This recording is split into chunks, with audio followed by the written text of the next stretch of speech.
Good morning, friends. So we are going to initiate the fourth day and last day's proceedings of scientific program MAPICON 2024. I am honored to have this morning Dr. P.P. Joshi, Director AIIMS Nagpur, Dr. Shiba from Ludhiana, Dr. Rajiv Gupta, Medical Superintendent AIIMS Bathinda, Dr. K.K. Noria, Dr. Neeraj Nagpal has come all the way from Chandigarh to apprise us about the medico-legal issues. So with this, we are going to initiate the first lecture by the founder of WinCar, promoting that gender issue is there in each and every disease, and she is going to speak on acute coronary syndrome in women, how to approach and manage. Dr. Shiba is very versatile cardiologist and advocate that we must have Indian data about gender disparity in diseases, and she is working very hard on cardiovascular diseases. So we are really honored to have you, ma'am, here. So I invite you for your first lecture. And it is first, and you will have to bear with the little audience. But since we are going live, so you will find greater audience than in the hall on live platform. Please, I invite you.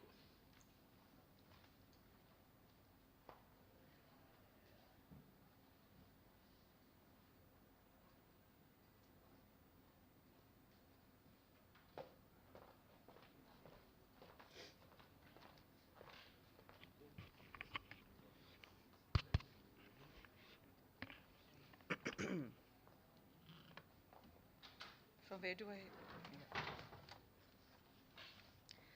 A very good morning to all of you. I would like to thank Dr. Vitul Gupta for having me here. And I would also like to tell him that I think this audience is really very good because all the people that I have are the best, and they are the people who would actually give their inputs and probably put into practice into their areas for the betterment of the field that we were just now talking about.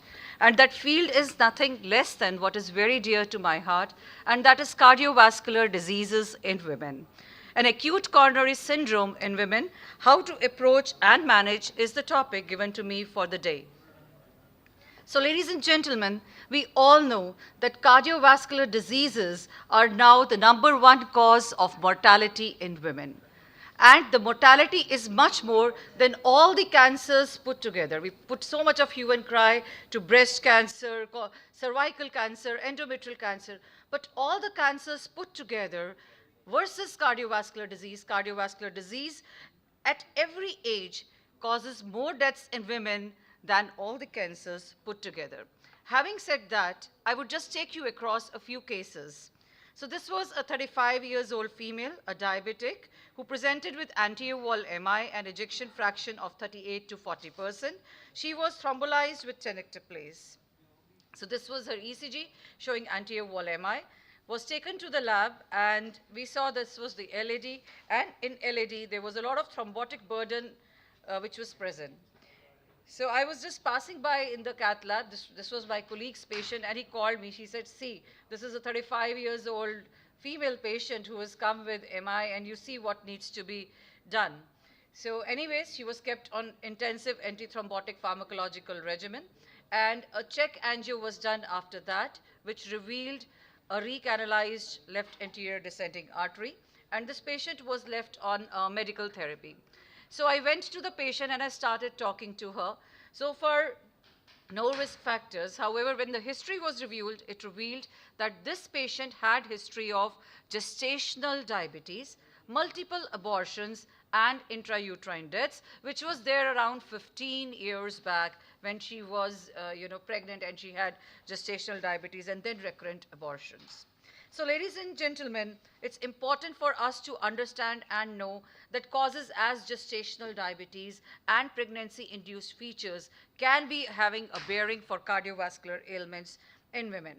Now another case, 29 years old female. She comes to us with anterior wall MI, and she's taken up to the cath lab for a primary angioplasty. Her LAD totally occluded, the lesion wired, the lesion stented. The stent is placed in her left anterior descending artery. Mind you, it's a 29 years old female. This is the last thing that we expect a 29 years old female to come to us with a massive MI. So a primary angioplasty was done. She was started on antiplatelets and sent back home. Now, 7 months back, she comes to us, and now she comes to us with pregnancy. And she's 16 plus 4 weeks pregnant. So a 29 years old lady who is post-angioplasty on statins, beta blockers, ACE inhibitors, PPIs, now presenting to us with pregnancy. So this is the scenario that we have, which is gender-based and different than men. Had to talk to her. The family ultimately opted for MTP, given that all these drugs the patient had received, suction and evacuation was done on antiplatelets. Antiplatelets could not be stopped because the recent stent was placed and she had history of menorrhagia post. However, she was managed. So the latest dictum is that in patients who are receiving anti-revascularization, the women pregnancy testing should be a routine when we are evaluating. That doesn't mean that we don't shift them to the lab. However, we should have a pregnancy test done in them, and they should be encouraged not to get pregnant. And of course, ones who conceive, a multidisciplinary care is needed because antiplatelets cannot be stopped in these patients. Yet another patient, this time it's a 68 years old lady who comes to us with acute inferior wall MI. So her RCA was completely occluded. She was again wheeled into the cath lab, the lesion wired, the lesions stented. We can appreciate the massive slow flow which occurred immediately post-stent. So there was no flow in the artery once the stent was placed. We had to give a lot of vasodilators, give intracoronary epinephrine, do suction of the thrombus. We had to struggle for a lot of time because the patient's hemodynamics, the slide is not moving. Because the patient's So the patient's hemodynamics collapsed. A lot of suction and evacuation had to be. No, it's previous one. This one? No, previous one. Sorry. Yeah, this one.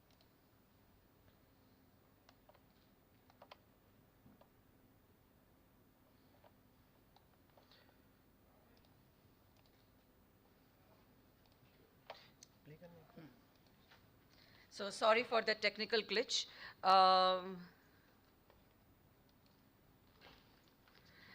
We can see that there was a lot of thrombus and the thrombus suction had to be done. The patient collapsed, the hemodynamics were not improving, took us a lot of time. And ultimately, with great efforts, we could restore flow. However, the patient had to be placed on an intra-aortic balloon pump. And this was the final TIMI 2B flow only which we could get in her vessel. So this was a 68 years old female, this time 62 years old female who presents to us with anterior wall MI. Again, we can appreciate the left anterior descending artery which was totally occluded. The lesion was wired and a stent was placed.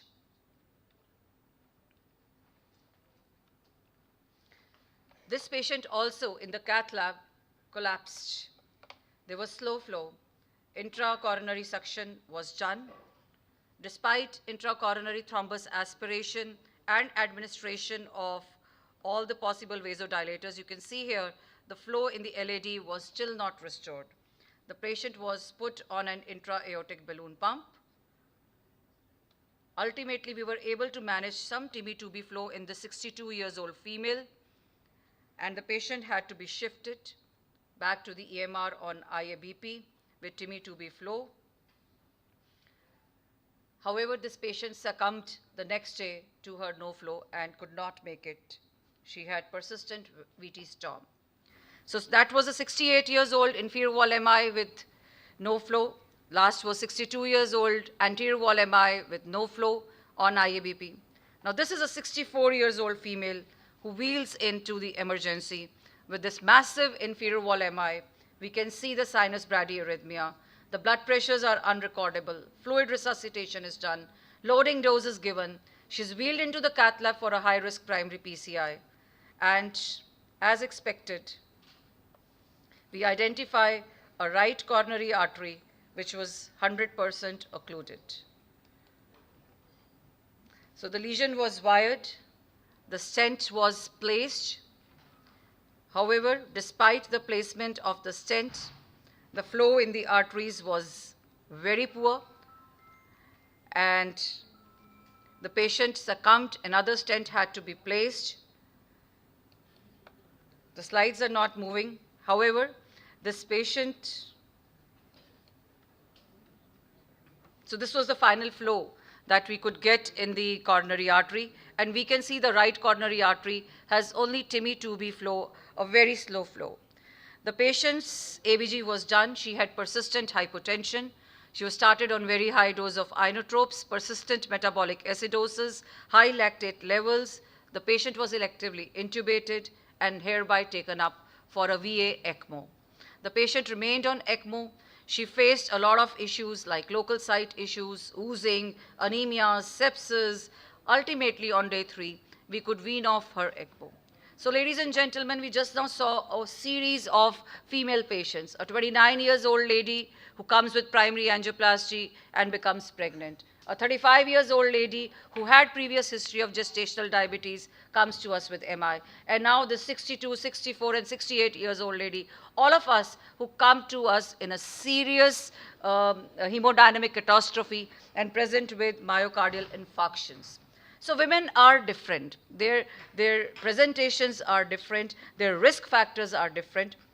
So we can see over here that when women come, they have some female-specific cardiovascular risk factors, some female predominant cardiovascular disease risk factors, some female-specific cardiovascular diseases, and female predominant cardiovascular diseases. If we talk of female-specific cardiovascular disease risk factors, they are adverse pregnancy outcomes, pregnancy-related hypertension, preeclampsia, eclampsia, gestational diabetes, preterm delivery, polycystic ovarian syndrome, reproductive hormones. So all these are female-specific risk factors. In fact, the latest European guidelines on hypertension have now placed these sex-specific risk factors as disease modifiers to be included while planning the management of hypertension. So they're becoming all the more important now that we realize that these factors have a bearing on cardiovascular status of a woman. Then there are some cardiovascular predominant risk factors which occur in men as well as women, however predominantly in women, and we all know there are autoimmune diseases like rheumatoid arthritis, SLE, scleroderma, the breast cancer and breast cancer related treatments, which can cause fibrosis, the chemotherapeutic drugs, and then female specific cardiovascular conditions like peripartum cardiomyopathy, which would occur only in women, and female predominant cardiovascular risk conditions as MINOCA, NOCAD, Takasubo cardiomyopathy, endothelial dysfunction, microvascular dysfunction, heart failure with preserved ejection fraction, spontaneous coronary artery dissection, coronary vasospasm, and so on. Having said that, the very recent AIIMS statement actually identifies that it's not just traditional risk factors or pregnancy-related risk factors or risk factors associated with reproduction like early menarche, premature menopause, hormone-based contraception, or other disorders. Some things like social determinants of health, cultural issues, cultural norms, language, and health literacy, especially in this part of the world where we are living, has a bearing on cardiovascular diseases in women. And let's see what are these social determinants: a low education, a high psychological stress, access to care, environmental barriers, linguistic barriers, low income, health illiteracy, discrimination, unconscious bias, and lack of social community and resources. And we would agree that they occur right in front of us when women come to us with medical ailments. So ladies and gentlemen, ischemic heart disease, when it occurs in women, in 50% of cases, these patients may not actually present to us with chest pain. Their symptoms would usually be atypical. She would complain of breathlessness, some jaw discomfort, some headache, some just tightness, and these symptoms could be CVD mimics. Patients can present with heart failure, cardiogenic shock, restenosis, and complications much more as compared to men when women have coronary artery disease. Women have a higher prevalence of plaque erosions. The ruptures of plaque is less in women. And if we look at plaque morphology in a woman when she has a coronary syndrome, it's less of calcium, less focal obstruction, more diffuse atherosclerosis as compared to men, and more of outward remodeling of the coronary arteries. Microvascular dysfunction, we all know, is much more reported in women who might have normal coronary arteries even when they have MI, and their coronary blood flows at rest are higher, and they have lower coronary flow reserves. So understanding sex differences in acute as well as chronic syndromes is very important. In acute coronary syndromes, we just now mentioned that the plaque volume is lesser. There is more plaque erosion and less plaque ruptures, which are seen in women. However, in high-risk lesions, the thin cap fibroatheroma, which is there, is prevalent, equivalent in men as well as women. So this is how it looks like. This cartoon shows us that if we look at the coronary artery, a woman's coronary artery is small. It is smaller in size as compared to a male's coronary artery, which would be larger. The reference diameter would be more. And if we look at the area of myocardium that is subtended, a woman's coronary artery would subtend a lesser area of myocardium as compared to a man's coronary artery. So hereby the implication is that if we talk of FFRs, the fractional flow reserves, which are used to determine whether we need to revascularize an artery or not, are comparatively much higher in case of women. So sex-related differences in FFR are important, especially in intermediate stenosis, and women have more favorable outcome when we are able to do FFRs in them. And if we look at women, what about rehabilitation? They utilize the cardiac resources less common. The first medical contact to the device time is longer for women. They are less referred for revascularization. They less receive the cardiac rehabilitation. And this is what happens if we look at their symptoms. And, you know, there's an age-based difference. A younger woman who would come most likely with chest pain. An elderly woman who would come would have more of atypical symptoms like weakness, breathlessness. If we look at when they seek care, a younger woman would seek care, but the physician would probably ignore it, saying that, oh, it could be a functional case. An elderly woman would seek care late. She would try to ignore her symptoms. Pregnancy-related risk factors, more common in younger patients. Traditional risk factors, more common in elderly patients. Then if we look at what was happening to coronary arteries, catheter-induced dissections and spasms are found in younger patients when they come for PCIs, and elderly patients usually tend to present with Takasubos or Minoka. Disease modifiers as frailty have adverse outcome in elderly women as compared to depression in younger women. So women present late. A STEMI protocol has been developed so that they come earlier. Atypical presentation, more comorbidities, assessment bias by the physician, biological bias due to reproductive factors, and treatment bias leads to adverse outcomes. This was the study we did at our center of around 35,000 patients, and we found that over a period of 15 years, just around less than 30% women come for health checkup, and most of them are postmenopausal. So there are a lot of knowledge gaps in the field as regards plaque pathology, revascularization strategies, microvascular dysfunctions are there, and this cartoon beautifully shows how women are different when we talk of coronary artery disease. They have 1% stent thrombosis with latest stents, 4% more severe bleedings as compared to men, 8% in-hospital mortality, 20% of women are SAD, 22% of young women have plaque rupture, 30% will have concomitant diabetes, 40% have SCAD, 40% severe bleedings, 50% higher prevalence of depression, more than 50% have a higher in-hospital mortality, 70% of these patients have non-obstructive CAD, no obstruction, and 90% of them would have Takasubo cardiomyopathies. So women in comparison to men have a childbearing potential. They have smaller arteries. They are too old at times to be, and they're underrepresented in the randomized trial. However, they derive the same benefit from all the procedures and should be given the benefit of that. Female disadvantage in CVD belongs not just to the female herself, it also belongs to the professional where the physician ignores, and there are so many risk factors that we need to be aware of. These slides are very dear. Before I end, I would like to say that cardiology for women is not a religion for cardiofeminists, but it is an evolving scientific field with evidence-based data that needs to be implemented in clinical practice. A culture shift is needed in cardiology. God created men and women equal, and he created them different. Different doesn't mean inferior or superior to the other. It simply means different. And these differences between men and women are necessary because of their God-given purposes. Thank you very much. Thank you very much, Dr. Shiba. Excellent talk.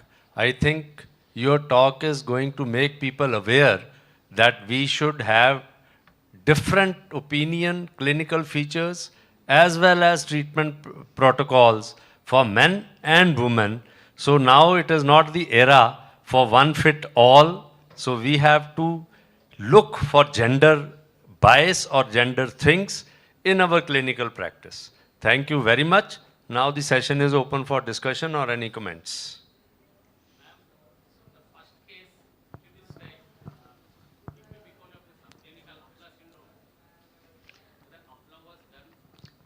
Could be, yes. So this patient was not on my follow-up, but yes, was advised to get APLA. Why not? So multiple abortions, but then she had gestational diabetes also. So this was just to acclimatize that these factors occur. So thoroughly agreed. In fact, pregnancy test is now, there have been articles which say that pregnancy is a stress test for women. So how she undergoes that pregnancy actually, forecomes, it's a harbinger of her future cardiovascular health. It could be APLA, but then I don't think she had any other associated features, and I think it was done, though by my colleague. Yeah. Excellent talk, Dr. Shubha. If you remember the CREATE registry data, which we published in the Lancet long back in 2008, that also clearly stated that women have atypical symptoms, they present late, and very importantly, they have a poorer outcome because they receive less evidence-based treatment, less interventions, because the family doesn't want to spend on women. Yes. So that kind of bias was also documented long back in 2008 in our CREATE registry data, which was published in the Lancet. Yes. And you have brought it out very nicely. Thank you very much. Thank you very much for that comment, sir. In fact, now that you've said that, I remember that Dr. Rajiv and myself, we had also published a data, and that was on National Rural Health Mission that we used to have. So free surgeries were being done for female as well as males. And in our center, we realized that 1.66 was the ratio of male children who were receiving treatment as compared to female, even when the treatment was thoroughly free of cost. So issues of scar in a female child, issues of why spend on a female child, like you said, that a family is never having that inclination. So we had in fact published it in Heart Asia. So I got to remember my days in PHC in way back in 1991. One patient of severe mitral stenosis came, and when I told them in PGI, at that time it was costing about 20,000 rupees to her husband, and her husband said to me on the face in front of the female that I can buy 2 more wives in 20,000. My God. I will not get this thing. That is imprinted still in my mind, Yes. that gender bias, socio-economic issues are really, really important in our society. Yes, Thank sir. you very Thank much you very for much. bringing it up. Thank you, sir. Thank you. Thank you.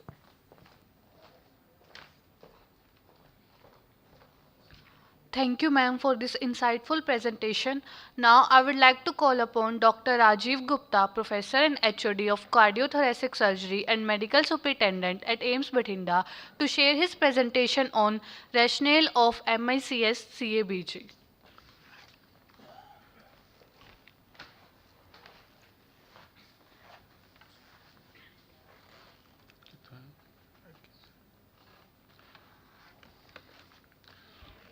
Good morning and very warm greetings from AIIMS Bathinda. And at the outset, I thank Dr. Vitul Gupta that AIIMS Bathinda is associated with MAPICON, and this is the second MAPICON here, although he's a little bit disappointed, and he has shown his disappointment, and I'm sure from next time onwards, we'll be more careful. But coming back to rationale of minimal invasive coronary artery bypass grafting, this is what I said. I will not speak on verses. My topic was angioplasty versus reverse coronary artery surgery. I said it's not verses. For me, CT cardiothoracic surgery program and cardiology, they are integral part. In corporate parlance, it may be that it's always verses, but I'm thankful to my colleagues. I'm thankful to Dr. Shiba. We worked together for a long number of years, and she has done a great job while she is presenting a data. So what I have done here as a team leader and what we have achieved in AIIMS, that's what I'm going to share my experience. Because surgeons, they are not good speakers. Their knowledge is very limited, but they tend to do the things which are a little bit different. So coronary artery disease, as Shiva was telling, it's a huge burden both in male and female. And one of the traditionally approach is either you do angioplasty, or a gold standard for a surgeon is you do CABG. But finding a scar in the center of the chest, it's a huge psychological problem. It's a huge psychological stigma, which we all experience sometimes from the patient, from the society. So with advances in surgical techniques, and it led to the development of minimal invasive surgery over a number of years. It takes a lot of time to master the art of doing on-pump beating heart surgery, and it takes more time to do minimal invasive surgery. So what is the rationale behind mix or mid-cap CABG? So what about traditional CABG? You open the chest, there as shown in the diagram, you open the chest, you open, heart is in front of you, you practice and you do on beating heart. And what about mixed surgery? It's basically left anterior thoracotomy incision from on the left side, from the fourth or fifth intercostal space, you approach the heart, you can do anterior vessels or you can do lateral vessels. So again, traditional surgery, I say, you have to split the sternum. But problem is sometimes patient even after surgery, you have put arterial grafts or venous grafts, your grafts are patent, but still they'll keep on complaining that there is a chest pain. But in diabetes and obese patient, there is 2% chances that sternum will be unstable or there will be sternal infection. Minimal invasive surgery that overcomes these problems, because you are not splitting the sternum, and surgical trauma is less. So how in 1960, first CABG was performed where left internal memory artery was grafted to LAD by a Russian surgeon. Then Brazilians came up with the multiple grafts. Over the year, techniques are being refined, and what I say now is that 30% your work is in an operation theater, 70% of your work is in post-operative area where you have to take care of that. So the drive towards less invasive surgery really began in 1990s. Maybe that what I was given the topic versus pushed each of us, cardiologist doing more stenting or surgeon doing more minimal invasive procedures to attract. So technological advancement in instruments, imaging, and robotic assistance led to the rise of mixed CABG. The evolution represents a paradigm shift in surgical thinking, moving away from open heart surgery procedure that avoid opening the chest entirely. So what are the rationale now? We avoid surgical trauma. Surgical trauma is less when you do minimal invasive surgery. There is decreased risk of complication, especially in diabetic and obese patients. Recovery time is faster. You can send a patient home on fourth or fifth day, whereas with the traditional approach, yes, you require 7 or 8 days when they get discharged. And cosmetic outcomes are certainly better. So what are the indications? Still, as per my experience, our experience is of 20 patients. What we have done is, on the left side of the heart, we have put grafts, but if you ask me, absolute indications are when there is a single vessel or multivessel coronary artery disease. We have still not touched the right system, particularly left anterior descending involvement. Then you must offer mix. Patient with high risk factors that may complicate sternotomy, like obese patients, diabetic patients, elderly patients, patient with COPD, patient with chronic kidney disease. These are the patients who require minimal invasive surgery. Or maybe redo surgery. Initially, you were put a saphenous vein grafts in an emergency over the left anterior descending artery. Now that graft is blocked. Then again, you can offer, because it's LADs on the lateral surface of the heart, and from the fourth intercostal space on the left side, you can approach it very well. And another, the hybrid procedures are coming out. Suppose there is an inferior wall infarction. You take the patient to the cath lab. You open the culprit vessel, like right coronary artery or obtuse marginal artery. LAD is still there. So that with the hybrid, this thing, after a couple of days, you want to give a complete revascularization. You can ostial proximal LAD, you can do the minimal invasive surgery and send them home. So again, the role of hybrid coronary revascularization in mixed CABG. See, it's you need a very durable treatment for the patient. Putting LIMA, left internal memory artery, to LAD, we know from historical aspects, or we know from the data, that 95% of the patients, LIMA to LAD is open even after 20 years. That is the latest data. In 98% of the patients, after 10 years, LIMA still remains patent if you put on a left anterior descending artery. So treat the non-LAD lesions with stenting and leave LAD lesion, which is osteoproximal, which is very tight or calcified, for a surgeon to do mixed CABG. Even in high-risk surgical candidates, those who are in shock, you stabilize the patient, you do hybrid stenting and then leave other vessels for surgeon. So what are the benefits for hybrid procedure? Again, enhanced recovery in the form of reduced ICU and hospital stays, lower complication rates as compared to traditional CABG. And there are studies which proved the efficacy of this strategy. What are the contraindications for mix? Absolute contraindication is if left subclavian artery is occluded, because then you will not get LIMA and that advantage is lost.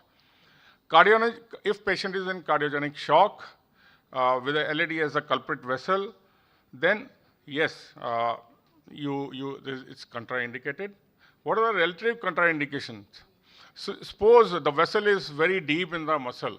There's the intramyocardial vessel, then don't go for minimal invasive approach.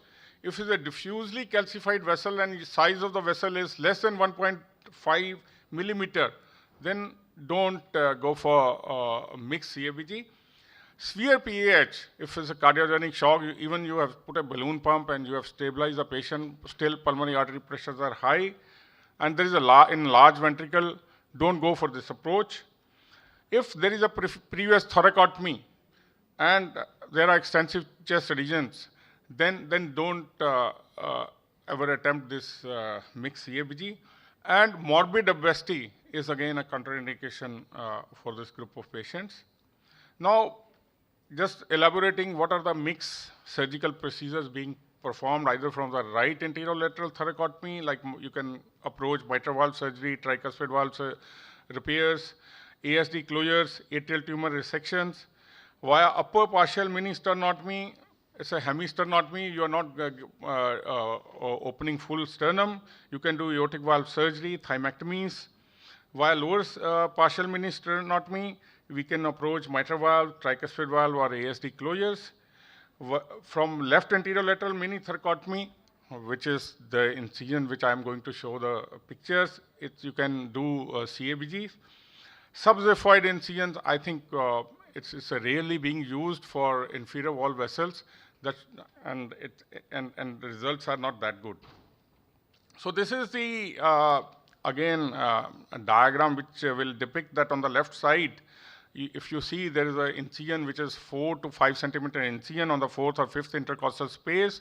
Depending upon the approach to the LAD, you open from that space and you can approach and do the grafting. So we put external pads if there is any shock to be given, because big paddles you can't accommodate from the small incisions. You can externally defibrillate them. So this is a position. It's a little left lateral position with 40-degree tilt of the patient, and we have put a mark just below the nipple. And that blue line, one blue line, is showing that it's a mid-axillary line. In the next diagram, you see the mid-axillary line. You have to remain away from the mid-axillary line.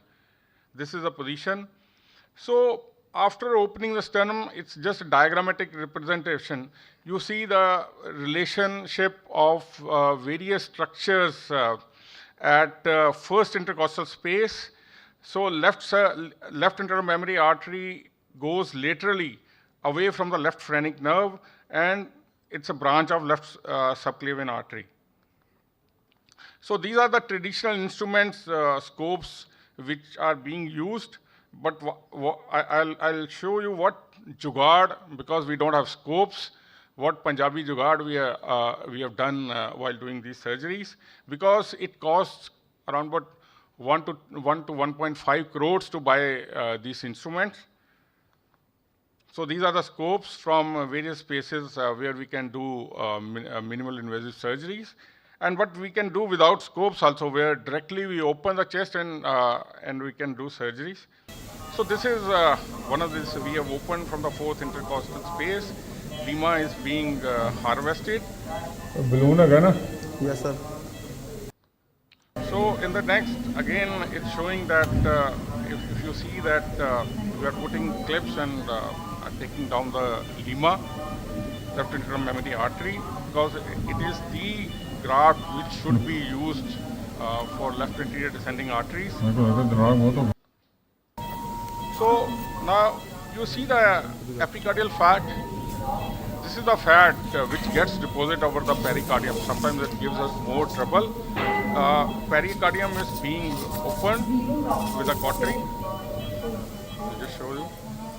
And you have to open the pericardium over the pulmonary artery, main pulmonary artery. So space is very less. You can't open more than that. The less you open, the less is the trauma in these patients, and faster the recovery. So in this patient, there was a lot of epicardial fat. We keep on eating sugars. We tell our patient not to eat sugars, eat less salt, but this is the result what we see. So this fat is being removed, and yes, now we have opened the pericardium.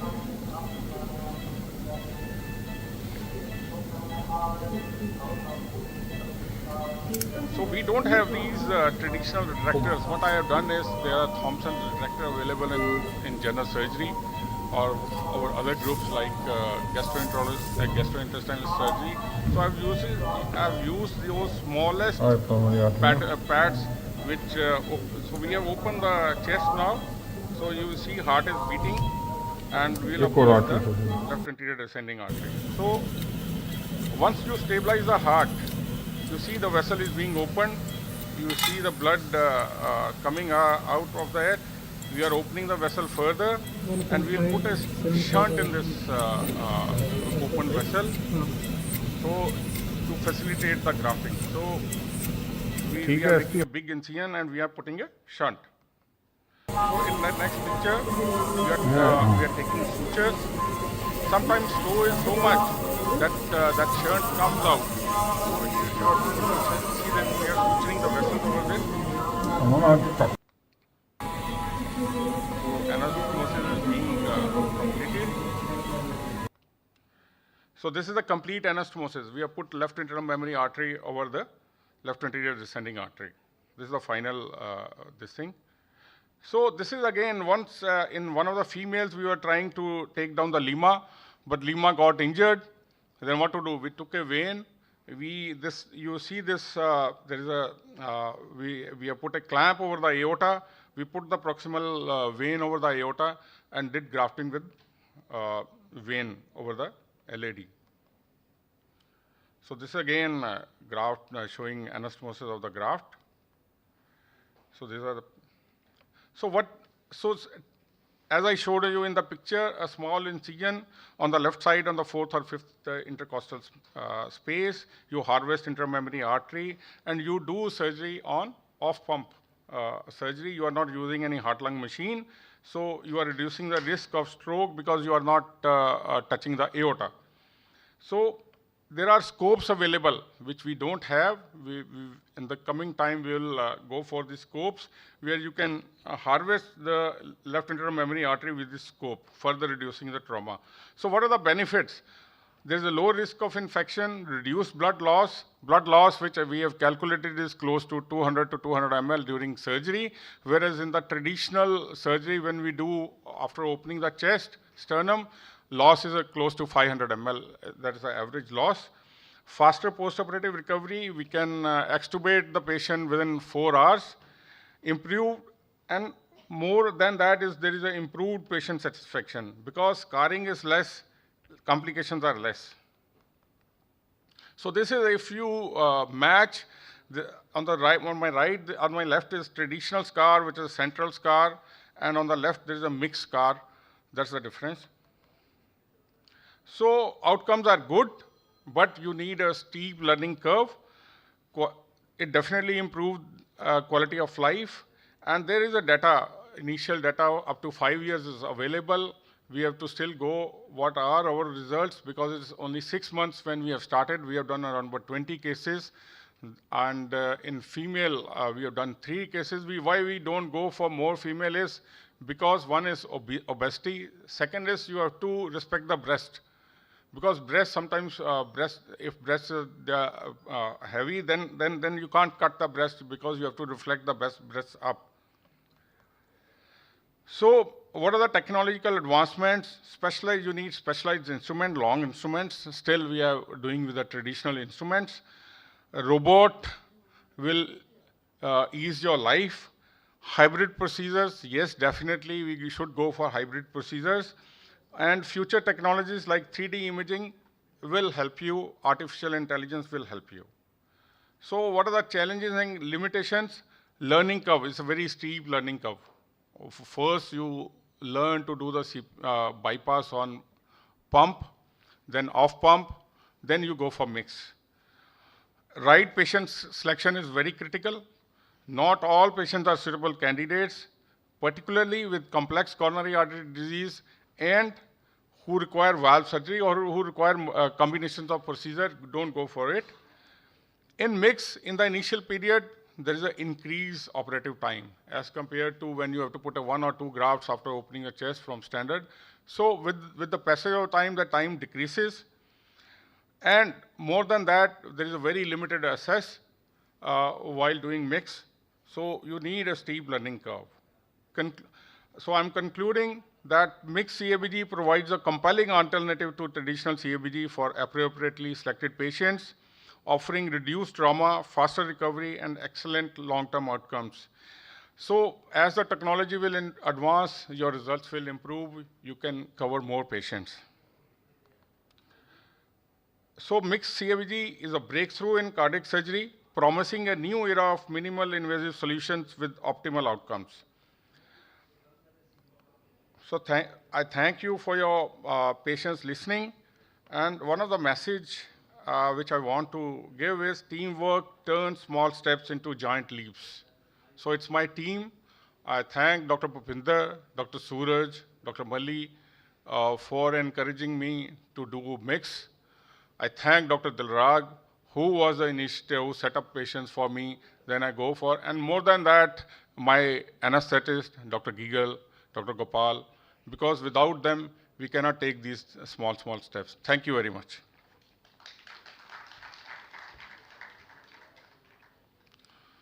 So any query, any?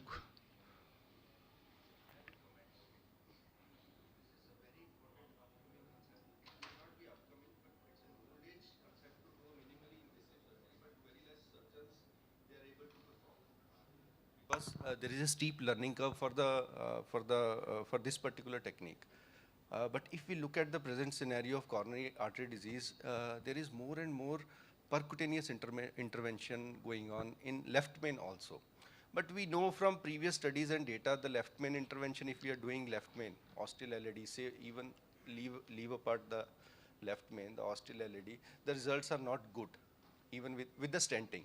So this becomes a very important technique or the intervention which is minimally invasive. You can always guide the patient that if you want to just put in a stent, you can just guide it. The surgery is going to be very risky and it is going to give you a big scar.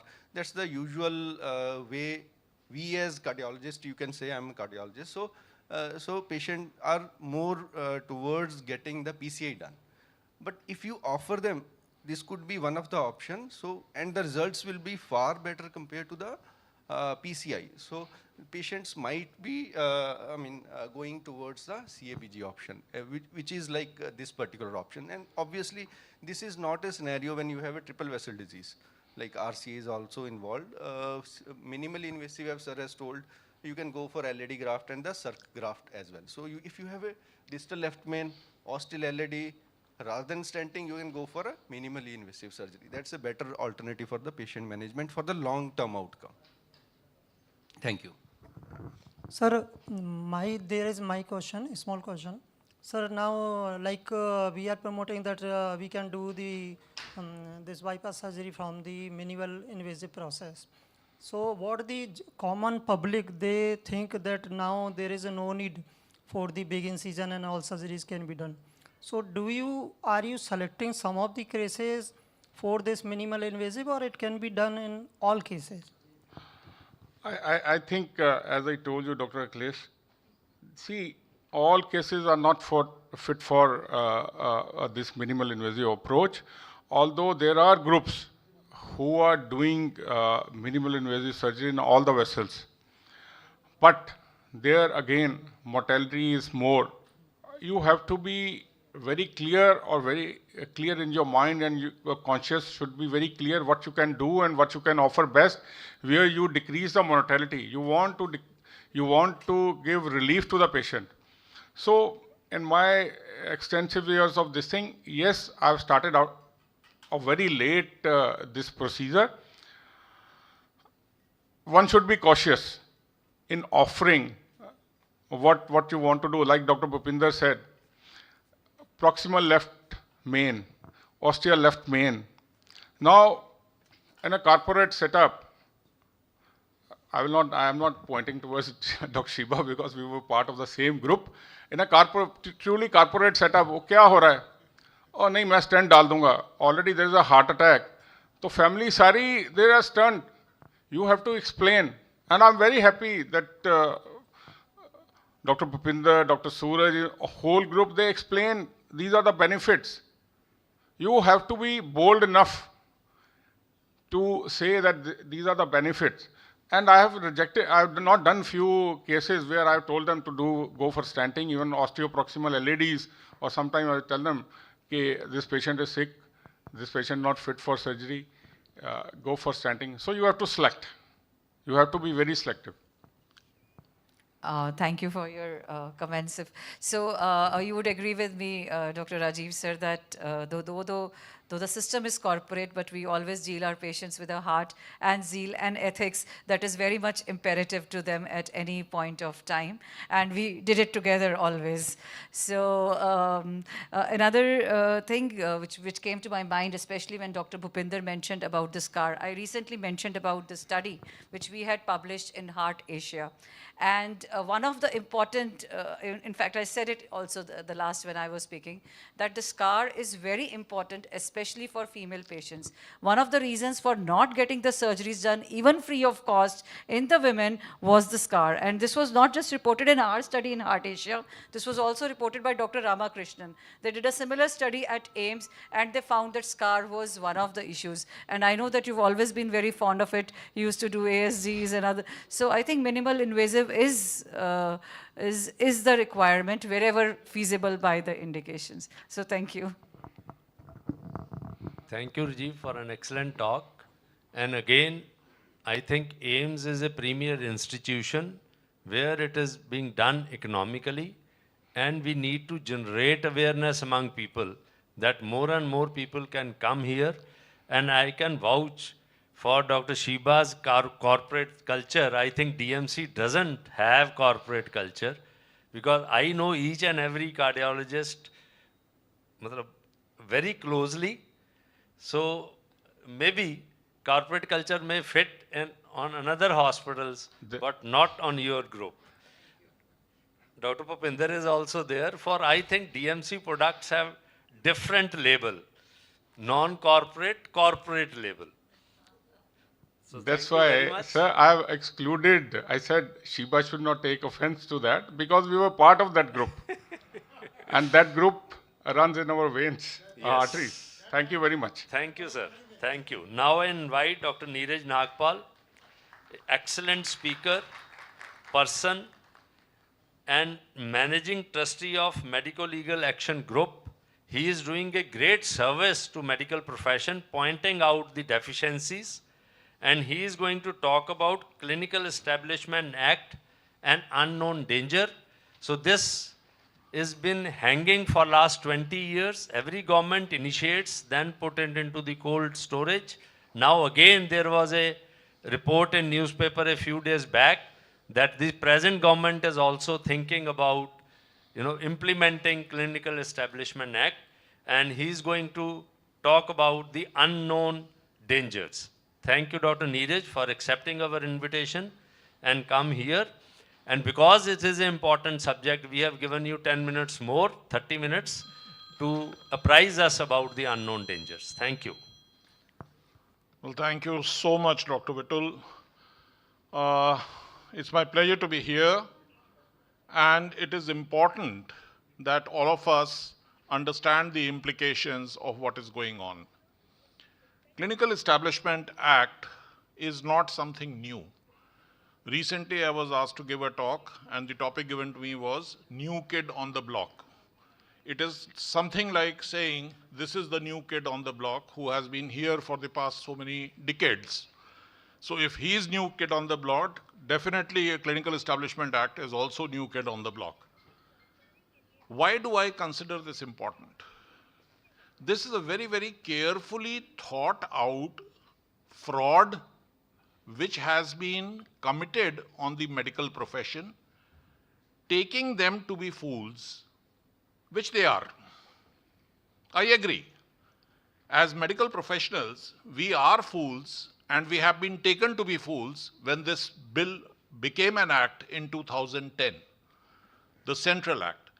Punjab passed this act in 2020. Why do I say this is a massive fraud? Look at what has happened under it. In the states where it has been implemented, it is already notified in Punjab. It is not fully operational.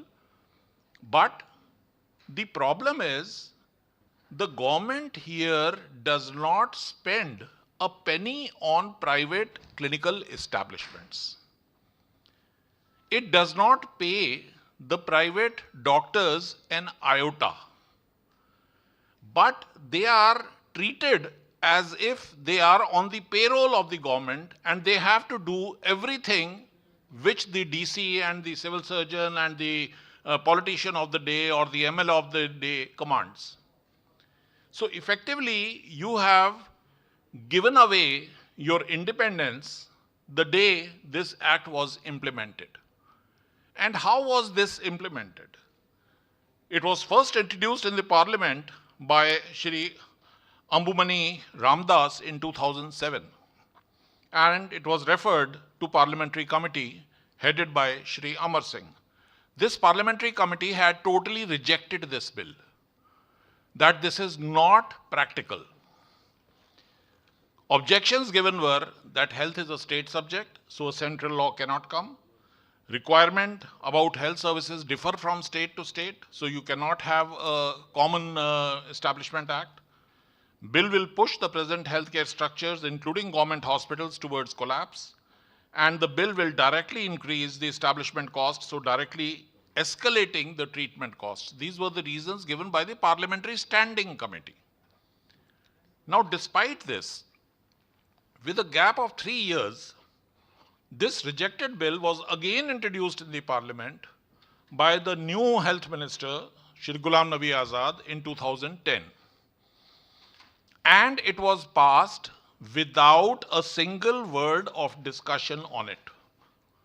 In fact, in the Rajya Sabha, when this bill came, Mrs. Bindra Karat, this is the CPM, she demanded that a factor to control the charges being charged by the private doctor should be included as part of the act. I again come to my original point. The government has not invested an iota into the private healthcare system. They have not provided the land, they have not provided the building, they have not provided loans, they have not provided the equipment, and they are not paying a salary to the private doctor. But under this act, and each and every private doctor becomes an employee of the government. This realization has not hit us so far, and unfortunately so, but it is soon going to be more draconian than PCP and DT Act, which affected only the gynecologists or the radiologists. This will uniformly affect every one of us. And Ghulam Nabi Azad ji had assured her in the act that yes, we will do it. And when the rules were passed, this factor has been included, that the government will decide what charges Dr. Vittal and I charge from my patients.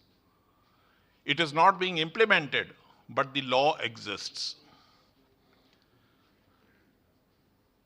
It is to be applicable to the states which are already in agreement to implement all central laws. There are 4 states, all union territories once the Central Act was passed.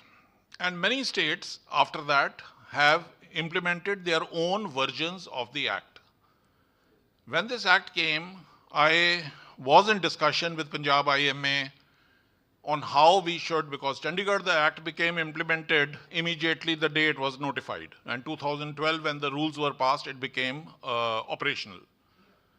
Punjab leadership I was in discussions with, and I was assured that we have good political clout that we will not permit Clinical Establishment Act to be notified in the state of Punjab. Haryana, meanwhile, got an amended act notified in which it said that clinical establishments more than 50 beds only will be covered under Clinical Establishment Act. Punjab people tried to do the same. However, this is the 2020 notification of Punjab, and what was missed initially, there was some celebration that now it is applicable only on 100 beds and above. What has been missed totally is that in this act, if you go through each and every clause, the state authority is to register hospitals with more than 100 beds, and district authority is to register all clinical establishments with less than 100 beds. So each clinical establishment, whether it is a clinic, a diagnostic center, an Ayurvedic center, any clinic or physiotherapy center, it is a clinical establishment under the Act, and it is to be registered, if not with the state authority, at least with the district authority. The only thing good I find in the Punjab Act, which was probably negotiated by Dr. Rajendra Sharma Hoshiarpur, I think he was the person who was leading the negotiations. What I could find in the Punjab Act, which was good and which was against us in the Central Act, was from temporary registration to permanent registration. Before permanent registration was given, the Central Act says that a public notice will be given and 45 days time will be given for anybody, maybe your neighbor, maybe your competitor, maybe your ex-wife, maybe your whosoever, to give any objection, and then you would be given a chance to reply to those objections. So how many private clinics would be able to get permanent registration with total lack of anybody objecting to the clinic being there? I'm sure in Chandigarh, so definitely my neighbor has a parking problem with me, and somebody else would have some other problems with me. So it was a major issue in the Central Act. This is not there in the Punjab Act. So that is one thing good which has been achieved. The other thing is Section 12 of the Central Act had said that anybody and everybody approaching me in the emergency has to be stabilized. If I'm an ophthalmologist and a lady in second stage of labor approaches me, how am I supposed to stabilize? I think the only way to stabilize the second stage of labor is to deliver. And what about people who are semi-retired, who are working maybe 4 hours a day and running maybe only OPDs? How are they to maintain a 24-hour round-the-clock emergency system? And there is no clause which says how you are going to be reimbursed for this stabilization. So Punjab at least has done this. Instead of this, they have said you need to give first aid and try to stabilize and then refer. This referral part is not mentioned in the Central Act. Except army clinics and army hospitals, anything and everything which deals with diagnosis or treatment is covered under the definition of clinical establishment. Whether it is a single doctor establishment or a nursing home. And when I last gave this talk, I was under the impression Punjab has implemented it only on 50 beds and more, but I was wrong. To give the talk here, when I was again researching it, as I said, the state authority is to register 100 beds and more, and district authority is to register all clinical establishments less than 100 beds. So ये free medical camp जो हम लगाते हैं, what are these? Registered clinical establishments? Definitely not. These home visits that we do, this do good nature that we have in an aeroplane, somebody has a cardiac arrest and we go and try and help that person. Is it a clinical establishment? And if I am not practicing in a clinical establishment which is registered, I am penalized. Recently on a flight, somebody had a cardiac problem and they announced, is there a doctor on board? So against my better thought process, I volunteered. I got up immediately and went. But no, the air hostess stopped me. She said, you have to show me a credential proving you are a doctor. No, there is a crisis. I am volunteering to help, but the airline staff wants me to first show the credentials before they allow me to treat. Should we be so forthcoming in tackling these roadside emergencies then? If the airline itself is so careful whom they allow to treat because they may be sued, are we not equally liable to be sued? There are thought processes in me which are more radical than what people would like to hear, but I do not apologize for them. There were a number of nursing home acts which were in existence before the Clinical Establishment Act came, but they were applicable only on nursing homes. As I said earlier, Clinical Establishment Act is applicable on everything, and by everything, physiotherapy, Ayurveda, homeopathy, diagnostic center, clinic, single doctor clinic, nursing home, hospital, tertiary hospital, everything. Objectives: to create a digital registry, to prevent quackery. This is the biggest lie I have ever heard.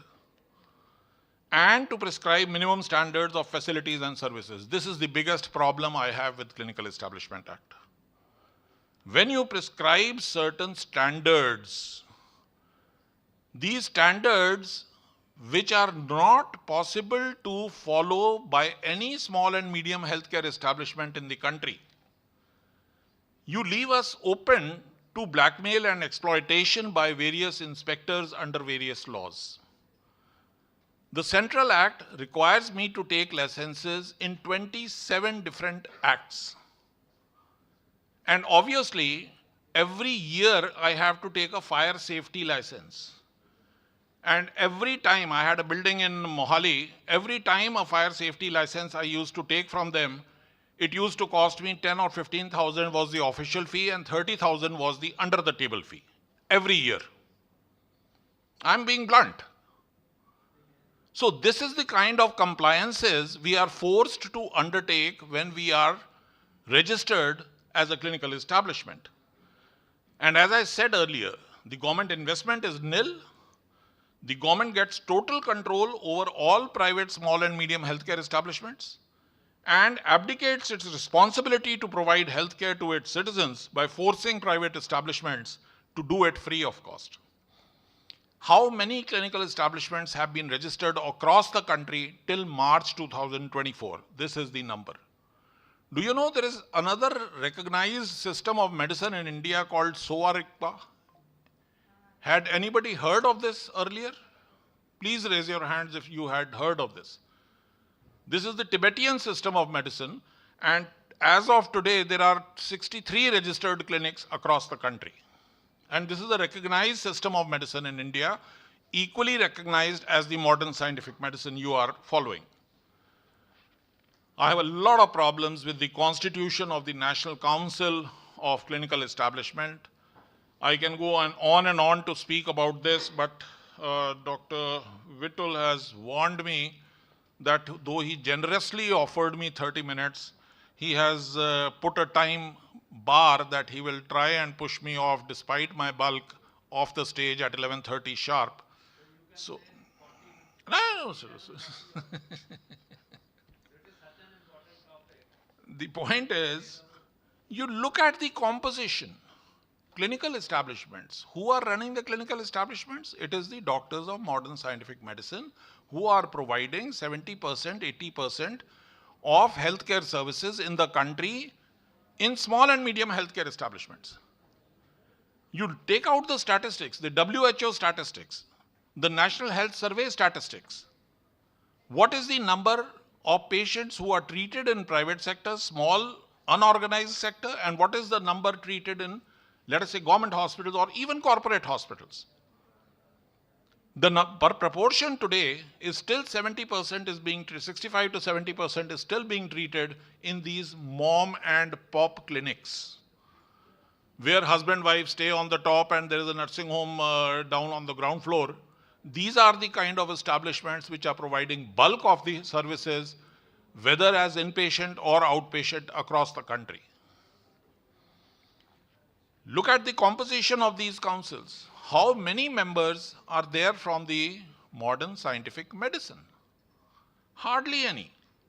How many of these members are representatives of small and medium healthcare establishments? None. One member from paramedical systems, 4 representatives from DCI, MCI. MCI, National Medical Commission, is no longer a representative body of the doctors. It is a nominated body where the government has nominated people it likes. So it is no longer a representative body which is elected by the professionals whom it is supposed to represent.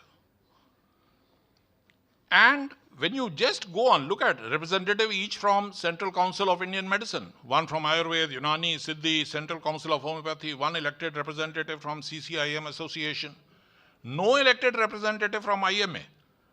But from Central Council of Indian Medicine, the association, yes, you have representatives there. Then nominated members from consumer groups, Quality Council, Northeastern Council, Bureau of Indian Standards. What are we trying to say? You wish to run healthcare without doctors of modern scientific medicine? Be my guest. Try it. Pass an ordinance where we stop working for, let us say, 1 week. And let us see how healthcare is provided in the country. Punjab State Council, look at the members. There are only 3 members who are doctors of modern scientific medicine. How do you work in these kind of situations? And in district councils, you will have representative from the police, from the local self-government, from professional associations, any professional association. It is not necessarily IMA. Many attempts were made to go to court and get Clinical Establishment Act nullified. All of them failed. This was in Tamil Nadu High Court. This was in Uttarakhand High Court. This was in Punjab and Haryana High Court. And we had made number of representations, even on behalf of Medical Legal Action Group, to the government on this, in this regard, and we had not succeeded. Now it is already exactly 12 years since the Central Act has been notified and operational, and I am not very sure whether the rules of the State Act have still been notified. If somebody here can make me aware, I'll be grateful.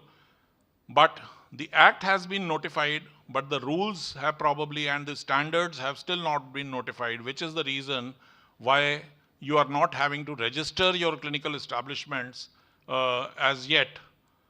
But this is something which is lucrative, because it gives government officials an option to arm twist you and take money out of you. So this is something which cannot be overlooked by any fiscally responsible government, because even though the fiscal responsibility is supposed to be of what we call white money, but I think all governments are equally concerned about their election funds, and so that usually is not what we talk about in white money. Do you know that Clinical Establishment Act also gives power to award compensation to a patient who complains against you to the authority under Clinical Establishment Act? There are already 14 avenues where a patient can make a complaint against you for professional negligence. If you have not done something properly, there are 14 places where a patient can make a complaint, and at least in 6 or 7 of these, the complaint is made simultaneously. It is not as if you can go to one or the other. And Clinical Establishment Act is the best one, because if your complaint has been made, it is assumed you were wrong. Till the time the decision is made, your clinical establishment registration is cancelled, and you cannot see patients in your clinical establishment. This is the problem, the section 12A, the 12C, where emergency treatment was ensured by the Central Clinical Establishment Act. Even MCI Code of Ethics, the Code of Ethics of NMC, which were brought in last year, were withdrawn because of the issue which rose regarding the generic medicines. But this regulation is again ready to be brought out anytime in the near next 2-3 months. And once it comes, it will override what was given in Medical Council of India regulations of 2002, which had told us that in case I find that I am an ophthalmologist and the patient is a delivery patient, I should refer. So at least we had some legal basis then, but this will not be there in future. Already we had number of legal judgments where it is stated extremely clearly that an emergency coming to you, you have to treat. Who is going to pay is not the concern of the courts or the government. One medical superintendent of one hospital, Sundarlal Jain Hospital, Delhi, he gave a directive to doctors that you have to see all patients of roadside accident who come in an emergency. You have to give them first aid. But if you have to admit them in ICU, you have to ensure that 25,000 rupees is deposited. So one emergency came, first aid was given, oxygen was given, IV fluids were given, whatever injections were needed were given. And the patient who had splenic rupture, he was advised that he should be admitted to the surgical ICU. The relatives were asked to deposit a sum of 25,000 rupees. They did not have it. The patient was taken to a government hospital. Before the patient could reach the government hospital, the patient died. Now, a criminal case was filed against the medical superintendent. Please remember, a criminal liability is a personal liability. If I have stabbed Dr. Noheria, only I can be held responsible, not Dr. Vitul Gupta, who has invited me here, and he is not vicariously liable for something I do. So in this particular incident, the medical superintendent had not seen the patient. The medical superintendent had not treated the patient. The medical superintendent had simply given a notice to all doctors that this is the policy of the hospital. This matter went to Delhi High Court and the bail was denied. The case was asked to continue. This is the kind of situation you are facing, and more these issues will arise under Clinical Establishment Act, which is why I say it is more draconian than even PCP NDT, under which more than 3,500 radiologists, ultrasonologists have been penalized either with jail terms or fine or so on and so forth. Multiple judgments on the issue of emergency treatment. This is the section under Section 12 of Central Act where emergency treatment is considered. Medical Legal Action Group through Mr. Ravneet Bittu, he was Member Parliament, we had placed our amendment in Lok Sabha. Of course, since it was a private member's bill, it was never passed. But we had tried to get some amendments made in the Act unsuccessfully. Similarly, other private member bills were also introduced where one of the sections to be amended was that patients shall not be subjected to any unnecessary tests, shall provide generic medicines, shall display all concessions, subsidies, incentives, tax exemptions from local and central government. Display any conditions. I mean, all these have been, the attempts have been made to make Clinical Establishment Act more stringent, more unfavorable for doctors. And in the rules, this is what has come in, that shall charge the rates notified by the central government and shall display the rates charged. So you cannot decide what rate you are to charge as consultation or as procedure charges from your patients. This is something which is politically very attractive.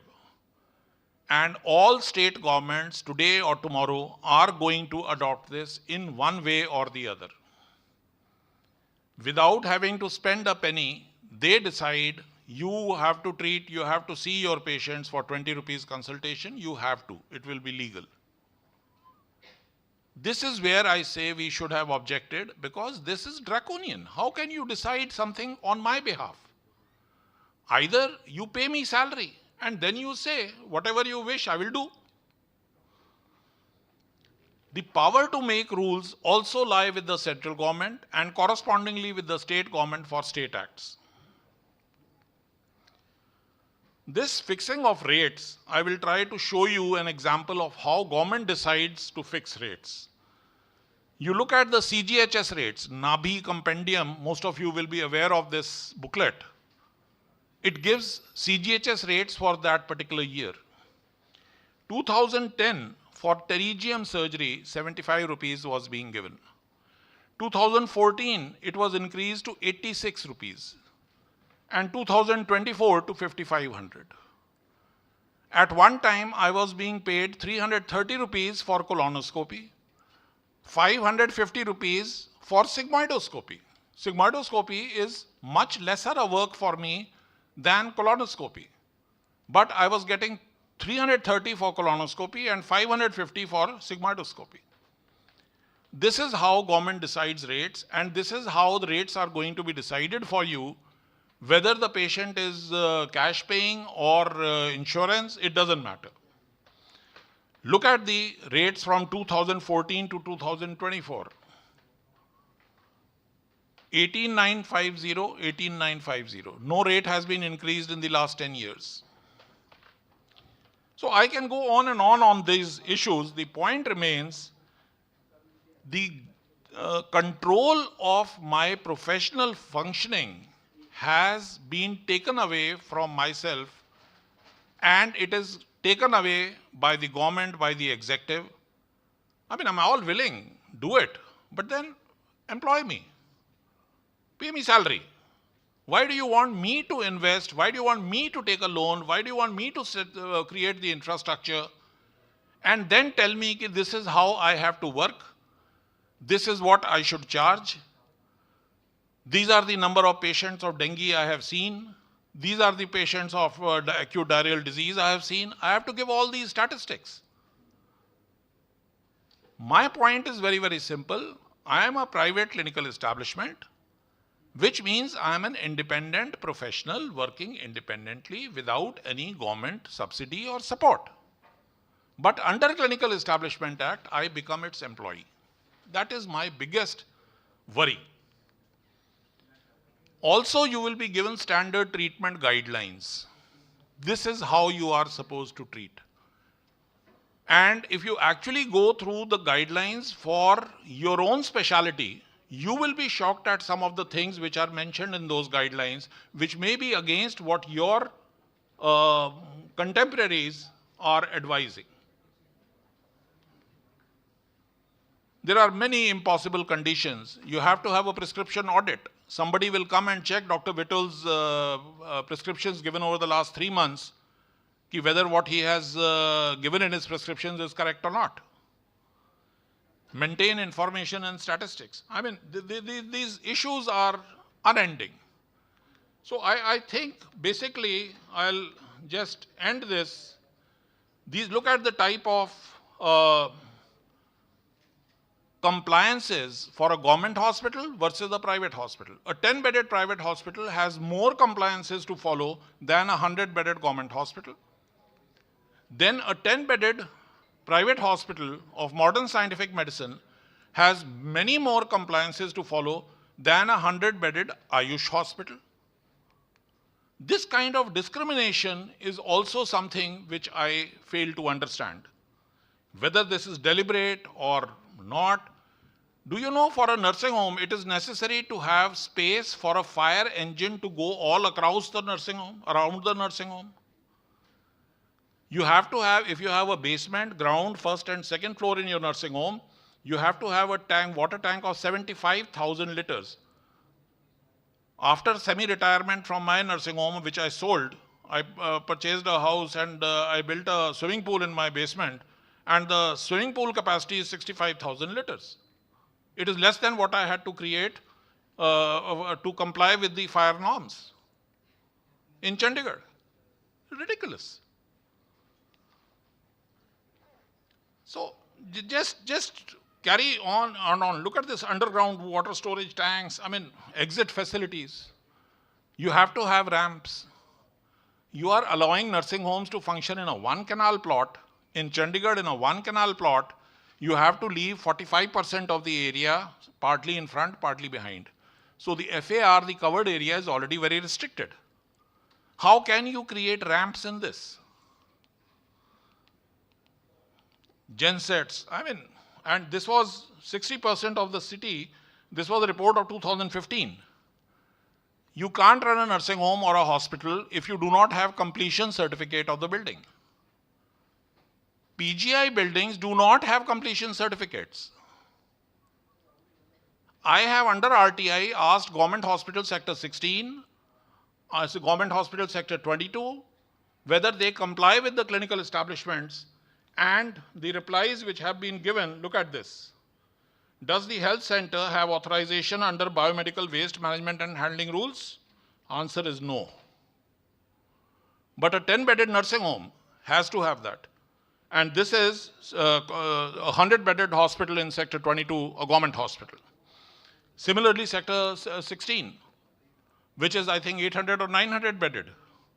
Again, no authorization under biomedical waste and handling rules, Atomic Energy Board, under hazardous waste. All this is required by a 10-bedded nursing home.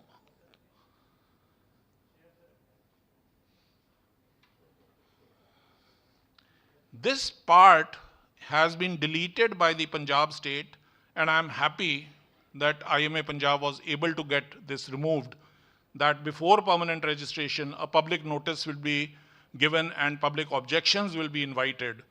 At least this is something positive for doctors. And look at the kind of ratio you are supposed to have for each patient, how many nurses. We are asked to provide one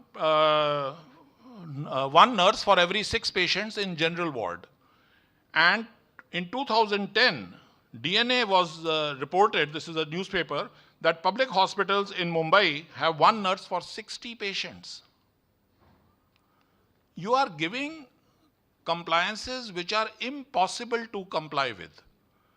You know very well that anybody who's registered will have to break the law. And once he breaks the law, you know what is going to happen. Some inspector is going to come and he is going to say, Doctor Sahab, aapka to clinic band karna padega. And then you will say, nahi ji, bataiye, how can we avoid this? So whether it is 10,000 or 1 lakh or 5 lakhs, I don't know what it is. But this is something which you are, this is the Inspector Raj which has been brought in. And this is what I feel is, this will lead to nursing homes closing down. Already, Chandigarh had 28, 29 nursing homes in 1999. Today we have 18. 10 nursing homes in Chandigarh have closed down. I know when I was trying to sell my nursing home, I was told by one of the organizations which deals in hospital sale, purchase and rental that there are 200 hospitals for sale in Punjab at that time. So these are issues which need to be considered by our associations and organizations. And I'm glad Dr. Vitul gave me an opportunity to speak on this. The penalties are enormous. And when I compare with the compliances given for these Ayush and SOA Rigpa and homeopathy hospitals, they are just not comparable. So thank you so very much. I think I'll stop here. I have exceeded the time. Yes, by 2 minutes, sir. No problem, sir. That is most utilized time, I think. And I must thank you for making the people aware about the unknown dangers of Clinical Establishment Act. So we in India, if we go by paper, so this is the best country to live in. Oh, yes.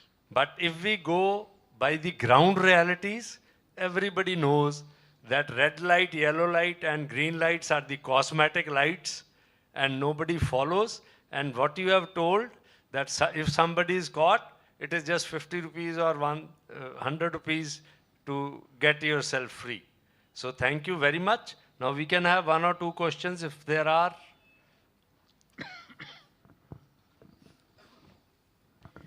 Actually, you see, we all talk about all these establishment and all that.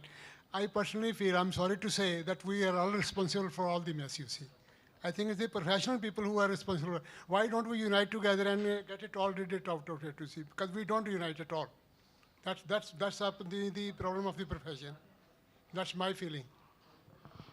So that is the biggest problem. People approach me when they have a case filed against them on PCP and DT or CPA or a criminal case is filed. And at that time, I have had doctors who have come and thrown 10 lakh rupees on my desk and asked me, Ki, Doctor Sahab, somehow get me anticipatory bail. And when I ask people, to contribute some money for the court cases which I am filing on behalf of medical profession. The first time I had to file a case in Supreme Court, I made an appeal across India for people to contribute. I got 100 responses. 3 of them contained checks and 97 were suggestions on how to raise funds. This is our reality, and that is the reason why we are in the mess we are today.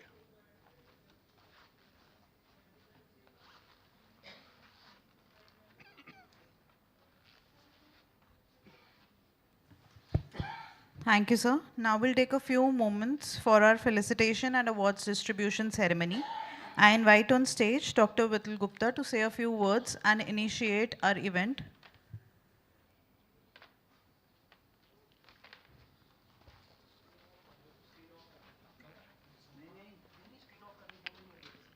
Good morning, friends, dignitaries. In front of me, I am really thankful that you made to Bathinda for MAPICON 2024. This is my privilege to initiate the felicitation ceremony. Here we award or appreciate the work done by the people to promote MAPICON. But to start with the ceremony, I must thank Professor Dr. D.K. Singh, the most proactive person and director AIIMS Bathinda, who has invited us last year to hold this conference in AIIMS Bathinda in association with AIIMS Bathinda. And we were very happy that undergraduate and postgraduate students last year participated in large numbers. Since AIIMS is considered to be the academic institution, and we found that we expect large number of students to participate in such conferences, because over and above the classroom teaching, here you will have presence of so many famous dignitaries and academicians as speakers. The exposure will be indispensable to their mental growth.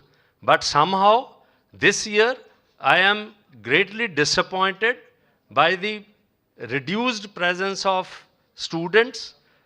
I don't expect that from AIIMS, since I was attached to a private medical college and I had experience of their students participating, and you won't believe, whole college of 700 students were in the auditorium whole 4 days of our conference.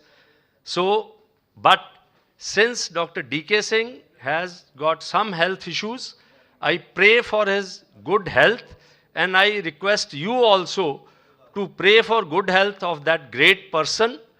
Every time we used to meet Dr. D.K. Singh, we learned something, and we really miss his presence during this MAPICON, and we again expect and wish for his good health. So with this, I invite Dr. Meghna to please start the proceedings of award and appreciation ceremony. Thank you. I now invite on stage Dr. Prashant P. Joshi, Executive Director, AIIMS Nagpur, Dr. Sanjay Kalra, Dr. Bharti Kalra, Dr. Neeraj Nagpal, Dr. Shibha Takhar, and I request Dr. Vitul Gupta to escort them on stage for the prize distribution.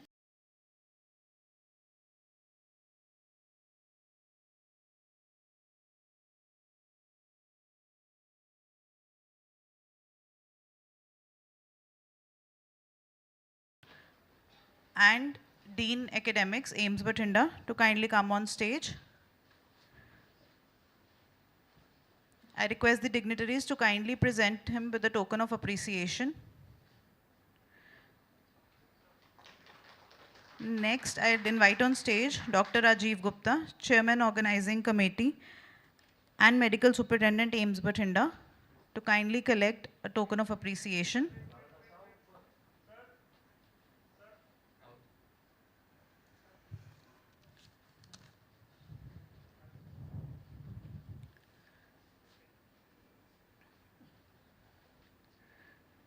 Dr. Rajiv Gupta, Chairman, Organizing Committee and Medical Superintendent, AIIMS Bathinda. Dr. K.K. Noria, Member Organizing Committee, and an esteemed and senior physician from Bathinda, Dr. Rakesh Kakkar, Chairman Scientific Committee MAPICON 2024 and Head Department of Community Medicine, AIIMS Bathinda.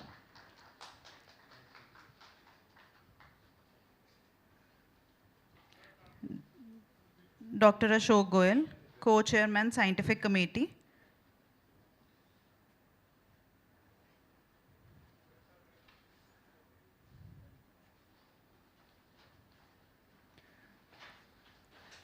Dr. M.R. Gupta,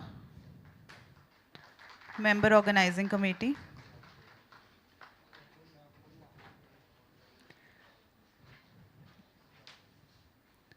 Dr. K.K. Goyal, Member Organizing Committee.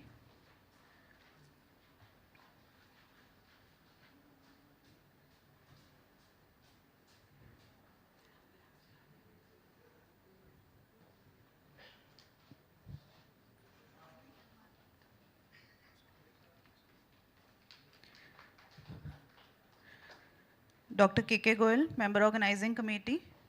Dr. Preeti Singh, Co-Organizing Secretary and Professor and Head, Department of Medicine, AIIMS Bathinda.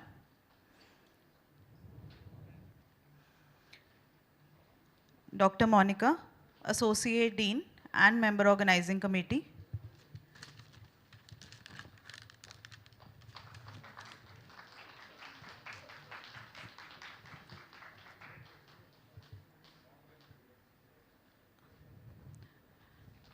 This year we had an undergraduate quiz, and I would request the prize winners to kindly come on stage and collect their certificates. Dr. Anupinder Thind, Dr. Saurabh, Dr. Amandeep Kaur, Dr. Soumya, Dr. Prakash, and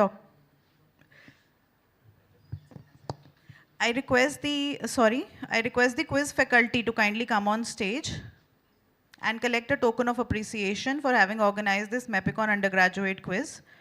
Dr. Soumya, Dr. Anupinder, Dr. Ramandeep, Dr. Saurabh, Dr. Prakash, and Dr. Rakesh Kakkar.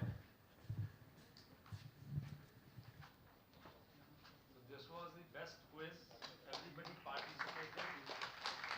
It went on for tiebreaker for 5 questions.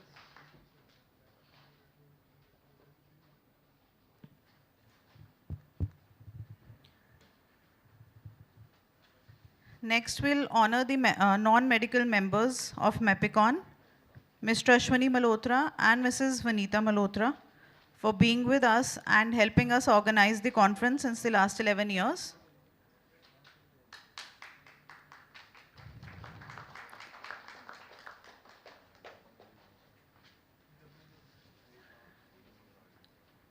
Next, we'll honor Mr. Anil Pola for continuously supporting and helping us in every endeavor.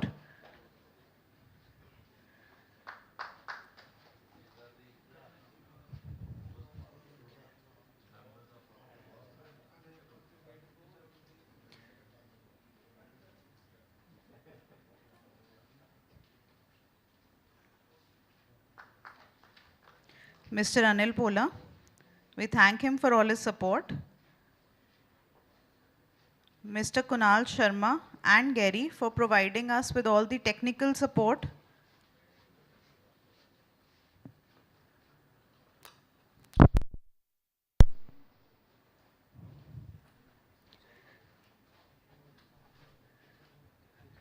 Mr. Ajay Gupta and Lakhan for helping us with all the printing of the material.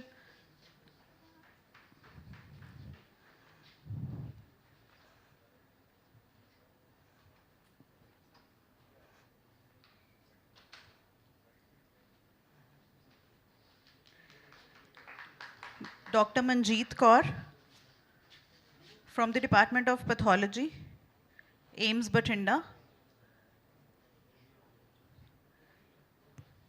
She helped us a lot with the hospitality and arrangements for all the speakers and dignitaries.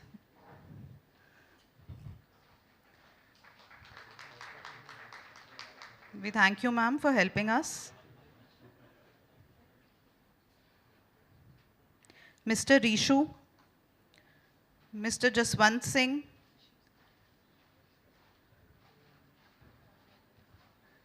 Mr. Rishu, Mr. Jaswant Singh.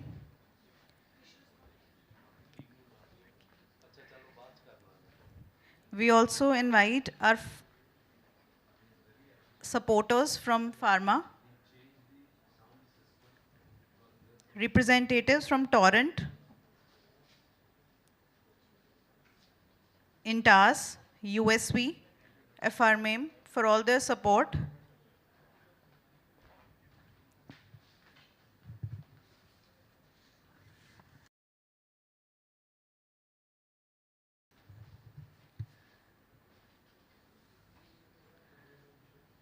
Representatives from the Pharma, from Torrent, INTAS, USV, and FRAME.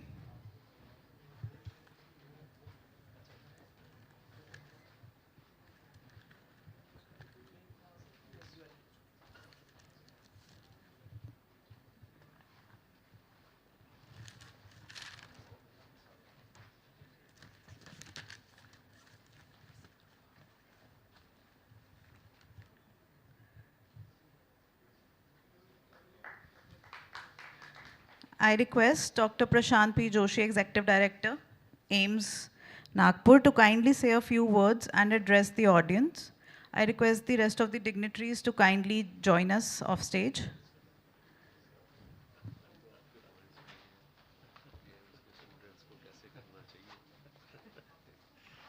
Good morning, everyone. It's a great pleasure to stand before you to speak a few words here. Right at the outset, let me first thank Dr. Vital Gupta and the organizing committee of MAPICON to have invited me over here to for this conference, wonderful conference, and also would like to thank AIIMS Bathinda and all the office bearers and all the faculty also from AIIMS Bathinda for having co-hosted this conference. I always believed that conferences should be held in educational institutions rather than in hotels. So, and the main idea behind this concept is that we have young faculty and young students, budding doctors, to become part of these type of conferences, which would help them to update themselves and would help them to see how conferences, the senior faculty present their papers, and do their presentations and benefit from them. At the same time, they get inspired by these type of conferences to do research and publish papers and present papers in these type of conferences. It becomes a stimulus for them. Unfortunately, I beg to pardon me if I say so that I find very few undergraduate students.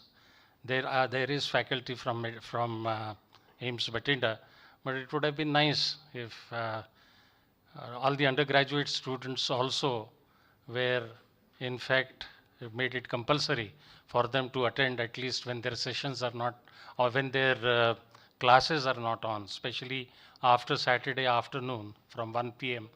when there are no classes, and on Sundays today.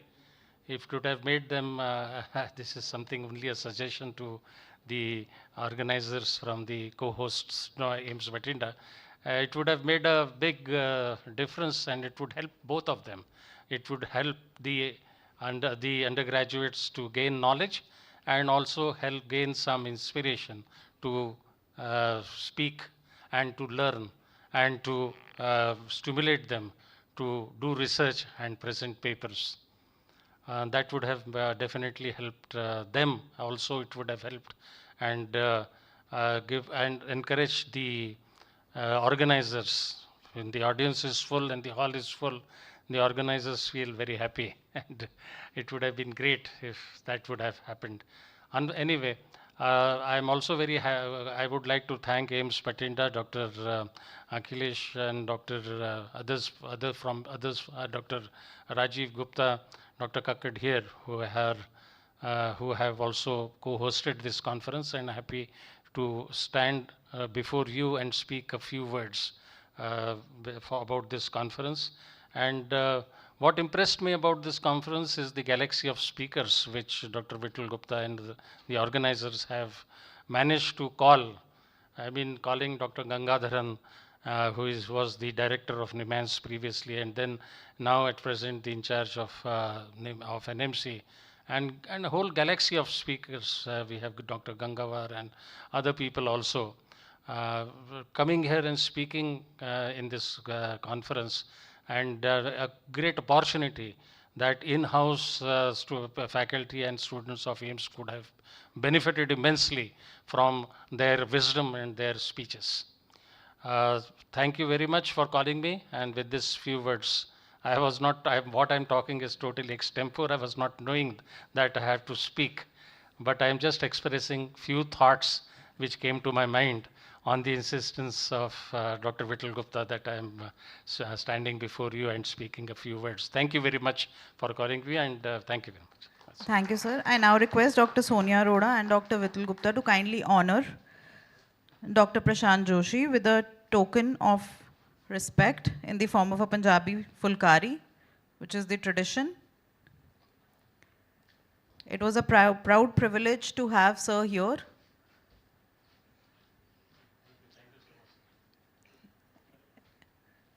We thank you, sir, for coming so far away and giving us the opportunity.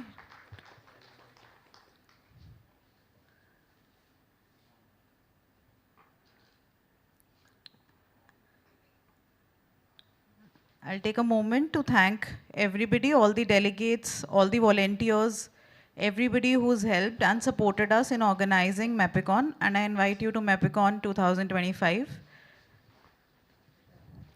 We shall now carry on with the academic proceedings for the day. The next lecture will be given by Dr. Prashant Joshi, Executive Director, AIIMS Nagpur. The topic is Demystifying the Dual Disease Burden in India.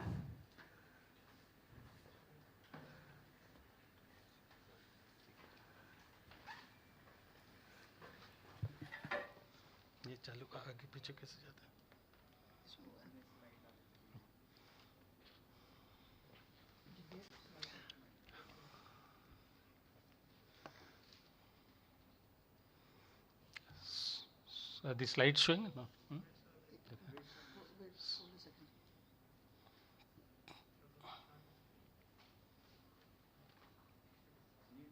यहाँ पे तो है.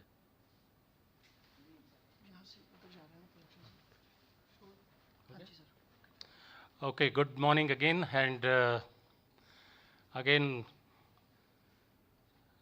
pleasure to stand before you and talk a few words about what the dual burden of disease in India. India is experiencing what is known as the dual burden of disease. In the past few decades, India has experienced or witnessed a dramatic rise in non-communicable diseases like heart attacks, paralytic strokes, hypertension, diabetes, cancers, essentially driven by lifestyle changes on top of the unfinished agenda of infectious and non-communicable diseases. Infectious diseases were very common when we got independence, but they continue to be still cause a significant burden of disease in India. There are emergences of new infections and re-emergence of old infections. And we were always surprised by the way the pandemics because of infectious disease have occurred.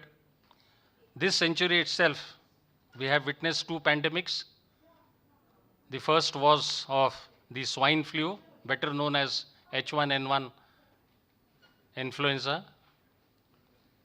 And the second was, of course, the COVID is quite fresh in our mind. COVID pandemic is fresh in our mind. In addition to that, we continue to face outbreaks of Japanese encephalitis, malnutrition, and other problems.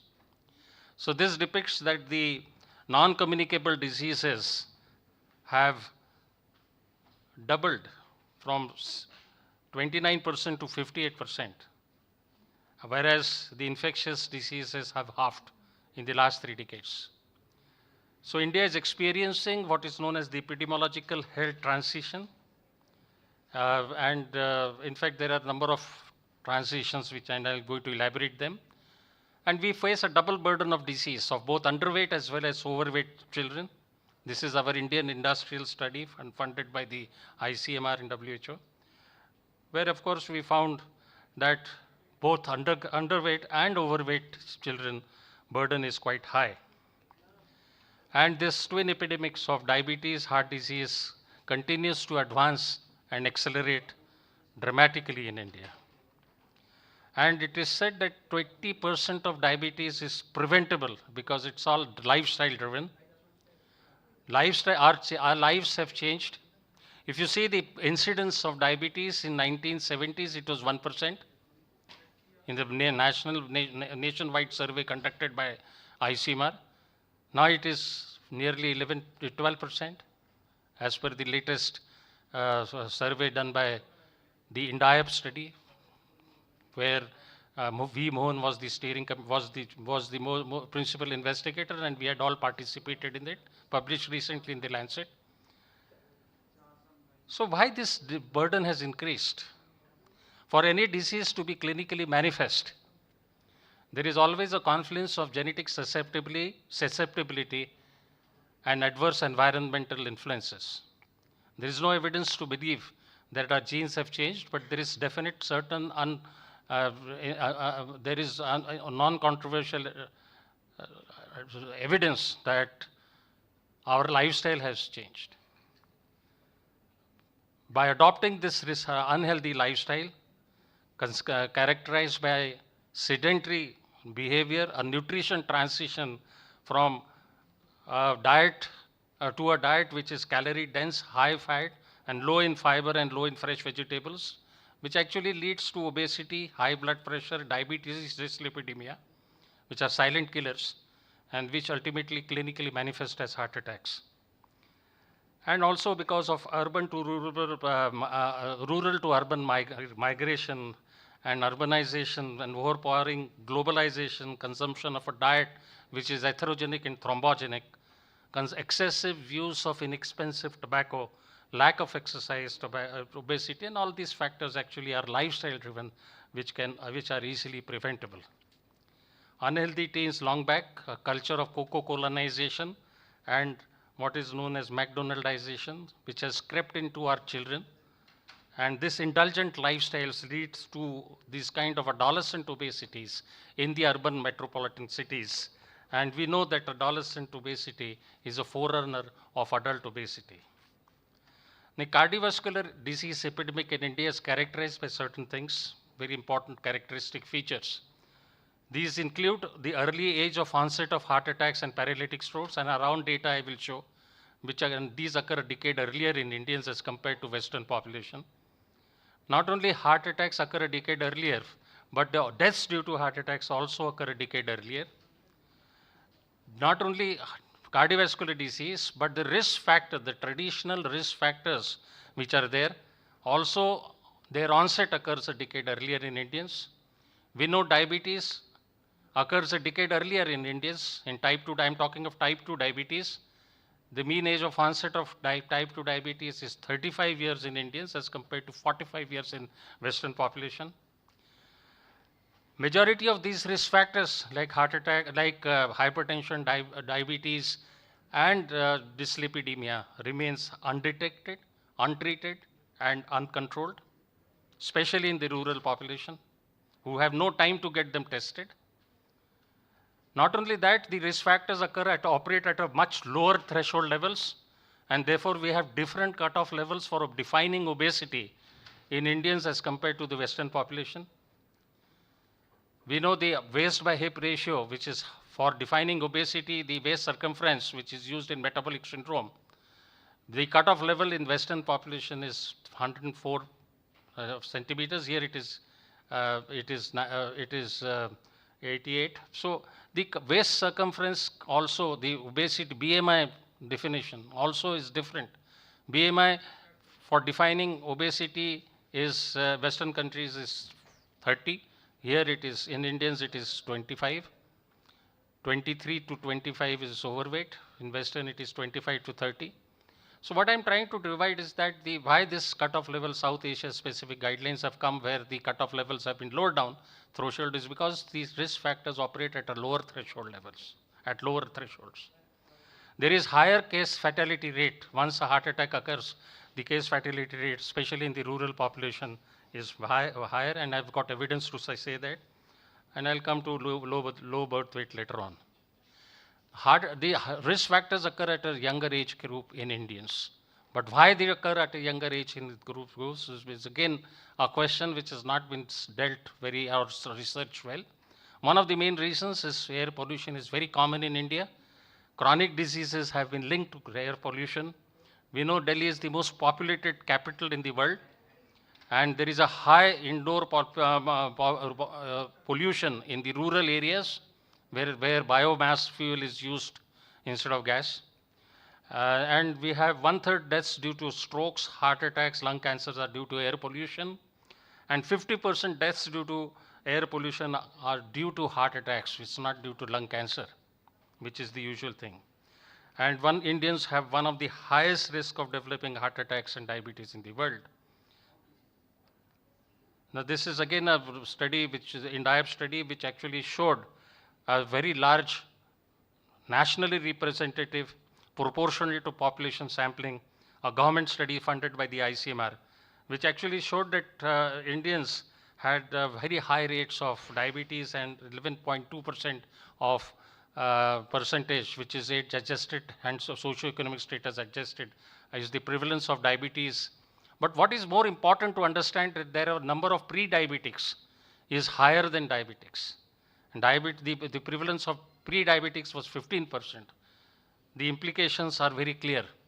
The implications are that since the number of pre-diabetics are more as compared to diabetics, which means that the epidemic of diabetes will escalate further in India. This again, the same study which actually shows the problem of undetected and untreated diabetes. We know in the urban population, actually rural population, actually 75% of diabetes is undetected, and about 66% in the rural population is undetected. Diabetes awareness is therefore markedly low, and it's coming there, no? The implications of undetected, so high rates of undetected, untreated, and uncontrolled diabetes is because the diabetes awareness is very poor, and therefore more screening is needed. Same thing occurs seen with hypertension, where more than 75% of, 80% of hypertensives are undetected in the population and detected for the first time during this survey. More in rural as compared to the urban population. So more than 1 in 4 adults in India have hypertension, but only 10% of them have their blood pressure under control. And I'll go through the inter-heart study which we conducted, a global study which was with the principal investigator Salim Yusuf from McMaster University, Canada. And this is the South Asian data which was published in JAMA, where we looked at the cause of early heart attacks in South Asians as compared to rest of the world. And the study was conducted in 52 countries. We had more than 15,000 cases of first heart attacks as compared to equal number of controls. A study conducted all over the world in all continents except the Antarctica because no one lives there. But otherwise it is represented globally. And in South Asian data, we compared 5 South Asian countries from 15 centers and more than 1,700 cases of first heart attacks and 2,200 controls. In 47, compared it with 47 other countries. This is the largest study to be conducted in South Asians, and I led the Indian component of this part of this study, and the first study to compare data across 5 South Asian countries, and we came across with the similar results that heart attacks occurred a decade earlier. Our mean age of first heart attacks was 53 years in Indians, as compared in Western countries, in Europe and in US it was 63 years, and in the rest of the world it was 58.8 years, indicating heart attacks occur a decade earlier, first heart attacks in Indians as compared to the rest of the world. And 9 easily measurable, potentially modifiable risk factors accounted for 90% of heart attacks, indicating that if we are able to control these risk factors, we are able to, indicating that once we have able to control these risk factors, we will be able to prevent 90% of heart attacks. And what are these? These are lipids, ApoB by A1 ratio, smoking, even non-smoked tobacco conferred a two-fold risk, whereas a smoked tobacco conferred a threefold risk of developing a heart attack. Increased waist by hip ratio, hypertension, diabetes, psychosocial stress, and we have measured various components of psychosocial stress, and no time, I will not go into details, but lack of physical exercise, lack of consumption of fruits and vegetables accounted for 90% of heart attacks in Indians. Heart attacks, 70% of the first heart attacks occurred before the age of 60 years in Indians. Again, if you look at the socioeconomic transition which has occurred, we always thought that heart attacks are disease of a high socioeconomic strata. And what this INDIAB study, which was again published in the Lancet, which actually showed that urban poor are in urban areas, there was higher prevalence of diabetes in the lower socioeconomic strata as compared to the upper social, whereas in the rural, it was the higher prevalence in the lower socioeconomic, in the higher socioeconomic strata, which indicates that there is a reversal of socioeconomic gradient, and that that the epidemic has matured. So in urban areas, it is not restricted to the higher, but it is in fact more common in the urban poor. Educational study, this actually shows that we have in the industrial study, which actually shows that the cardiovascular risk factors was inversely related to the educational status. And again, the CREATE registry data, which I was referring to in the earlier part of this morning, the study which was conducted in 89 hospitals and coordinated by St. John's Medical College, which actually I was a steering committee member, and 3/4 of the patients, quarter of the patients were from lower socioeconomic strata, and there was higher mortality after heart attacks in the rural, in the poor people because of lack of use of evidence-based life-saving medicines and interventions.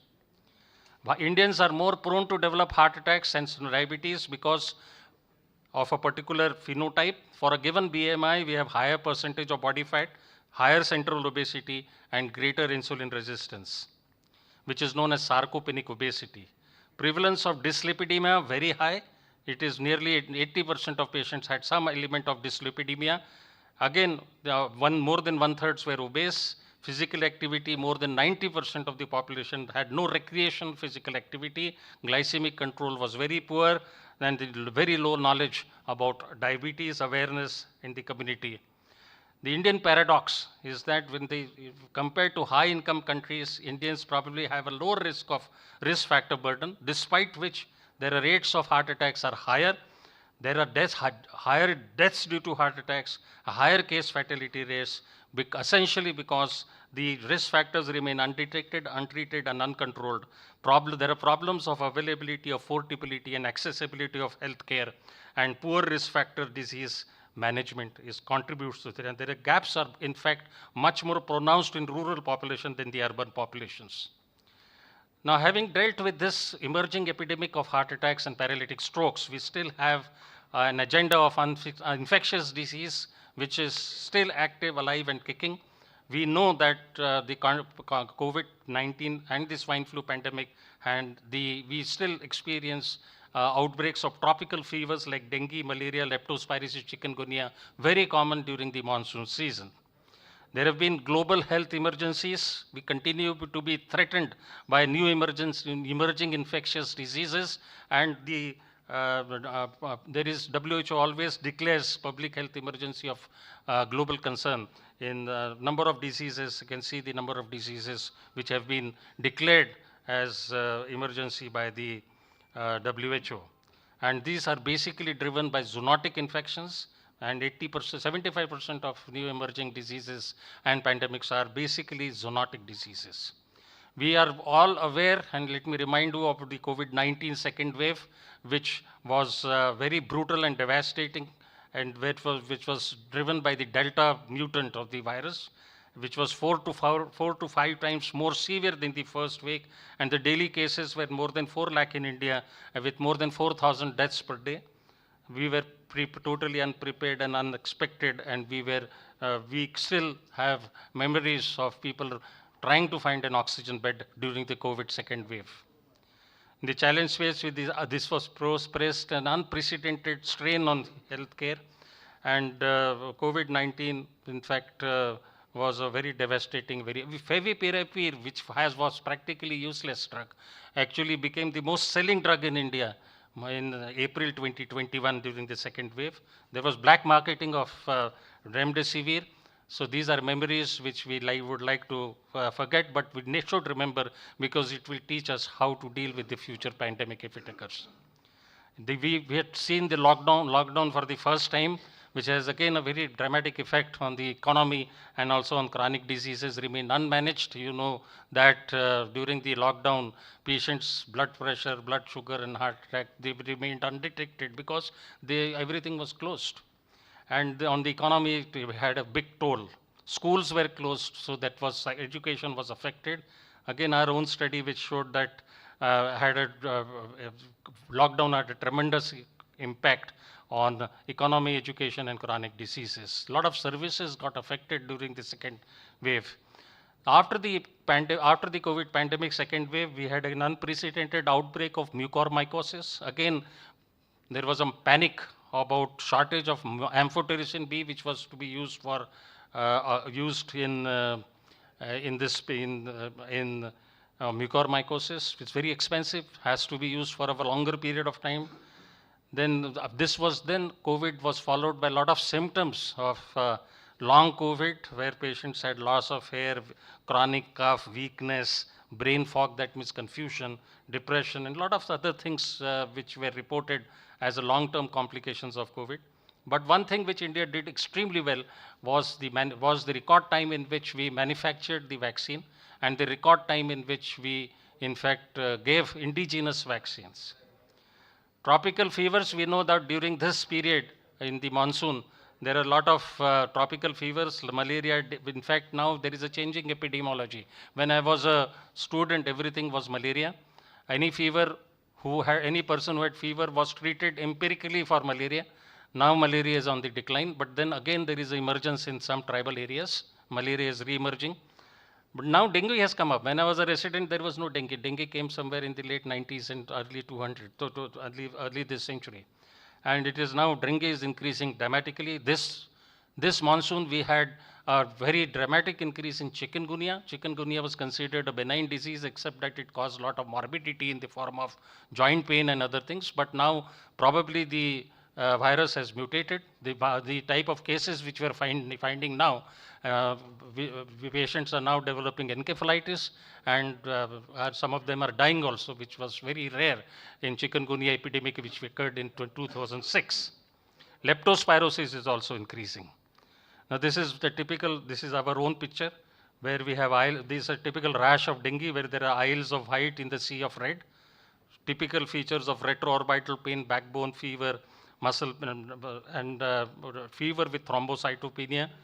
Malaria, in fact, is a great imitator, which is considered in the differential diagnosis of any patient who develops fever is jaundice, and also considered as a very important differential diagnosis in patients who have fever with thrombocytopenia and renal failure. And in fact, we know that malaria can mimic anything and everything. Scrub typhus is again emerging and very common during the monsoon season. Ishkar, which is a typical feature, which is found in only 40% of the patient, and basically patients present with undifferentiated fever and therefore remains undiagnosed, and the serology becomes positive only after 5 days. It is transmitted by the tromboculid mite. Ishkar, which is considered to be pathogenic, found in only 35 to 40% of cases. This is the typical Ishkar. These are all our own patients, which have seen this, which looks like a cigar burn, and of scrub typhus, all our original pictures. And in fact, when we reported first cases of scrub typhus in 2012 in IGMC, when I was working there, no tests were available that time for diagnosing scrub typhus. Therefore, we had to send it to National Center for Disease Control, and we got back the report as being positive. And then the whole system of the public health that got activated, and we had an investigation subsequently. Then these were, we are now seeing a lot of cases of scrub typhus during the monsoon. Leptospirosis, we have outbreaks in monsoon. They are more common in people who walk on barefoot and do some paddy sowing there in the fields, farmers. In Mumbai, we know during monsoon, after a heavy rainfall, people have to wade through knee-deep water. That exposes them to leptospirosis. And one of the characteristic features is, look at the eye, which is suffused and icterus is present. One of the differential diagnoses of fever with jaundice is leptospirosis, and they may sometimes develop bronchopneumonia of this picture, which I am showing here. And in fact, in 1998, there was an epidemic of fever in a small village near Nagpur, and a lot of them had developed fever. We did not know what is the cause of that fever, and there we investigated, and ultimately turned out that these cases were of leptospirosis. So leptospirosis is always a differential diagnosis. It's an important tropical fever, especially if a patient presents with fever with jaundice. Apart from malaria, one should always consider leptospirosis, especially in monsoon season. And it's very easy to treat. In more severe cases, injectable ceftriaxone, otherwise doxycycline is given in mild cases. Then this is again in chikungunya, where there was an epidemic of chikungunya in 2006. All of us may remember that there were whole villages, and there were reports of 4 deaths due to chikungunya in the newspaper, and I was deputed by the public health department to investigate. We did a verbal autopsy of those deaths. We did not we found that they were because of suicides and not because of deaths. And this is a typical hospital scene of a rural hospital, which in Karanja, very close to Nagpur, where so many patients were admitted, and all of them adopted a typical posture, a flexed attitude, flexing of all the lips. They called kukudu posture, and these villages, and these were all full of these patients. Whole villages were affected that time. Fortunately, that time there were no deaths. But now the chikungunya, which we are seeing now, is there has been a probable mutation of the virus, and we are finding more severe, and some deaths have also been reported. But during that epidemic, when the whole population was affected, this started somewhere in Africa in 1960s, but remained dormant and came to India in 2006 in a very dramatic way. But no deaths, more morbidity. But now, which we are getting in this monsoon, we got a lot of severe cases of chikungunya as well.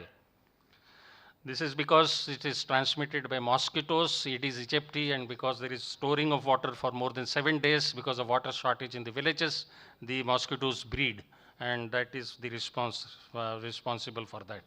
And it is therefore prudent to use doxycycline in patients of undifferentiated fever, which works against both leptospirosis, it works against scrub typhus, and it also works against malaria. So in differentiated way, then this is again a case of human trypanosomiasis, which visit an emerging new zoonosis in India. In 2005, we reported the first formally identified case in the world of human trypanosomiasis due to T. vensei. A new form of human trypanosomiasis described for the first time due to an animal species. Human trypanosomiasis and vector species, that is tsetse flies, not found in India. It was restricted to the Africa. It was called human African trypanosomiasis. And this is our first paper which showed that human trypanosomiasis was caused by trypanosomiasis evansii, which is a parasite which is found in cattle. And this was reported by WHO, and and this is the typical slide which we saw at that time. And then in my unit, this patient was admitted with high-grade fever, and his slide shows this very typical trypanosomes were seen. And the next day, when the fever subsided, this disappeared. But again, after a few days, he developed fever. Again, it appeared in the smear. And therefore, we did molecular studies. WHO was involved, and a molecular biologist from France had come, and he actually did the molecular studies, took back, and it was found that it was at 392 base pair, it was found to be trypanosomes, and more specifically, it was found to be Trypanosoma evansii. So we had formally identified that it was a Trypanosoma evansii, a disease which is confined to the cattle, was responsible for that. We treated the patient with Suramine, a drug which was provided to us by WHO, which was not available in India. And we gave one injection every weekly for 5 injections in that patient with a lot of precautions. And then we did, and the patient recovered completely. And they did not have any symptoms subsequently. We followed the patient for 3-4 years. And then we did a survey in the village from where the patient came from. And preliminary serological survey actually showed a very high level of seropositivity, nearly 18%, indicating a lot of infection but no disease. Then human trypanosomes was ultimately reported in the New England Journal. We did further studies and found out that it was due to a lack of apolipoprotein L1, which is a triponephrotic factor which prevents the infection of animal trypanosomes in humans.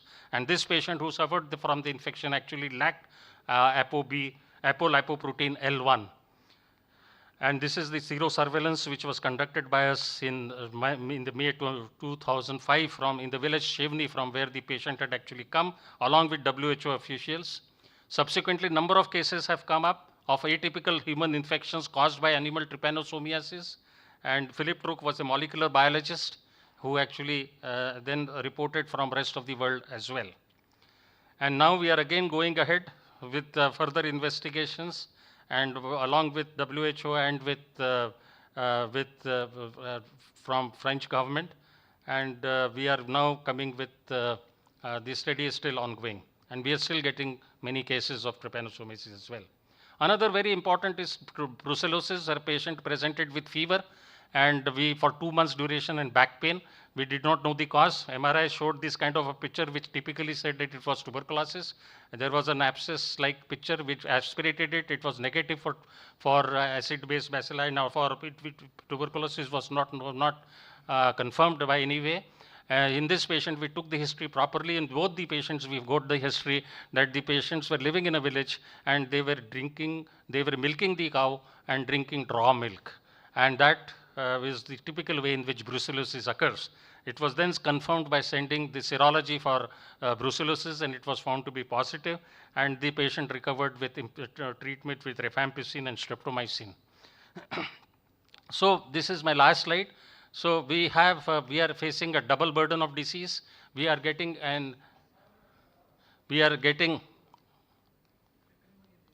flickering हो रहा है. We are getting what is known as majority of non-communicable. Can't see that, no? This is the last slide. So what India is experiencing dual burden of disease. In fact, there is a triple burden because lack of infrastructure is also there. So we have majority of non-communicable diseases like heart attacks and paralytic strokes, and the risk factors increasing. And this is totally preventable and controllable, despite which millions are dying. And we still continue to wonder whether the next pandemic will strike us, and whether infectious diseases are still common. India has the dubious distinction of having the largest number of diabetics in the world, and after China, and large number of cancers and large number of hypertension. Majority of these risk factors are undetected, untreated, and uncontrolled. And the problems of affordability, acceptability, and availability of health care, especially in the rural population. In addition to that, we have large burden of communicable diseases, and the imperatives of prevention actually dictate the urgency by which we need to empower the community and through health education and formulate and implement strategies that are lifestyle linked, population based, resource sensitive, and context specific, diabetes through an enlightened policy of stakeholders and an energetic coalition of health workers. And development need not be associated with distorted diet and distorted lifestyle and disturbed health. Thank you. That's my last slide. And thank you for your patient hearing. Thank you very much. Thank you, sir, for this masterly presentation. And more importantly, most of your things were backed by your own data. So I must congratulate you for the great lecture and your research which you are doing. It is great for India. Now I'll request anyone who has to ask any question, please. So if there are no questions, I think Dr. Joshi, commands a standing ovation and 3 cheers for his masterly presentation. Thank you very much, sir. It was great talk. Thank you. Thank you very much for giving me this opportunity. Thank you very much. Thank you, sir. Thank you for sharing your knowledge with us, sir. The next is a duologue from Dr. Sanjay Kalra, Consultant Endocrinology, Bharti Hospital, Karnal, and Dr. Suneet Kumar Verma, Consultant Physician and Diabetologist, Alchemist Hospital, Panchkula, and Sparsh Clinic, Zirakpur. Their topic is obesity, the octopus in the room.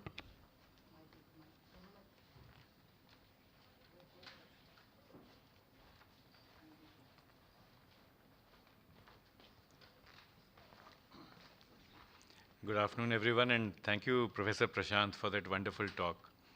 The double whammy of communicable and non-communicable disease, that is something we all need to keep in mind when we manage diabetes. But you've seen how effortlessly he has put them together, apolipoprotein A1 and trypanosoma. Who would have thought of that? Similarly, in COVID, we realized that obesity is one of the risk factors which leads to COVID, severe COVID, and then death from COVID. And Dr. Joshi, it's also nice because it's nice to have listened to you, because ICMR in Haryana, ICMR in Dab, we contributed to that, and we are co-authors in many of the publications after Haryana joined ICMR in Dab. So for some topics you have one speaker, but if it's a heavyweight topic, then you need 2 speakers, right? So that's why we have this duologue. So Dr. Suneet, warm welcome. What does this slide mean to you, this octopus in the room? I always thought it was the elephant in the room. Good afternoon all. Exactly, sir. This is an elephant in the room. We have heard this phrase nth number of times for many, many reasons and many, many problems.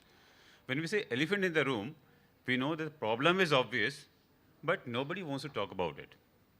And obesity is something like we should talk about it.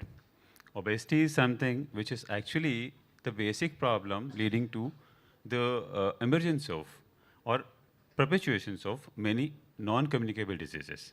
So rather than saying elephant in the room, let's say something else, maybe octopus in the room. Octopus is important. Octopus is a very intelligent invertebrate. It has 8 tentacles. Each tentacle has its own brain and a central brain, so it has 9 brains. So can we imagine an organism with 9 brains, 3 hearts? So like this, obesity is quite similar to this thing, to octopus, because obesity itself has like a model which shows omnious octet of obesity.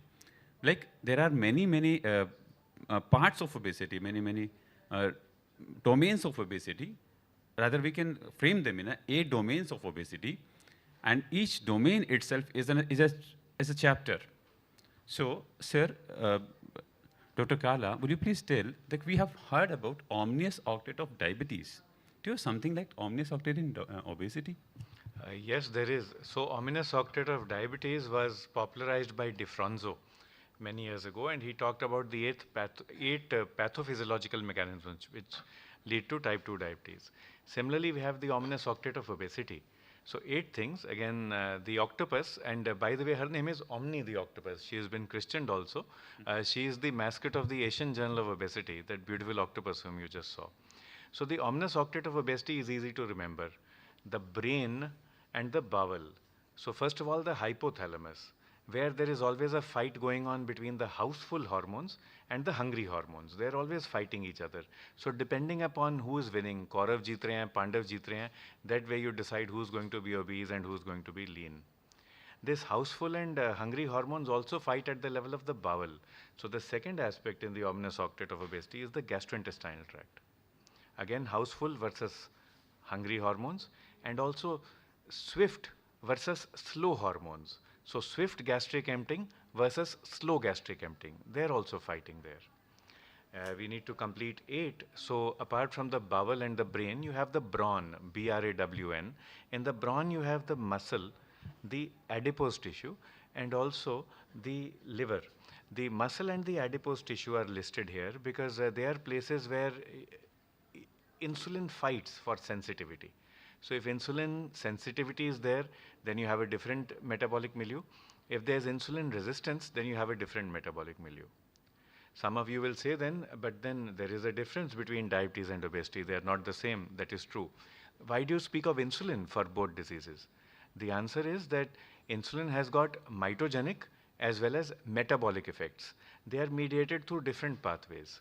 If the metabolic pathways are okay, then you are euglycemic. But it is possible that there is insulin resistance. The metabolism is okay, but the mitogenic pathways are hyperactive. In mitogenic pathways, the extreme is that you get cancer. But before that, you will get something called maladaptive anabolism. And another term for maladaptive anabolism is obesity. So we've talked of 4, and then there are 4 other players: the adrenal gland, the thyroid gland, the gonads, and of course the pancreas. We just spoke of insulin. So all these put together are the ominous octet of obesity, Dr. Suneet. So in obesity, if we look in an octopus way, so there are many reasons. So there are causes and confounders. And if we divide causes and confounders into 2 major categories, there may be biomedical cause or psychosocial cause. Among biomedical cause, 4 E's: endocrine dysfunction, extraneous limitations, means there may be osteoarthritis, patient is not able to move, he is having some sort of illness, he is having cardiac failure, he is not able to exercise, or maybe estate or inherited syndromes that can lead to obesity, or maybe endocrine disruptors, patient is on corticosteroids, maybe for rheumatoid arthritis, maybe for some other reasons, maybe interstitial lung disease. So that is causing obesity. So obesity is not simply like he is eating more and he is obese. There may be reasons. There may be psychosocial reasons. What are the psychosocial reasons? Maybe environmental reasons. Maybe some pollution is going on. Maybe he is, we are using so much of plastic. So then there is emotional health. Patient is sad. Sadness can lead to both things. Can increase obesity. This can also cause weight loss. But this can be very, very important cause of obesity. For sadness, he may be on some kind of medications that can also lead to increased obesity. Then education and literacy levels. Patient is not ready to accept that he is obese. I तो कुछ खांदा ही नहीं sir. Patient is overweight. This is a common thing which we usually see in an adolescent coming to our obesity, and we are saying please control his diet. He is already obese. कुछ नहीं खांदा sir. So like this is education level. How do you accept things? How do you know? How much you are literate? It's not only you are graduate that you are educated. How much literacy actually you do have? Then economical and commercial determinants are there. We need some treatment. I need to go to gym. I have a stray dogs in my street. I cannot run in my street. I need to go to gym, but I don't have money to go to there. So there may be economic aspects which are actually preventing. Patient is having a day and night shifts. Person is not able to spare time for himself. Maybe he's working 2 times to earn the bread and butter for his family. So there are many aspects for obesity. So this slide, Omni the Octopus, reminds us that obesity is a multifaceted, a multifactorial syndrome. And you will not only have biomedical or endocrine causes, you will also have psychological, social, environmental causes. And when in community medicine, we learn about the biopsychosocial model of health, or now they call it the biopsychosocial-environmental model of health. Obesity is one disease which fits perfectly. But in the medicine clinic, and we have professors of medicine here, we always are taught to take a history first. Patient comes to you with fever or backache, you don't immediately prescribe a paracetamol or an ibuprofen. You first of all take a history, you try to find out the etiology. Sometimes we make this mistake in chronic disease. In type if it is a fever, if it is backache or pain, we follow what we are taught in MBBS. But the moment it comes to chronic disease, ischemic heart disease, diabetes, obesity, then we go into spinal mode. I'll just write a medicine. I'll write glimepiride, metformin. Nothing can be worse than that. So whether you are in anesthesiology or in medicine or in any other sister specialty, the first thing is to find the etiology. And in obesity, the etiology will find in this way. What is the rate of metabolism? What is the food intake? What is the exercise? So 3 things: exercise, diet, and the body metabolism. You need to take a good history. You need to probe also, because patient may not give you the right history at the right time. So Dr. Sunit, in your OPD, sometimes have you seen patients telling you lies? Yeah, definitely, sir. In every OPD, we do see this. So do women tell you more lies, or do men lie more? Everyone. Everyone. So it's like, as sir said, obesity can be because of like he is having some slow metabolism. Slow metabolism comes by age, comes with age.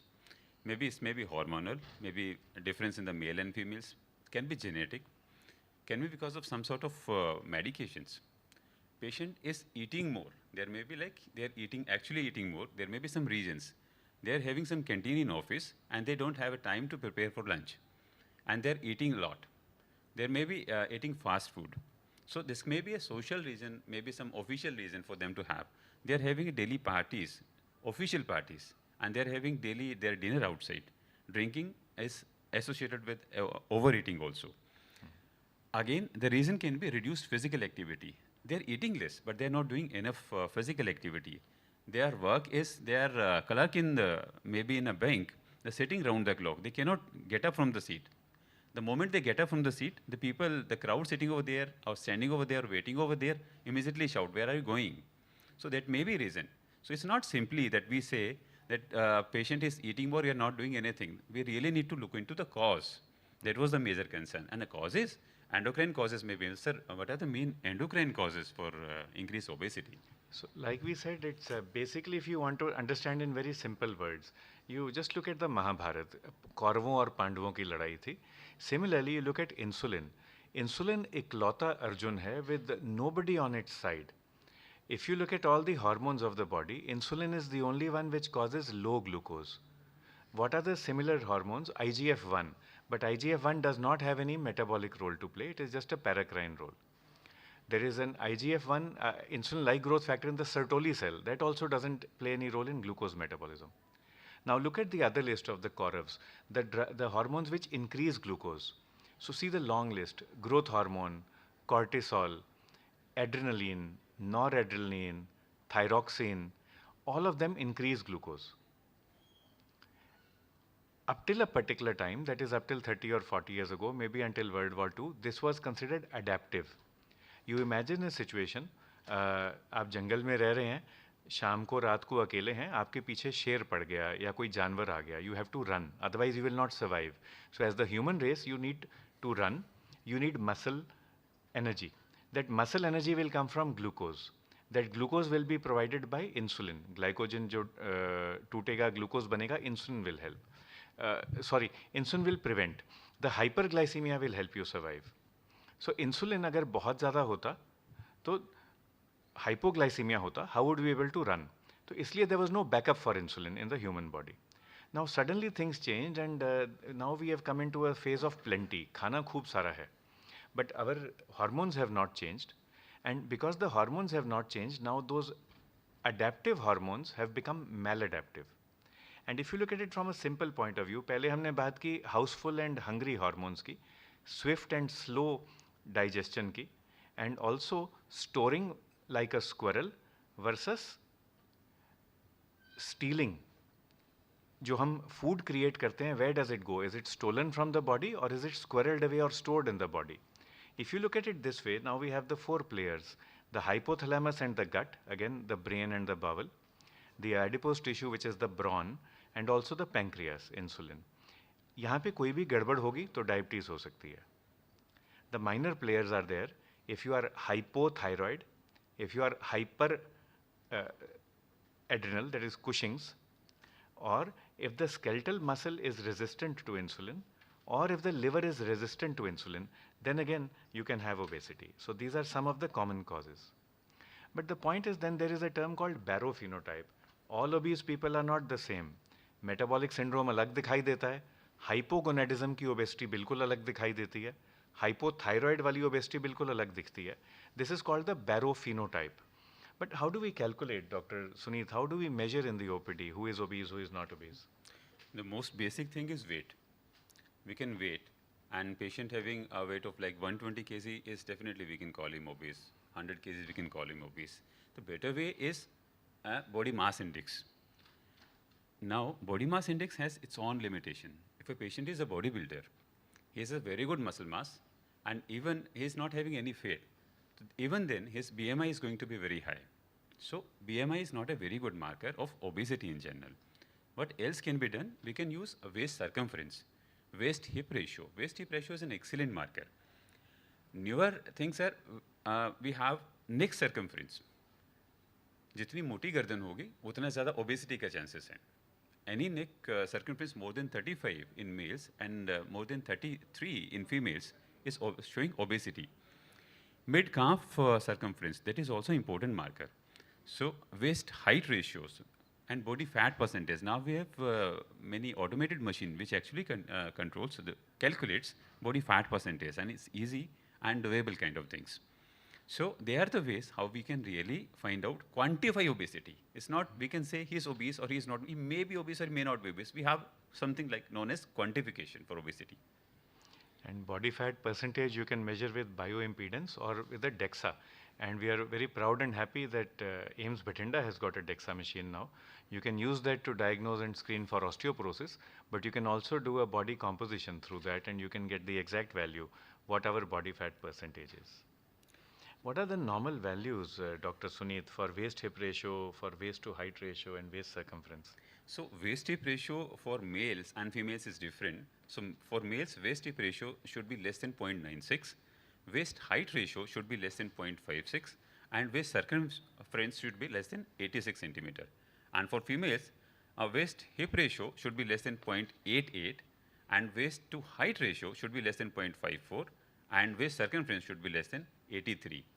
And lookingly, it looks like very simple kind of thing, but honestly, in our OPDs, probably we are not measuring all these parameters.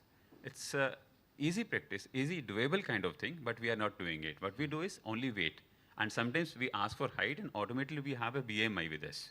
But there are simple doable kind of parameters which can actually predict the cardiovascular health, the risk of developing pre-diabetes or diabetes, the chances of a pre-diabetic to going into a diabetes mode can be easily predicted by if we calculate these simple parameters, anthropometric parameters in our OPD.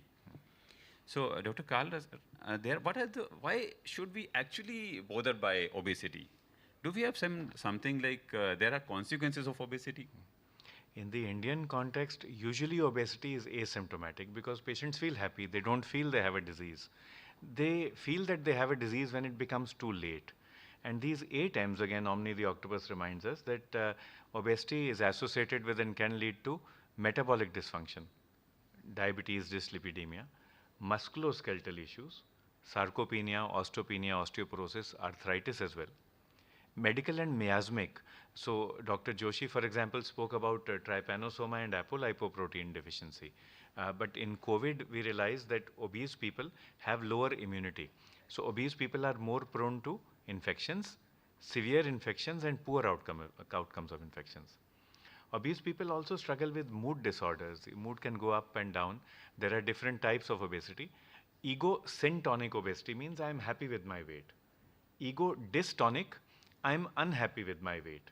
And schizoid obesity means not that I have schizophrenia, but it means that my mood is really disturbed because of weight. So these mood issues also come in with obesity. Women may face menstrual issues and difficulty in pregnancy. Men certainly do face masculine issues. We'll talk about that. And then mitogenic. Obesity is a mitogenic disorder because it leads to increased cancers. For those of us who still have to appear for exams, just remember 3 into 3. And this I learned from Professor Madhur Verma. So the 9 cancers associated with obesity are breast, ovary, uterus. So you remember the 3 ones for women. Then 3 in the upper GI, that is liver, gallbladder and pancreas, all 3 together. अब बाकी बचे 3, so that is the esophagus, the colorectal cancer, ऊपर and नीचे and बीच में kidney, दोनों kidney, left kidney, right kidney, दोनों का कैंसर बढ़ता है with obesity. So remember the 9 cancers mitogenic and of course monetary. Dr. Suneet, if you were to buy a shirt for yourself and it cost maybe 1,000 rupees, the one for me that would cost 1,500 because they need more cloth, more stitching. तो monetary खर्चा भी बहुत आता है obesity का, बहुत गड़बड़ होती है. But beyond this, these are the classic M's. Any other aspects that come to your mind, Dr. Suneet, where you find patients coming and complaining, or you find doctors complaining, our colleagues complaining, doctor साहब आपने medicine OPD में मरीज को पतला नहीं किया, इसलिए हमें दिक्कत आ रही है एनेस्थीसिया में, ENT में या पल्मोनोलॉजी में. So there are other aspects like brain health. Dr. Kal has already discussed. Maybe a patient is having a low mood all the times, or right from the mood there are other reasons. It increases the chances of cerebrovascular accidents. So actually there is a problem with obesity. Obese neck has many aspects. Patients need some therapy, maybe intensive therapy, maybe intensive care, and we need to ventilate. Then how difficult this is to ventilate a patient with an obese neck and a short neck. Only anesthetist actually knows the pain. Yeah, we have anesthesia. We have young anesthesiologists in the audience, and they know how difficult it is. वो तो गर्दन देख के ही, you know, when they go to the market, बाकी लोग तो देखते हैं कि कौन लड़का सुंदर है, कौन सुथरा है, कौन लड़की ब्यूटीफुल है. हमारे anesthesia वाले के लिए सबकी गर्दन देखते रहते हैं कि अगर इसको intubate करना पड़ गया, अगर tracheostomy करनी पड़ गई तो कितना आसान होगा, कितना मुश्किल होगा. So that's called the anesthesia index. So there are overweight heart. The cardiologists know it very well. The fat around the heart is a big problem. Then perivascular and vascular fat, the main reason for inflammation, increased inflammation, and ultimately leading to endothelial damage and all spectrum of cardiovascular disease. Fatty liver, this is practically an epidemic right now. We've been saying epidemic of non-alcoholic fatty liver disease or fatty liver disease secondary to alcoholism. So overweight kidneys itself. Obesity-related glomerulonephritis is a new entity, and we are seeing patients which are actually getting kidney damage only secondary to obesity, not because of anything else. Then obesity-associated reproductive syndrome problems, maybe PCOS also, and musculoskeletal problems, osteoarthritic problems, and these are the problems which we see secondary to obesity. So obesity, we have seen like, how do we correct? We know this is a problem. Now we understand there are consequences of obesity. So how can we correct it? Is there any way of doing it? Classically what we do is, like any patient coming to our OPD, we say, come khao, thodi exercise karo. So there are non-pharmacological ways. But are they so easy? Is it that easy that we say, don't eat it, and the patient will listen to us and will not eat it? No, there are reasons he is eating more. So really need to look into, not only we need to give them our nutritious diet, healthy diet, we really need to tell them, really need to look into their behavior. Why he is eating more? Do we really need some sort of behavioral therapy? Then we really need to tell him or her about exercise and therapy. Sleep hygiene is very important, and the stress is a very important reason for obesity and for all type of non-communicable disease which we see in today's world.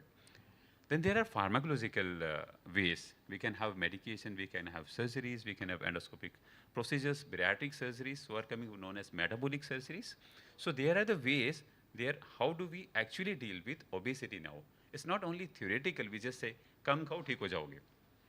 So next is like, sir, do we have something in our armamentarium to actually deal with obesity? Patient is coming to us not to listen to कि doctor साहब आपने बोल दिया कम खाया करो, ये तो मैं कहता आपके 500 रुपए की पर्ची मैंने क्यों कटवाई? So do we have something to actually prescribe? We do. And do remember that in diabetes, the first line therapy is called lifestyle modification. But in obesity, the first line therapy is IBT, intensive behavioral therapy. So as physicians, as surgeons, whoever deals with obesity, we should know how to change behavior. that we should know. Either we do it ourselves or we refer to our colleagues in mental health. But all of us have to take on the responsibility of intensive behavioral therapy. That said and done, IBT alone will not help us in reducing weight. We do need medication. Over the past 3 decades or so, we have not had a good experience with drugs. Many drugs came, fenfluramine, rimonabant, sibutramine, they came and they went because of issues. But now we have drugs which are safe for use. We can classify them as non-peptides and peptides. The non-peptides are not all that effective. Orlistat is a lipase inhibitor. Topiramate phentermine combination can be used to reduce appetite. Do note that the maximum you can use it is for 8 weeks, not more than that. Though our colleagues in pediatrics use it for childhood seizure disorders for long, long periods of time. Naltrexone, bupropion is used in psychiatry. It is not used frequently in obesity. And medical nutrition therapy using very high protein concentration powders. This helps in improving satiety. The concept is protein satiety hypothesis. If you eat lots of protein, you feel full. The houseful hormones increase, the hungry hormones go down, and you are able to regulate your appetite.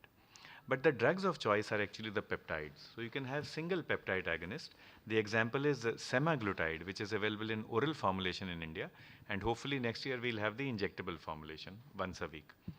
We also have dual agonists, which are receptor agonists at 2 peptide receptors.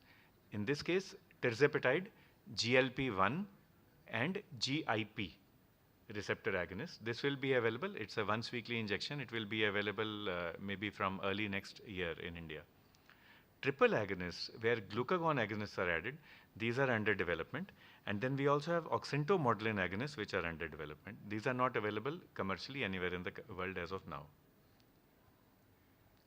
Therefore, we also need creative solutions. So we've seen that obesity is so complex. All of us need to work on it, but we need to help our patient change their behavior. Environment तो वही है, उसमें हम कैसे बदलें? Like, let us say somebody says you have to be sattvic in spite of whatever is going on around you. Similarly, what can we do? So, Dr. Sunit, what have you learned from our colleagues in community medicine, from Dr. Soumya, Dr. Madhur, Dr. Rajesh Kakkar, sir? Sir, best thing is preventive medicine everywhere. All type of non-communicable disease, they are best dealt by the ways preventive medicine people do. So if we don't eat much, we have a good exercise, so we can take care of at least 2 important things. We have a good lifestyle. We are able to maintain our sleep well in time. We have we are lesser and lesser using our gadgets in the night.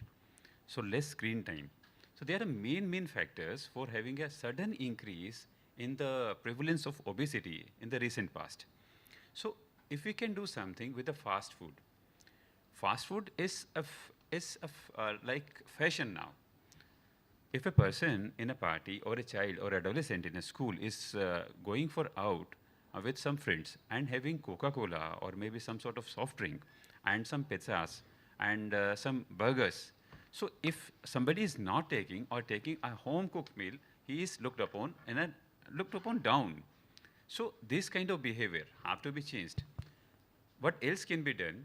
Like if you need to buy 1 kg of apple, a good quality apple is going to cost you around 200 rupees a kg, maybe 300 rupees a kg. But if you need to buy a Apifizz kind of thing, which is supposedly says that it has apple juice, you can buy it in a 10 rupees. So if we increase the cost or tax on that kind of thing by maybe 200 times or 300 times, if it costs you 300 rupees, probably our kids will not buy it. So syntax is important. We have to have a warning labels on unhealthy food. We should have a good habit of having our kitchen garden where we should grow, and our children, like they have a habit of eating healthy. So like we should increase the participation in sports, physical activity, dance. So these kind of activities can actually have a role in prevention of obesity. So we can use our religion or spirituality as a motivation to prevent obesity. So this is like a holistic approach. It's not like only theoretical. We say that you just really have to have some preventive, definitive measures to control this obesity. And the audience will be very proud and happy to note that this term SPADES has been coined at AIIMS Bathinda by the Community and Family Medicine. It is structured physical activity dance, exercise and sports, which reminds us कि हम भंगड़ा भी कर सकते हैं. इतना time हो गया, we have been speaking for half an hour. अगर आधा घंटा अगर हम बैठे रहेंगे तो होगा क्या? So why don't everybody just stand up and stretch? एक बार उठें तो सही सब लोग. All the young boys and girls, let's just stand up. And doctor Saumya, if you are happy and you know it, what do you do? If you're happy and you know it, what do you do? Old also. So we clap our hands. Yeah. But अभी हमारी talk खत्म नहीं हुई भी. So clap your hands and sit down again. अभी talk हमारी साड़ी मुक्की नहीं है अजय. अजय तो ਆਪਾਂ warm up कर रहे हैं. Dr. Suneet spoke about the ominous octet of obesity. Ominous octet came from Diffronzo, but many times I think, why are people so sad, so gloomy, so grumpy? मतलब मुस्कुराओ, happy feel करो. All the young boys and girls of AIIMS Bathinda, the only time I see them happy is जब इनको free lunch या free breakfast मिल रहा हो. Otherwise, they are always criticizing the institute. अब हंस पड़े now, and you look so handsome when you smile. So we thought we should change ourselves. So instead of telling our patients always in pathogenetic terms, हाय कितने उदास हो, हाय sugar हो गई, मारे गए, लुटे गए, मोटे हो गए, now the world has come to an end. Why don't you look at it in terms of happiness, optimism, opportunities? So we changed our thought process and we created the octagon of opportunities in obesity. Now, so many opportunities we have to manage obesity, and this brings us to the conclusion. और वो भी हमारा warm up चला है, you know, slow, slow, slow. तो जैसे मिल्खा सिंह वाली movie है, वो गाता है slow motion क्यों चलता है तू अंग्रेजा, तू fast fast कर. So basically, what the person is saying, you go away with the foreplay and everything, you come straight to the point. So now we come to our point. Now we're going to conclude. We have opportunities for action in obesity, and Omni the octopus reminds us. Endocrine optimization सबसे पहले.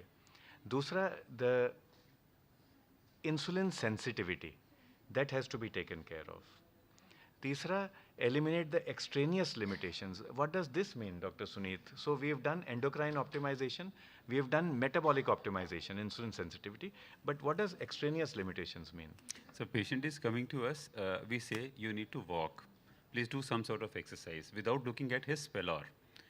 He or she is having hemoglobin of 7. How can we expect him or her to walk? Patient is already having severe osteoarthritis. Aunty ji आ रहे हैं, aunty जी तुसी मोटे होते जा रहे हो, थोड़ा चला करो. चला क्या करो, मैं माता से उठा नहीं जाता, उसके काफ़ी पेन होता है. Please look into these reasons where we actually can act upon, where actually we should act upon so that they can actually walk. So I was coming to Bathinda, so I saw this advertisement. एक गोडा सवा लाख दा, दो गोडे सवा दो करोड़ दे, 25,000 discount. So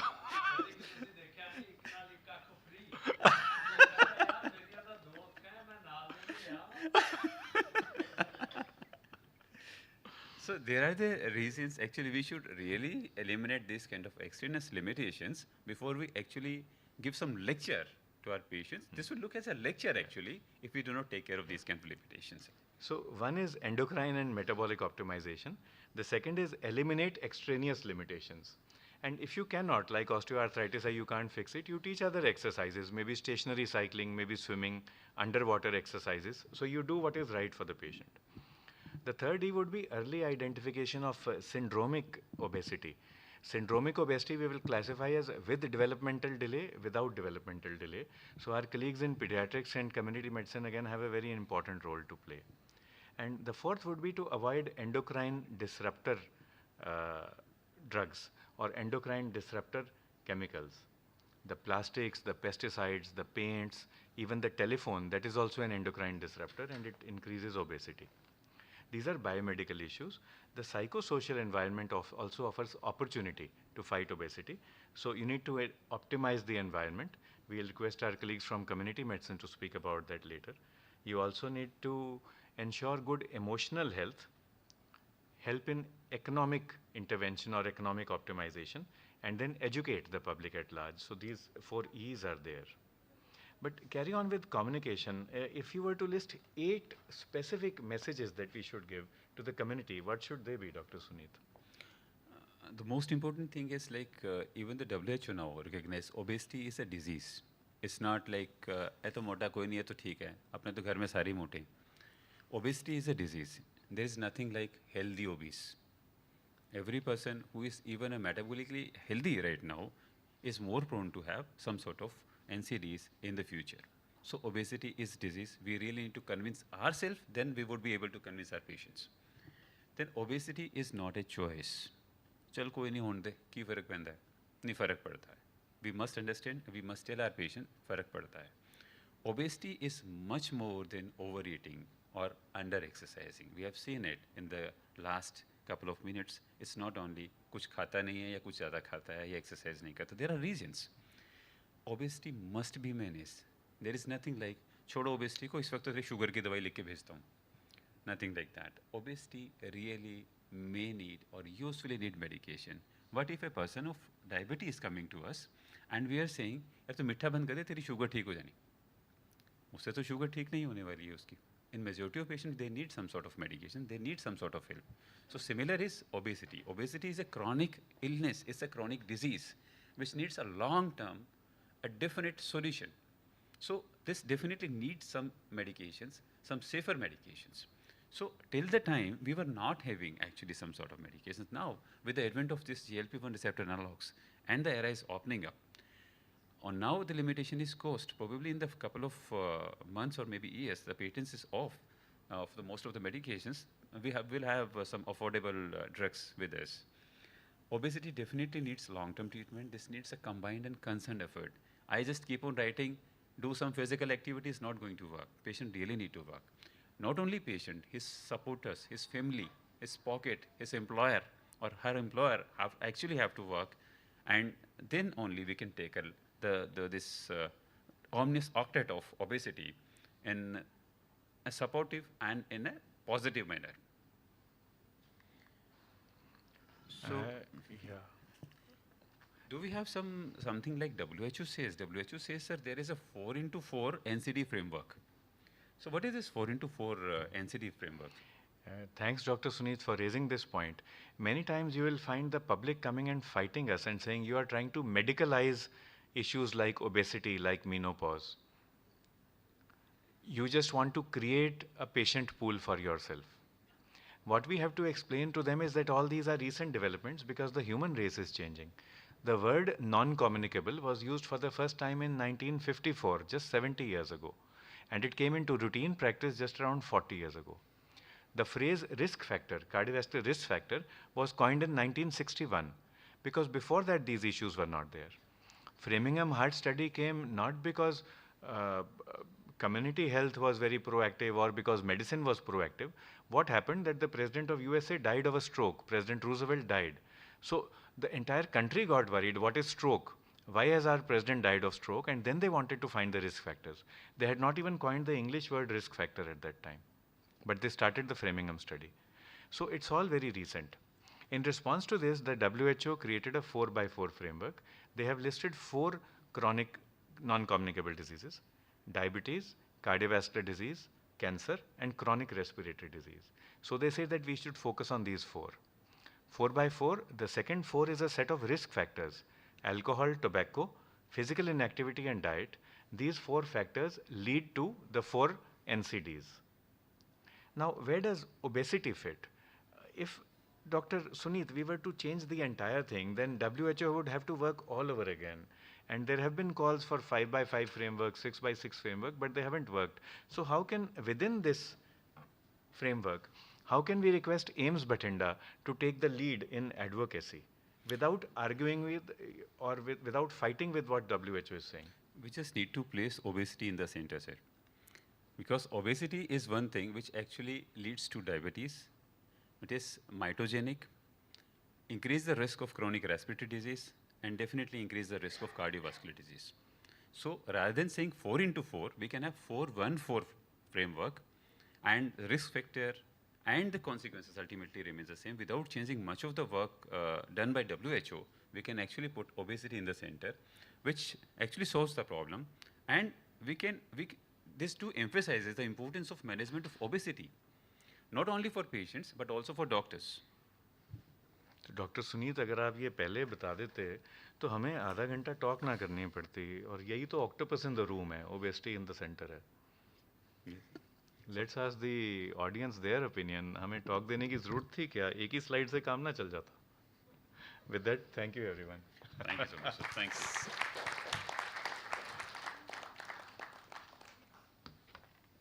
Thank you very much. I think those who have not attended lost a unique thing about your presentation, which is really great, and only Sanjay Kalra can devise this because of his academic, intellectual, and expressive acumen. So I must congratulate you about your presentation. So everybody was engrossed, and this is, I again say, this is the loss of the people who did not attend it, and we will try to have your clipping on YouTube and transmit and share with everyone. Thank you very much. Excellent you, sir. pattern and excellent delivery of message. What you want to do is obesity is a disease, not raje puje ghar di nishani hai. Thank you very much. Thank you, ji. Thank you. Thank you.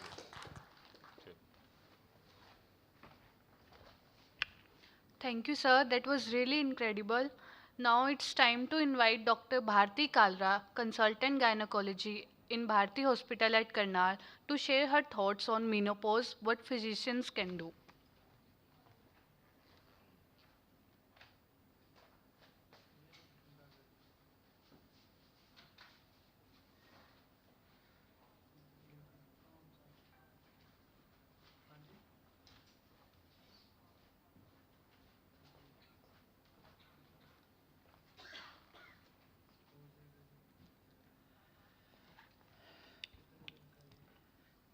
Good afternoon, everyone, those who are present. And I am thankful to the organizers for keeping this topic. The students, undergrad students, those who are present here, they might be thinking what is about this topic and why this has been selected for this particular meeting. So in coming few minutes, I want to convey that this is very important topic. At least in 50% of the people attending here, they will experience it once in their lifetime. Means the girls who will attain maturity and later on, after reproductive lifespan, they will end up in menopause and the life afterwards. So that is why this phase of life is important for any female as well as for males also, because those who are budding doctors or those who are practicing doctors, they must know the menopause. And this is not only the gynecologist domain. So what the other branches of medicine can do for it, and for their at least 50% of their patients, those who have crossed their reproductive age. So as we know, its presentations are multifactorial, multifaceted, and this will need multi-pronged treatment, and multiple care providers are needed. It's not only for gynecologists. So this spectrum is a strength, and that gives us opportunity to take care of women's later half of life. So just going back to the basics, what is menopause? It has a retrospective diagnosis. That means after the last menstrual period, we have to wait for at least 12 months. Means 1 year of secondary amenorrhea, which comes in middle age of life, usually in middle age of life, then we label it as menopause. It's usually natural cessation of menstrual cycles and decline in reproductive hormones around the middle age. This is the natural, but it can be unnatural also. Nowadays, because if the hysterectomy is there or hysterectomy with salpingophorectomy is done, then it's surgical, or in patients who need chemotherapy or radiotherapy, in those cases it is unnatural and may come abruptly and may manifest severely and suddenly. So those who are undergoing in their families, any one of you who have seen the women who have undergone surgery, sudden hysterectomy they have undergone, and they present with the symptoms of sudden presentation of menopausal symptoms. So usually it presents after age of 45. In India, the common age of menopause is around 49 to 51 years of age. But if it occurs before the age of, in 40 to 45 years of age, it is early menopause. But if it presents earlier than 40 years of age, then it is labeled as premature ovarian insufficiency. So the symptoms will present in the same way in all these three conditions. So it is very important for us to know because of the lack of ovulation after the menopause, there is estropenia. Estrogen deficiency is there. So some of its symptoms present because of estrogen deficiency. So we label it as the AIIMS of menopausal dysfunction, which we can label as mood and cognitive functions. Sometimes once the woman attains menopause, कहते oh ho, I have increased my forgetfulness. सामान कहीं रख के कहीं भूल जाती हूँ. अलमारी में से फ्रिज का सामान ढूंढने लगती हूँ और फ्रिज में अलमारी का सामान रख देती हूँ. तो these things happen commonly. You might have seen in your mothers, sisters or some elderly people in life कि ये तो भुलक्कड़ हो गए हैं. What has happened to them? Those who are very particular. So this is related to estropenia. Vasomotor symptoms are there. सारा घर AC चला रहा है और वो कह रहे हैं नहीं नहीं अभी इस टाइम पे मुझे ठंड लग रही है आप ये बंद कर दो. So vasomotor symptoms are there that may present with hot flashes, sweating, means they behave a bit abnormal, vasomotor abnormal. Suddenly they get red flashing over their face and upper part of body, suddenly start sweating. Nowadays these symptoms are seen in men also, those who attain andropause, but these are particularly related to menopausal symptoms. Micturition and genital related, means genitourinary syndrome of menopause is there, in which because of estropenia, genital atrophy leading to sexual dysfunction, dyspareunia may be there. So these things are symptoms are mainly related to estropenia, but later on, after the later years of life, they may present with osteoporosis, metabolic syndrome, malignancy or cardiovascular symptoms might be there. So those symptoms which are related to estropenia get very much benefited with the menopausal hormonal therapy. So later on we have seen the ladies, those who are in perimenopausal age group. Doctor Sahab, I am going to gym regularly as I was going earlier, but now I am unable to lose my weight. My girth is increasing. So abdominal obesity and metabolic syndrome suddenly rises after the menopause. Roughly 30 to 70% steep rise is seen in the perimenopausal and menopausal age group, as compared to just 14 to 45% of women in reproductive age group. This presents with the abdominal adiposity, insulin resistance, hypertension, dyslipidemia, means all parameters of metabolic syndrome are there. So the symptoms related to menopause, in earlier menopause or in perimenopausal age group, vasomotor symptoms leading to sleeping disorder, mood changes, psychological disturbance are there. And these can be reversed or controlled with the menopausal hormonal therapy. But as the time advances, in the 50s to 60s year of age, vaginal atrophy, dyspareunia, skin atrophy, sagging of facial skin, these things happen. And later on, osteoporosis, atherosclerosis, and cardiovascular, even cerebrovascular disease are on rise. So that means we need holistic care for all these symptoms, may be related to bone joint, psychosocial support, or physical activity, diet, yoga, exercise, meditation, whatever we want to suggest them, because these are, although these are said to be supportive, but these are in first thing to be done. Means we should take care of our diet in menopausal age group, as well as the resistance exercises are to be more, and stress management. Life is passing through that phase of life in which so many psychological changes are taking place, lifestyle factors are there, children are going for their jobs. So all these social factors are there, so they need social support for the stress management, and patient-centered care should be taken care of, that depending upon the patient's particular needs, and physical modification and rehabilitation which may be needed for this. So how to tackle? We want to give them person-centered approach, address their complaints and concerns, and target issues that impair their quality and quantity of life. As in previous lecture, we have seen for obesity, we need detailed counseling and support according to person's needs. Here, the same way in menopausal age group also, the person-centered care is needed, and we have to take care of the long-term effects also. It's not only if she has come with the vasomotor symptoms, we just treat that, but we should look into other cardiovascular risk factors as well as the osteoporotic risk factors also to give her long-term therapy. And we must respect her preferences and prioritization. So coming to the common presentation which is seen in roughly up to 80% of women in perimenopausal and menopausal age group are the vasomotor symptoms. The commonest one is the hot flash, which is also taken as angina equivalent. It can be of mild, moderate or severe intensity, may come in just for 2 to 4 minutes. A flash is there, and which may come just once a day or once a week, or maybe as frequent as one hourly.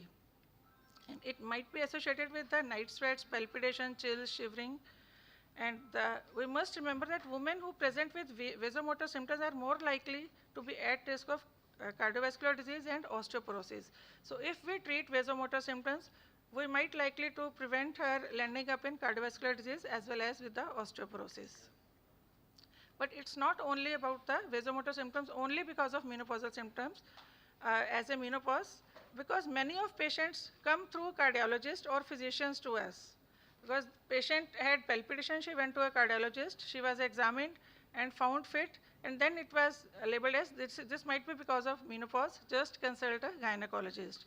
So commonly if someone and this age group has taken spicy food, fond of alcohol, coffee, smoking, and leads a lot of under stress, in those cases these symptoms may be more frequent, or she might be on medications, having other medical disorders like diabetes or hypertension, or she might be having emotional rush and followed by a flush. We should look for any carcinoid tumor and commonly urinary tract infection or any acute febrile illness. Remember, the vasomotor symptoms do not increase the core temperature. If you use thermometer, the body temperature will be normal, but when you touch the patient, she will be warm. And another common symptom of the menopause is the genitourinary syndrome of menopause, called as GSM. Vasomotor symptoms come early, but they can be controlled with the medication or with the lifestyle change, and these just go away with the time. But genitourinary syndrome, once it comes, it worsens with the time. So that is why we need to take care of it. It's not like that if she is around 55, she has mild complaints and we just leave it just for the lifestyle modification, and later on it's not going to be better, it's going to be worse. So commonest is the vaginal dryness, which may lead to urinary infection, frequency, urgency, dysuria, with which the patient commonly plays with a recurrent UTI, vaginal foul-smelling discharge, dyspareunia, atrophy. So these symptoms, and later on she may present, usually patient in 60s to 70s years of age, they present with the urethral prolapse or caruncle, which needs to be taken care of. So routine medical screening should be done, but specific to gynecological health, pap smear, TVS and mammogram need to be done. And depending upon the presenting symptoms, targeted tests are to be done. So of all these investigations, what physicians can do? If we check all the list, only the pap smear is for which we need gynecologist, or if we train our any staff to do it properly, and if they just take the pic, because nowadays the other facilities are available in which they can click the pic with the camera, and then they can show the physician if patient is not comfortable, and pap smear can be taken by staff also, because in government setup they train the staff nurses to take the pap smears, but it's better if we refer for this test and gynecological examination to a gynecologist. Rest of the things can be taken care of by physician. And we should assess their fracture risk, and osteoporosis diagnosis should be done. The simplest one is the OSTA score. That can be done by anyone, any physician in their OPDs also. They have to just the weight of the patient and the age of the patient. If from weight, if we subtract the age, weight minus age into 0.2. If it is -4, then she is high risk for osteoporosis. Above all, above it and above all, it's normal. So it can be detected for the mild, moderate and severe risk that can be detected with the OSTA score. Later on, FRAC scoring can be done. And how to manage if someone presents to you with these complaints of the acute menopausal symptoms. So first of all is the lifestyle therapy, as the diet as well as the exercise. Diet is we should increase our protein intake to reduce our weight, or to manage maintain our weight if it is we are not overweight. Protein intake and resistance exercise, which are good for the menopausal age group, and mind style therapy. Many of times if we have not done any exercise in our lifetime earlier than the menopausal age, but this is the stage in life in which we should make up our mind that we should follow the regular discipline in the form of diet, exercise, stress management, sleep, as well as we have to reduce our screen time, because this is very rampant and it is increasing in our lifestyle. So that is why if we take care of it, our mind will be set, because this is the age. Otherwise in older population it was ये आपकी उम्र धर्म कर्म की है, तो आप भगवान का नाम लो, जप लो. So that is basically the meditation and yoga, just resting and taking care of your health. And motivational therapeutics must be used. If we just like managing obesity, here also we need the buddies. Buddy system is there. अगर आपकी कोई सहेली आपके age group की है, you can go for a walk with her. You can just share recipes, healthy recipes with her and improve your lifestyle. And many drugs for menopausal symptoms and health are available which can be used, just like menopausal hormonal therapy. If we find the patient needs menopausal hormonal therapy, it's best to refer her to a gynecologist for starting this therapy if she has to be given the systemic menopausal therapy. But non-hormonal therapies or complementary medication can be started by anyone. For dietary advice, the meal composition, this is the simplest way of defining the meal. It doesn't take a lot of time or lot of energy. If we tell them you just improve the ABCD of your meal. So A stands for, if we are in our plate, if we divide it into 3 parts, A is for cereals, that is for anaj, aloo, arbi. That is 1/3 of our plate contains cereals. And the B is for beverages, which are kept aside, and C is for colored vegetables and fruit. So if 1/3 of our plate contains vegetable, fruit, salad, and rest 1/3 is with the protein-rich portion, which contains maybe dal, doodh, dry fruit, or non-veg. So one is protein, one is fiber, and another one is cereals. And as in the previous slide, it was shown that Coca-Cola shouldn't be taken, means that fast foods and the this aerated beverages shouldn't be taken. So here also the same way beverages are, best beverage is the water. If we increase our water intake, we will not make much of other beverages. Otherwise, we can take lemonade, that is the simplest one. Otherwise, the detox waters usually ladies like to take, so that can be taken. There's jaljeera, kokum syrup. So all these things should be taken in place of coffee, tea, or the soft drinks or alcohol. So for this particular age group, we can suggest them to increase their soya intake, can take chickpeas, flax seeds, milk at night, and virgin coconut oil, just half spoon of virgin coconut oil, because at this age the menopausal migraine is also very common. So virgin coconut oil also helps. It can be added to just half spoon added to milk, or the tea can be added and taken.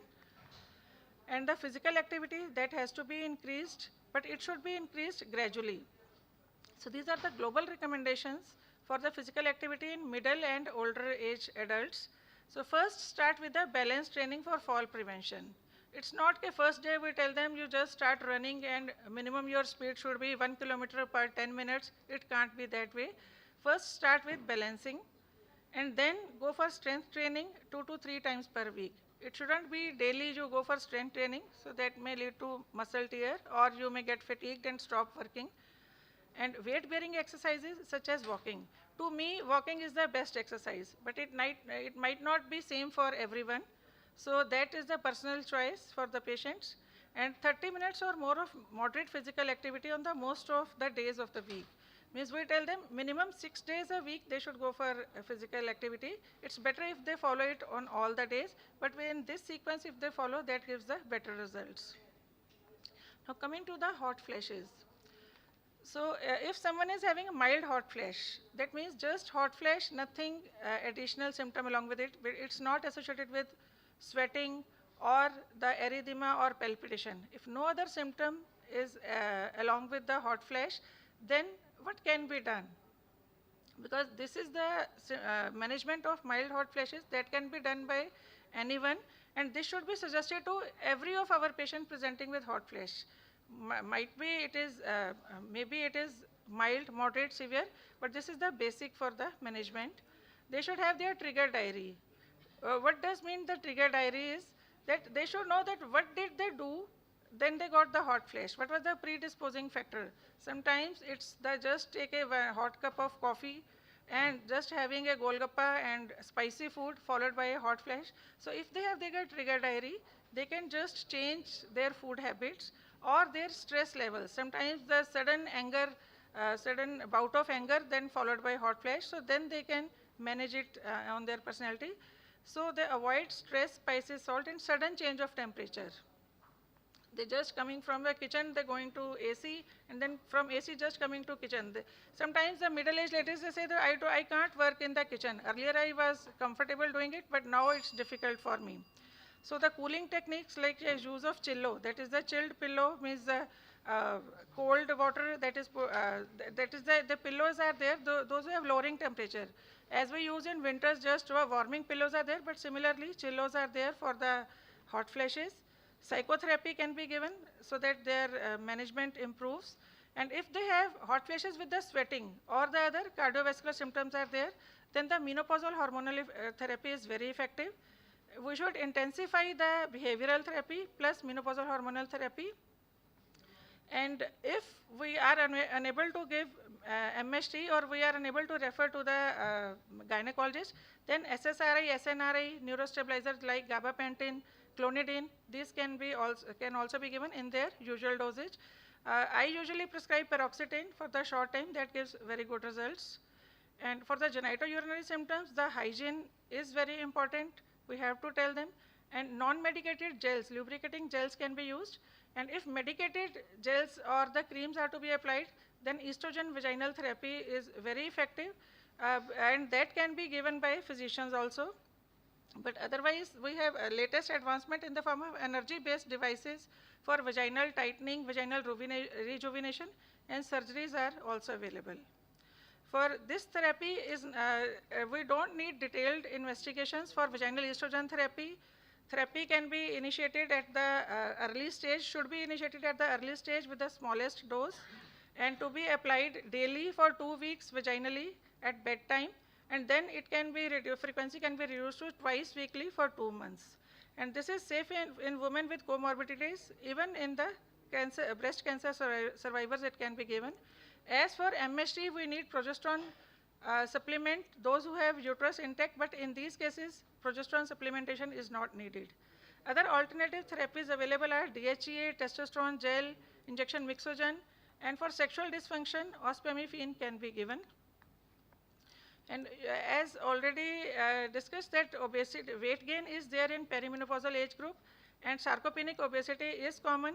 So that is why the high protein diet and resistance exercises. And we must not forget to supplement them with the calcium and vitamin D. In our diet, if we take 1 glass of milk, that is 500 ml of milk contains just 500 milligram of calcium. So we need to supplement it, give vitamin D in 800 international units per day. And those who have comorbidities like diabetes, if they are on pioglitazone, just be aware of that it has an increased risk of osteoporosis. And those who have come with the vaginal infection or recurrent UTI must take the history of SGLT2 inhibitors. So just a word about those who need systemic MST. The menopausal hormonal therapy can be given in oral as well, or though oral way is the best oral medication.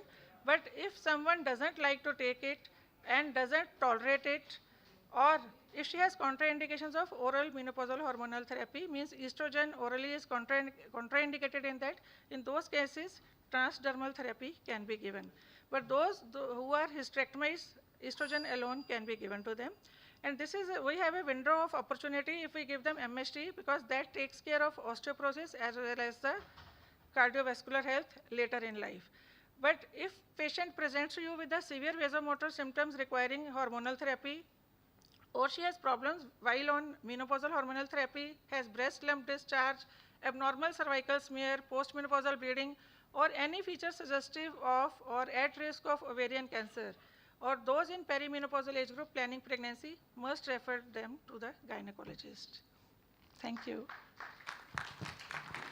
Thank you very much, ma'am, for a great talk which physicians need to know, because some knowledge has to be there to treat such an important thing which is routinely being overlooked. Thank you very much. And I must thank Kriti Kalra, where she is.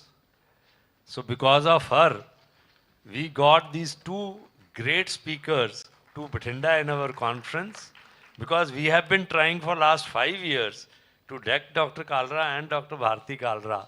and they are so busy in their academic profile. And we really thank your presence that because of you, maybe next year also we will call them. Thank you very much. Thank you.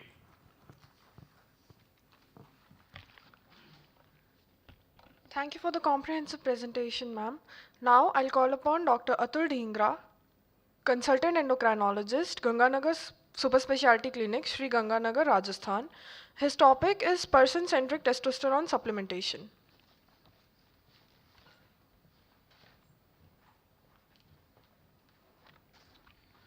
Good afternoon, everyone. It's a pleasure to be here, and at the outset, I'd like to thank all the organizing members of MAPICON for having me here.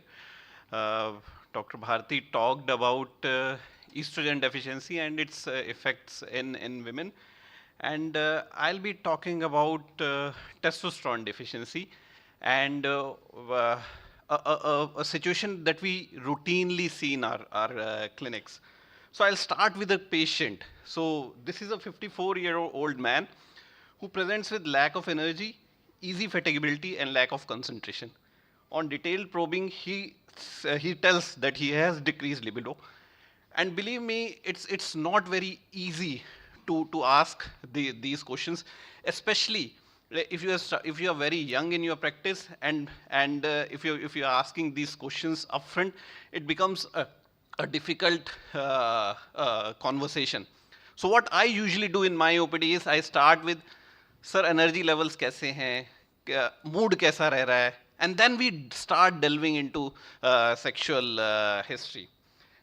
He also gave history of hot flashes for last 1 year.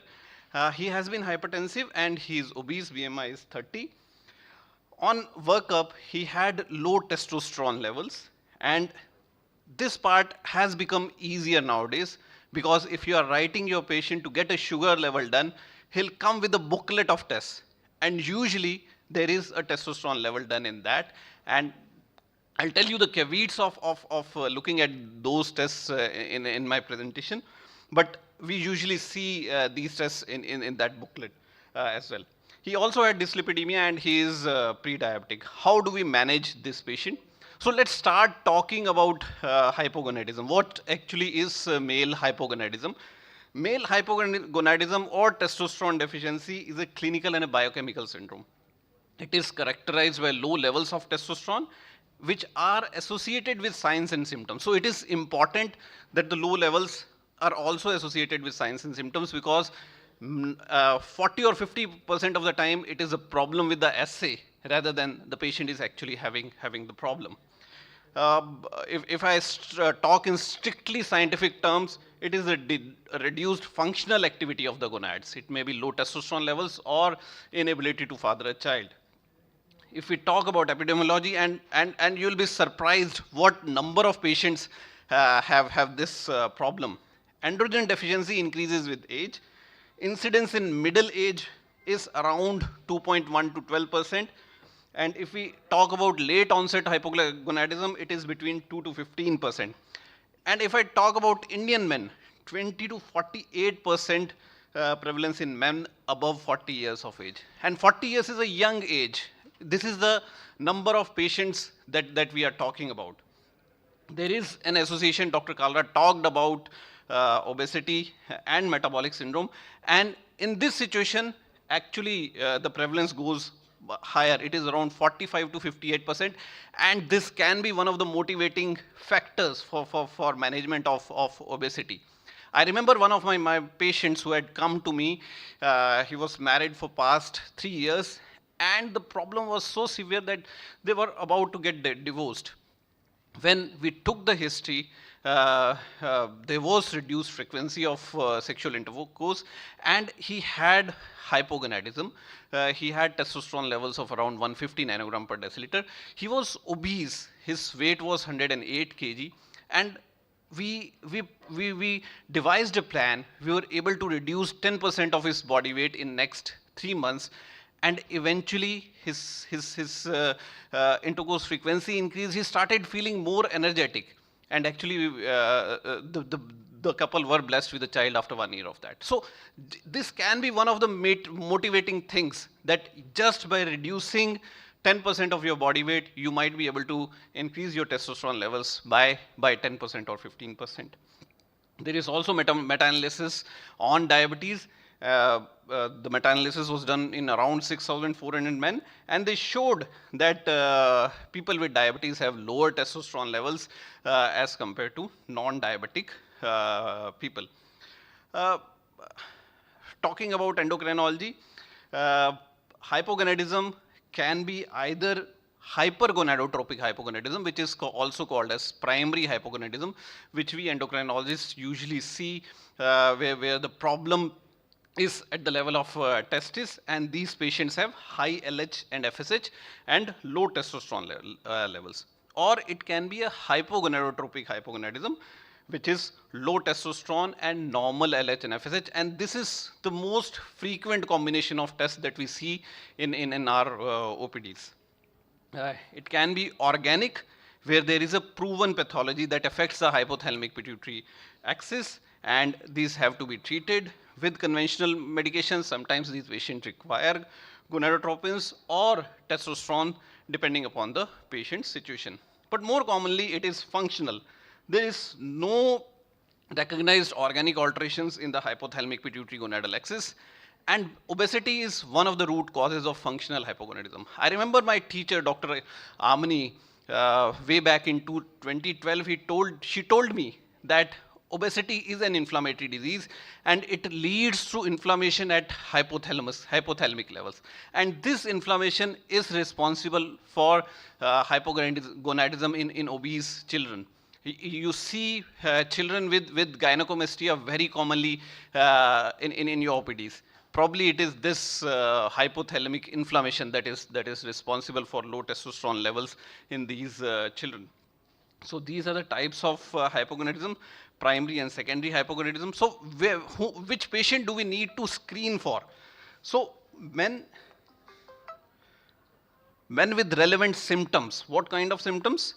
Most commonly it is erectile dysfunction, loss of libido, loss of early morning erections, and less commonly it may be delayed ejaculation, decreased volume of ejaculate, gynecomastia, sweating or hot flushes. If you start taking history, many of your patients will give this history if you delve more diligently in their problems.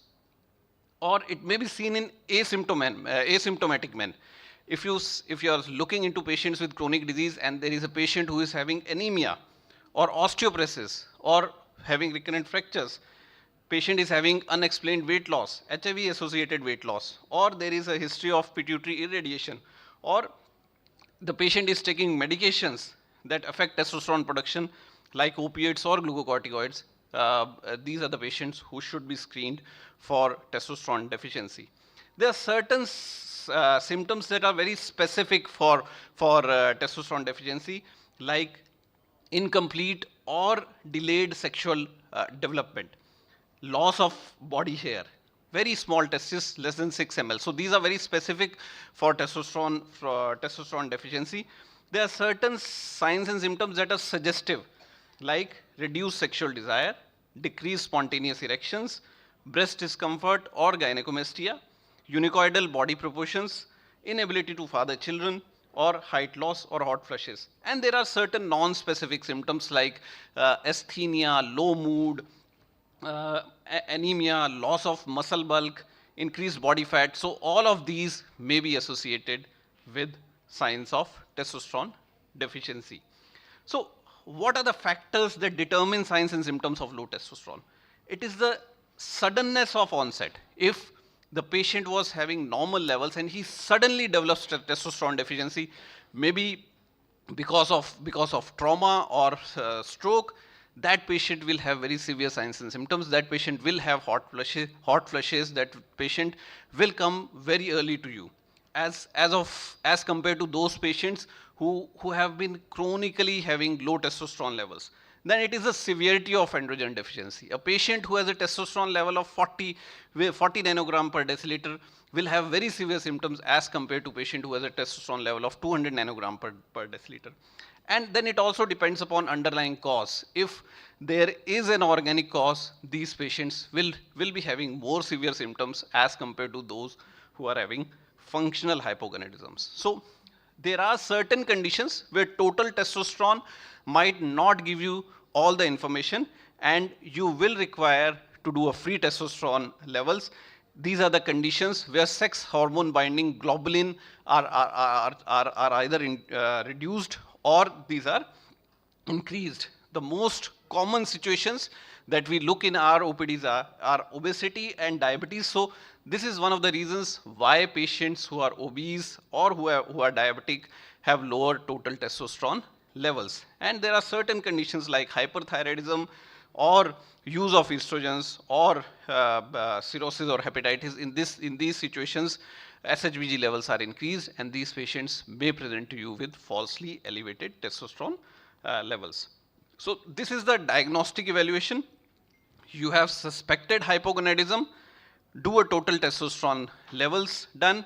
If it is less than 200 nanogram per deciliter, it is very likely that this patient is having testosterone deficiency and further workup is required. If it is between 200 to 350, the condition that we most commonly encounter is this, where the testosterone level is between 200 to 350. In this situation, we need to measure a free testosterone. If free testosterone is also low, then this is also suggestive of androgen deficiency. So most of the guidelines say that you should use area-specific cutoffs for diagnosing testosterone deficiency. Most of the guidelines for routine purposes use a level between 2.7 to 3.5. 3 nanogram per ml seems to be the ideal cutoff where we should define testosterone deficiency in males. So at what time do we need to do the testosterone levels? So the problem with the tests that most of our patients bring to us is that they are done at any time of the day. And there is a definite variation. I'll show you in next slide. The testosterone levels reduce as the day progresses, and this may be associated with falsely low testosterone levels. So this was a study where where the authors looked into the level of testosterone early in the morning and compare it with the evening. You can clearly see that as the day is progressing, the testosterone levels reduce significantly. So these are the cautions that you need to take whenever you are doing a testosterone level in your patient. Always take a drug history. Take a early morning sample. What I advise to my patient is, the best sample is between 8 to 8:30. Fasting sample, it may be earlier if you are getting up early, but fasting early morning samples are best. Ensure proper collection. Look into the drug history. Use a validated assay. Just while I was driving from Ganganagar to here, I got a call from one of my colleague that her daughter's testosterone level is 200 nanogram per deciliter. And just before I started my talk, I again received a call from him that he repeated the testosterone from another lab, and it is 45 nanogram per deciliter. So you can clearly see the variation in our labs. So you need to use a lab that follows the protocols, and that is the analytical errors are less with. Then we need to ensure post-analytical interpretation is correct. So I'll skip my slides because. So how we can replace testosterone? It can be given either as an injectable form, or as transdermal gel, or as oral capsule. So the problem with oral capsules is that it has to be taken repeatedly, and the effect is slower. With injection, the effect is faster, but it has a higher risk of increased hematocrit levels. With transdermal gels, the problem is that a large volume has to be applied all over the body, And especially in summer seasons in place like Bathinda or Ganganagar, it becomes problematic and there is a real risk of transference to the partner. So these are the 3 formulations that are available. You can decide whatever formulations you need to use after discussing with your patient.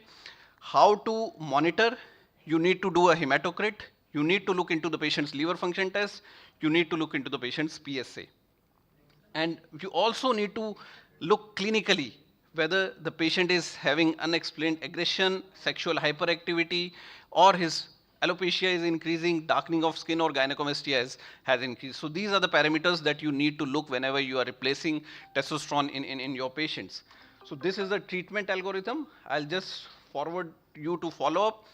So once you have given your patient testosterone, look into the improvement. If the improvement is satisfactory and the patient is willing to take injections, you can continue. If the patient is not willing to take injections now, after starting him on injectable form of therapy, you can either shift the patient on gel or oral form of testosterone. Or if the patient is not still feeling improvement, then you can either change or increase the dose of testosterone replacement. So this is a common problems that we see in this age group. Many of our patients have cardiovascular diseases, and if we look at the current guidelines, the Endocrine Society guidelines suggest that if your patient is having active cardiovascular disease, then these patients should not be initiated on testosterone therapy. If these are stable, then after discussion with their cardiologist, you may start these patients on testosterone therapy.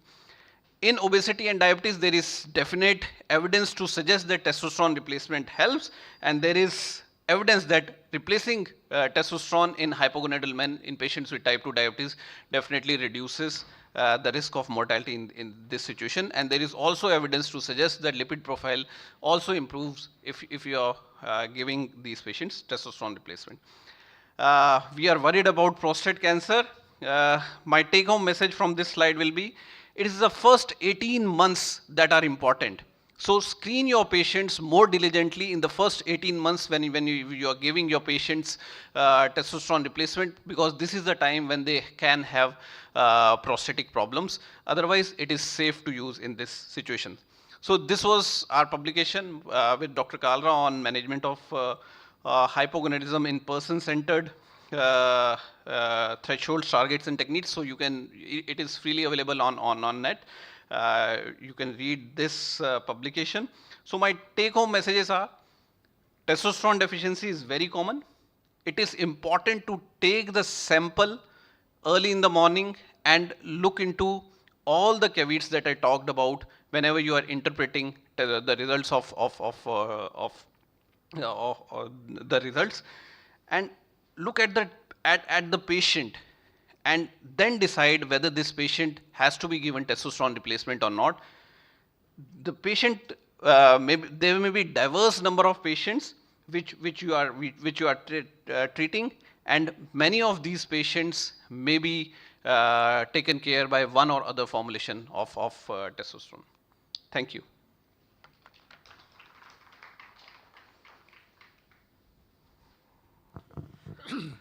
Thank you, Dr. Atul Dhingra.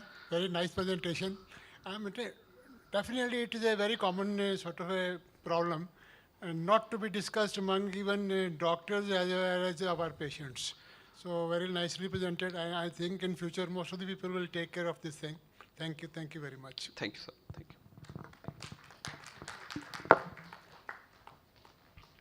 Thank you, sir. That was really incredible. Now I would like to call upon Dr. Lajja Devi Goyal, Professor and Head Department of Obstetric and Gynecology at AIIMS Bathinda, to present on the topic Reduction in Maternal Mortality with Low-Cost Tech Interventions.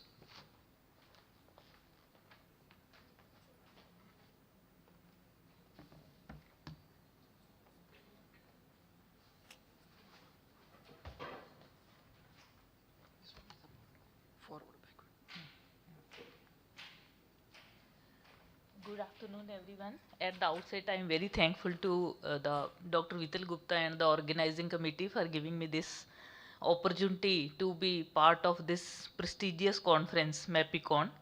So today I had discussed with Dr. Vital Gupta. He said that you should present something. So I thought that I told him 3-4 topics. So he said reduction in maternal mortality is this is the one which is most important for everybody to know. So I chose this topic. This was actually my study, which was conducted in AIIMS Bathinda. It was the topic of the study was also to reduce the maternal mortality related to postpartum hemorrhage. And as we know the background, the maternal mortality, when a young mother dies, it is not a loss of family only, it is a loss of nation. So it is very painful when we see any young mother, she dies because of a preventable cause. Preventable cause is mainly the postpartum hemorrhage. So we feel very sad. And we all know that the maternal mortality is the death of women during pregnancy, which should be celebrated. Pregnancy should be celebrated because it brings a life into the world. But when it is converted, death happens. So it is converted into mourn. So within 42 days after the pregnancy or for any cause related to or aggravated by the pregnancy or its management, it is called maternal mortality. And maternal mortality ratio in India has constantly declined from 333 in 1990 to 97. This is the latest data. And the target sustainable development goal is to reduce it to 70 by 2030. But Punjab, we know that it is a well-fed state. Still the maternal mortality is 203, which is higher than the national maternal mortality. So being in Punjab, it is our responsibility to reduce it, and at least from the preventable cause, which is a postpartum hemorrhage, which is leading cause and accounting for around 25 to 30% of the 35% of the maternal death. So this is overall global cause of the maternal death, and out of that the hemorrhage is responsible for around 27% of the deaths.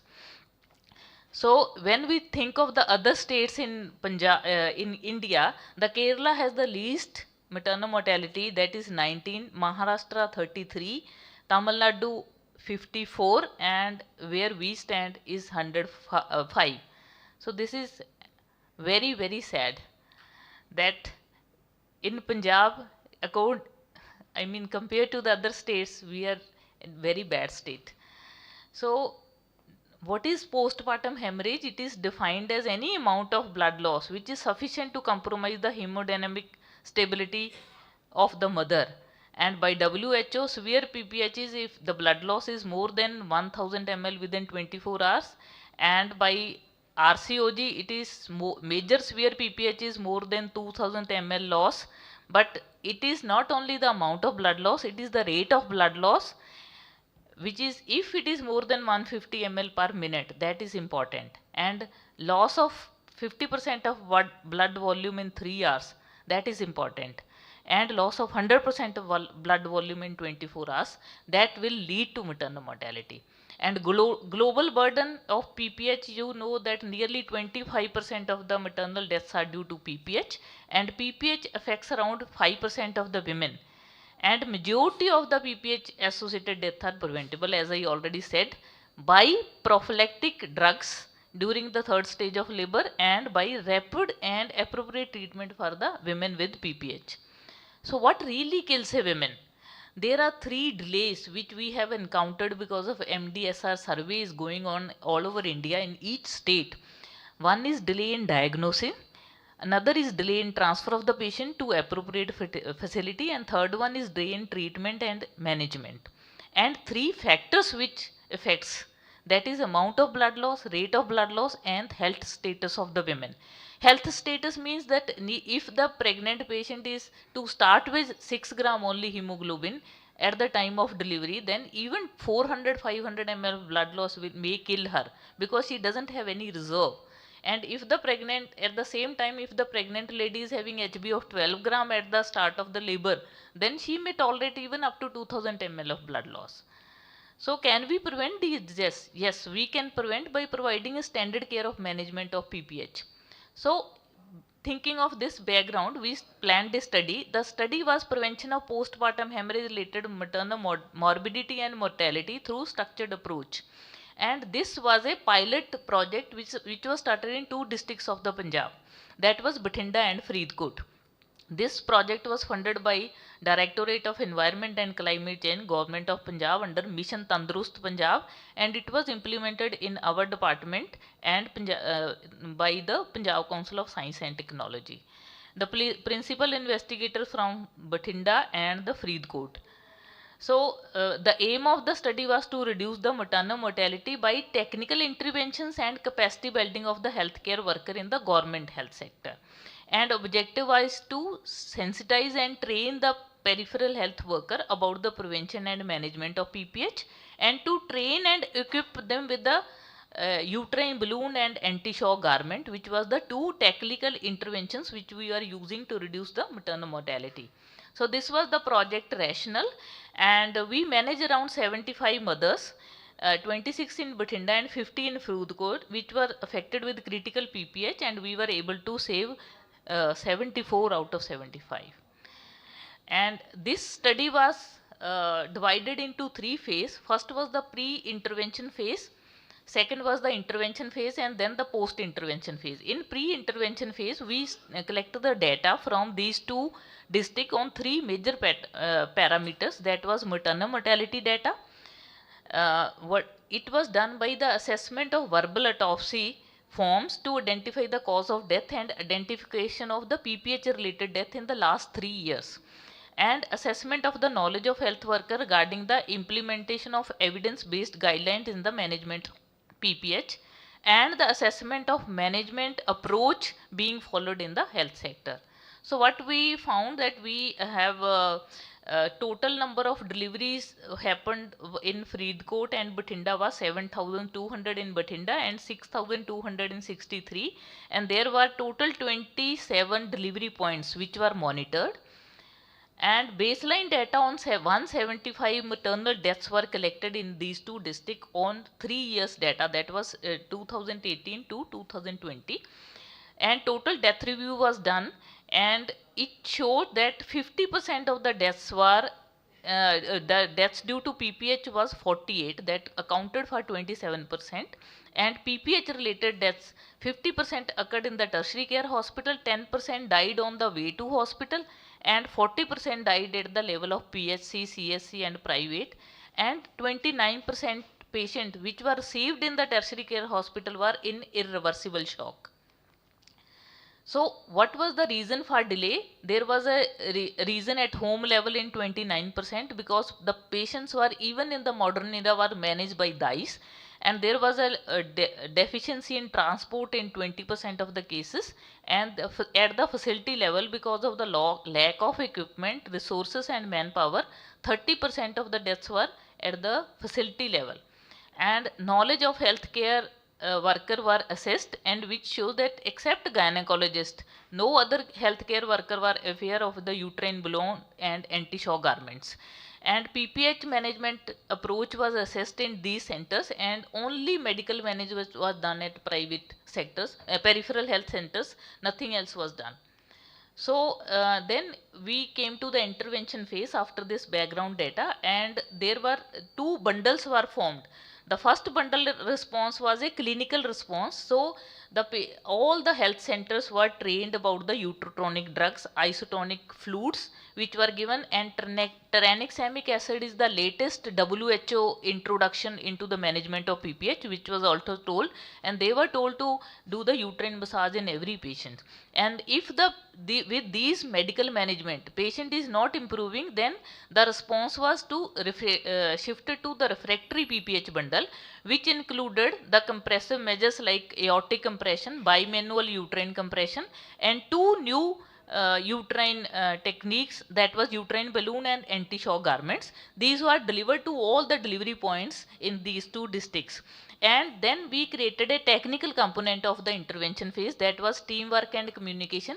We made a WhatsApp group of all the gynecologists and nurses, and facility readiness was done at every point, and network integration was done. Whenever any patient had PPH, they will put up in a WhatsApp group that this patient is being referred to the so and so center, and that center people were ready to manage with the blood group and all facilities at the center level, and data monitoring and quality improvement was done, and their leaders were selected from each area to implement this project. Then the first intervention we introduced was uterine balloon. Uterine balloon, I mean the baseline behind this was that standard modality of PPH was injections only to stop the bleeding, and if the injections are not able to stop the bleeding, then it was followed by hysterectomy. If the bleeding, but patient continues to bleed if she is referred to higher center, because hysterectomy facility is not available at PSC, CSC. So on the way, most of the patient die, or they are I mean when by the time they reach the hospital they are in irreversible shock.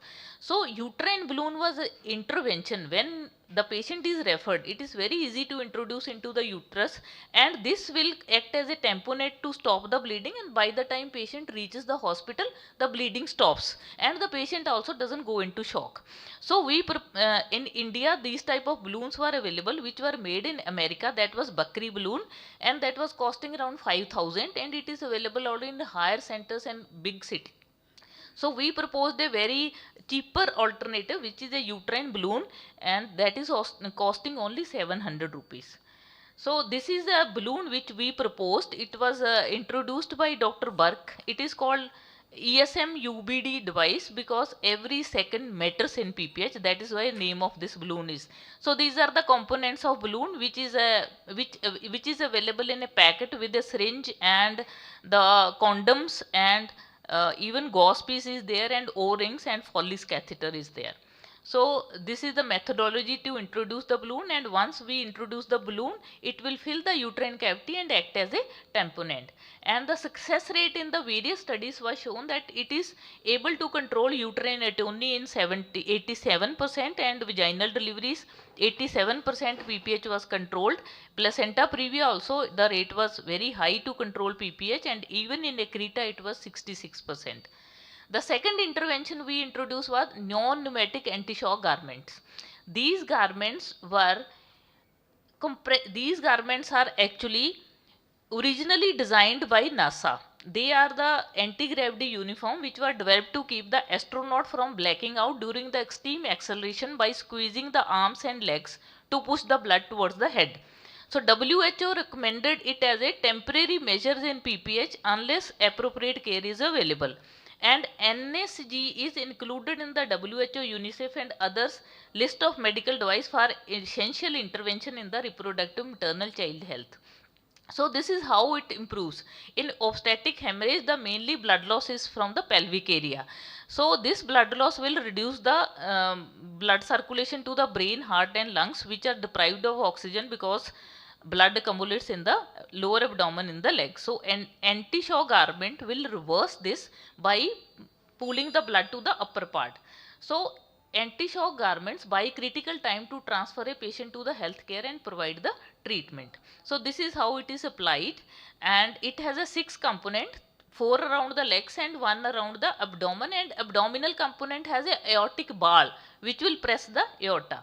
So, and after 2-3 hours when the PPH is controlled, we can remove the anti-shock garment after checking the vitals. The impact of anti-shock garment was studied in 36 publications were there, which shows that it is able to reduce the maternal mortality to the tune of 69 to 68%. And these are the various studies. So in the intervention phase, once we brought this anti-shock garments and the uterine balloon, we did so many workshops at various places, all the health points in the Bathinda and Faridkot, and we delivered these anti-shock garments and balloon to all the states. And after the intervention, we collected the post-intervention data on 75 mothers. And 75 mothers, these interventions were used, and we were able to save 74 mothers out of 75. And no hysterectomy was done. So the uterine balloon alone was used in 42 patients, anti-shock garment was used in 25, and both were used in 7, and total 74. And post-intervention death review was done, which shows that out of total 86 deaths which were reduced, the deaths due to PPH was only 9. And all patient died in hospital, no patient died in the periphery, because peripheral patients were referred to the hospital with these interventions. So this is the comparison of pre-intervention and post-intervention death review, which shows that from pre-intervention death, maternal mortality due to PPH from 27%, it was reduced to 9%. So there was 2/3 reduction in the maternal mortality with these two interventions.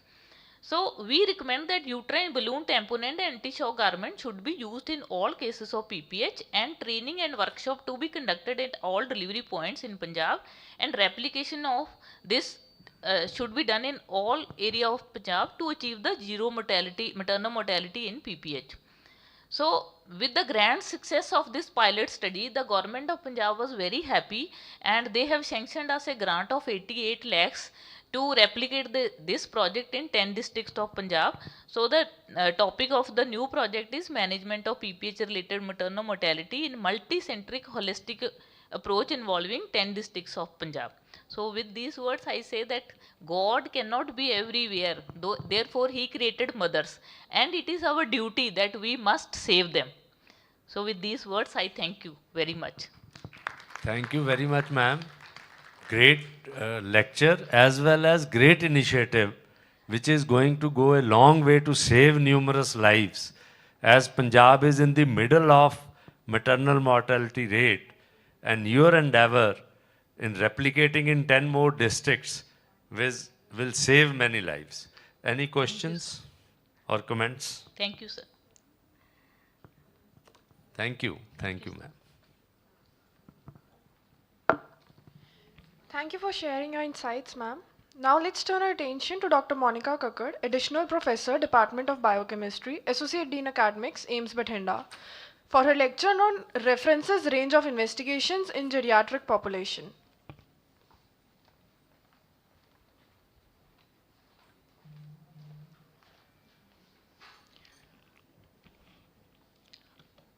A very good afternoon to all present here. At the onset, I would like to first thank the organizing team of MAPICON for giving me this opportunity to share the stage with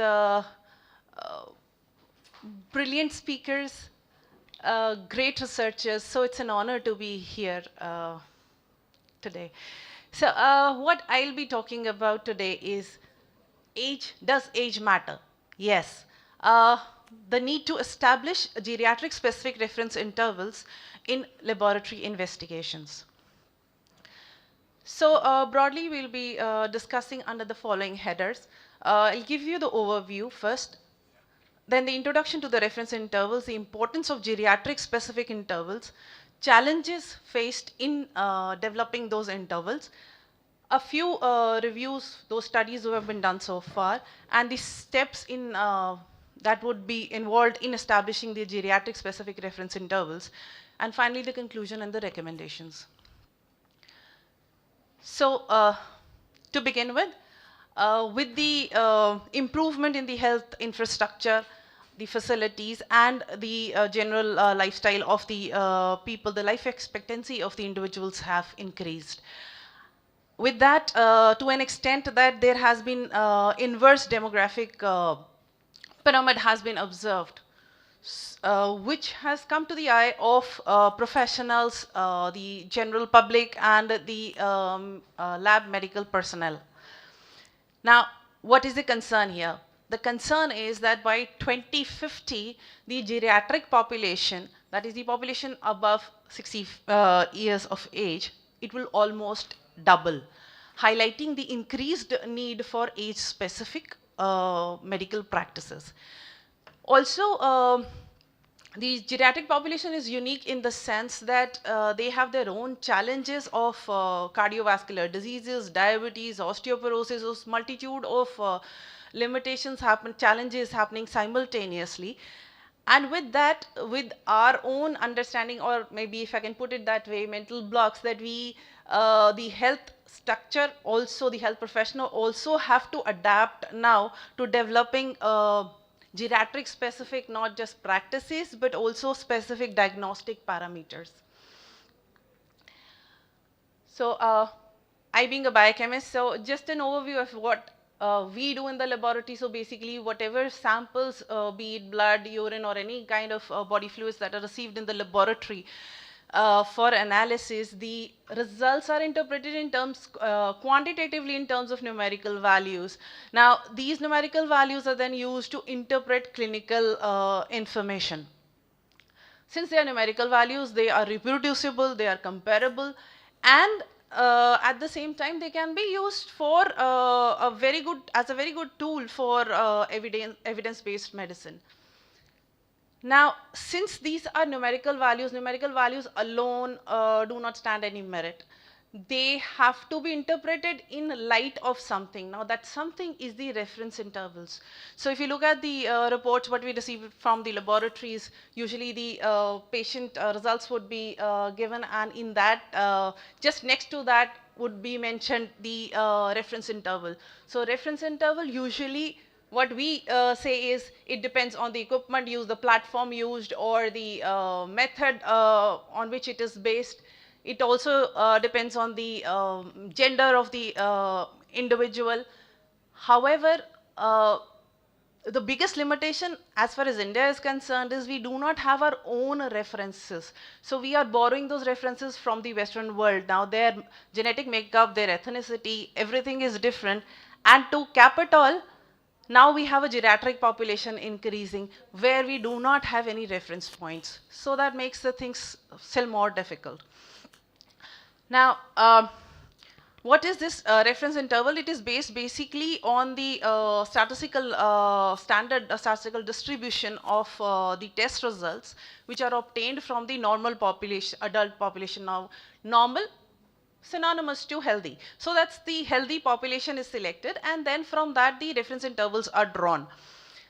Now these encompass around 95 percentile of the Gaussian normal curve. That means to say that there would be still 5% of the population which would be normal with no pathological correlations seen, but still they would not be they would not fall in that reference interval. That means to say we have to be very cautious. It's not just flying rockets ki agar if the reference interval is from 2 to 4, then 4.1 becomes abnormal. So that's the idea of saying that it, with all the hard work done, investing so much, we are actually still left with that 5% population who would be normal but yet not fall in the reference interval. So what is the reference interval? Now, reference interval, it represents the range of values that are expected to be there in the healthy population, and it is used for the healthcare providers to interpret laboratory results. What is the importance? It distinguishes between normal, abnormal, helps in decision making, follow-up of the patients, treatment of the patients, and even for some tests, even prognosis. The limitation here is that most of the reference intervals which are drawn, the population used for drawing this reference interval is in the age group of 18 to 65, excluding the geriatric population. So whatever reference intervals we are having presently, they are not catering to the needs of the geriatric population, and that's what should be now a thinking point, that should, since the population of geriatric population is increasing, should we not be developing their separate reference intervals? So how are these intervals drawn? The reference individuals, they comprise of the reference population from which is selected the reference sample group, and this is used to determine the reference values which are on which is observed the reference distribution of, from this distribution is calculated the reference limit, and from this limit the reference interval. So individuals are picked up from the population. From the population, that individuals which are picked up, they are basically a small group which are a reference group, and from them are drawn the values, study the distribution, draw the limit, and then the reference interval. What is the importance? Why age matters? Now, geriatric population has some unique features in the sense that there are certain changes which are happening physiologically as regards to the geriatric population. So those have to be considered while defining the reference intervals. That could be reduced renal function, the changes in the metabolism, altered immune response, and especially those that can impact the lab values. So in that light, the values, whatever values we are getting, they have to be interpreted.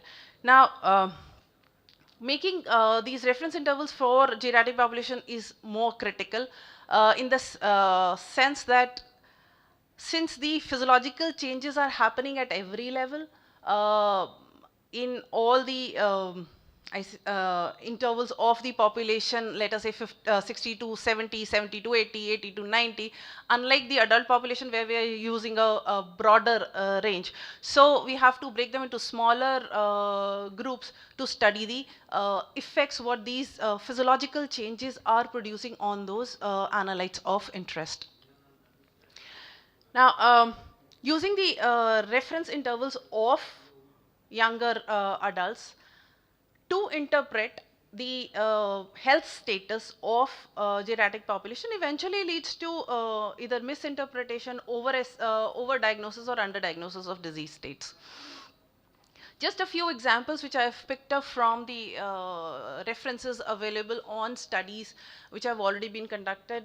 Before discussing that, I would like to mention that these studies, the basic limitations here again are that these are very few studies from India, and that too the sample size is very, very small. So really saying that these values are representative of the population and you can draw reference intervals from that would be difficult to say.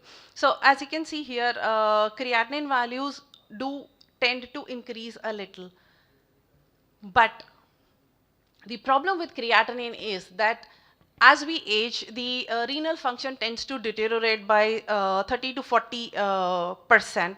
That means the functionality goes and also the GFR.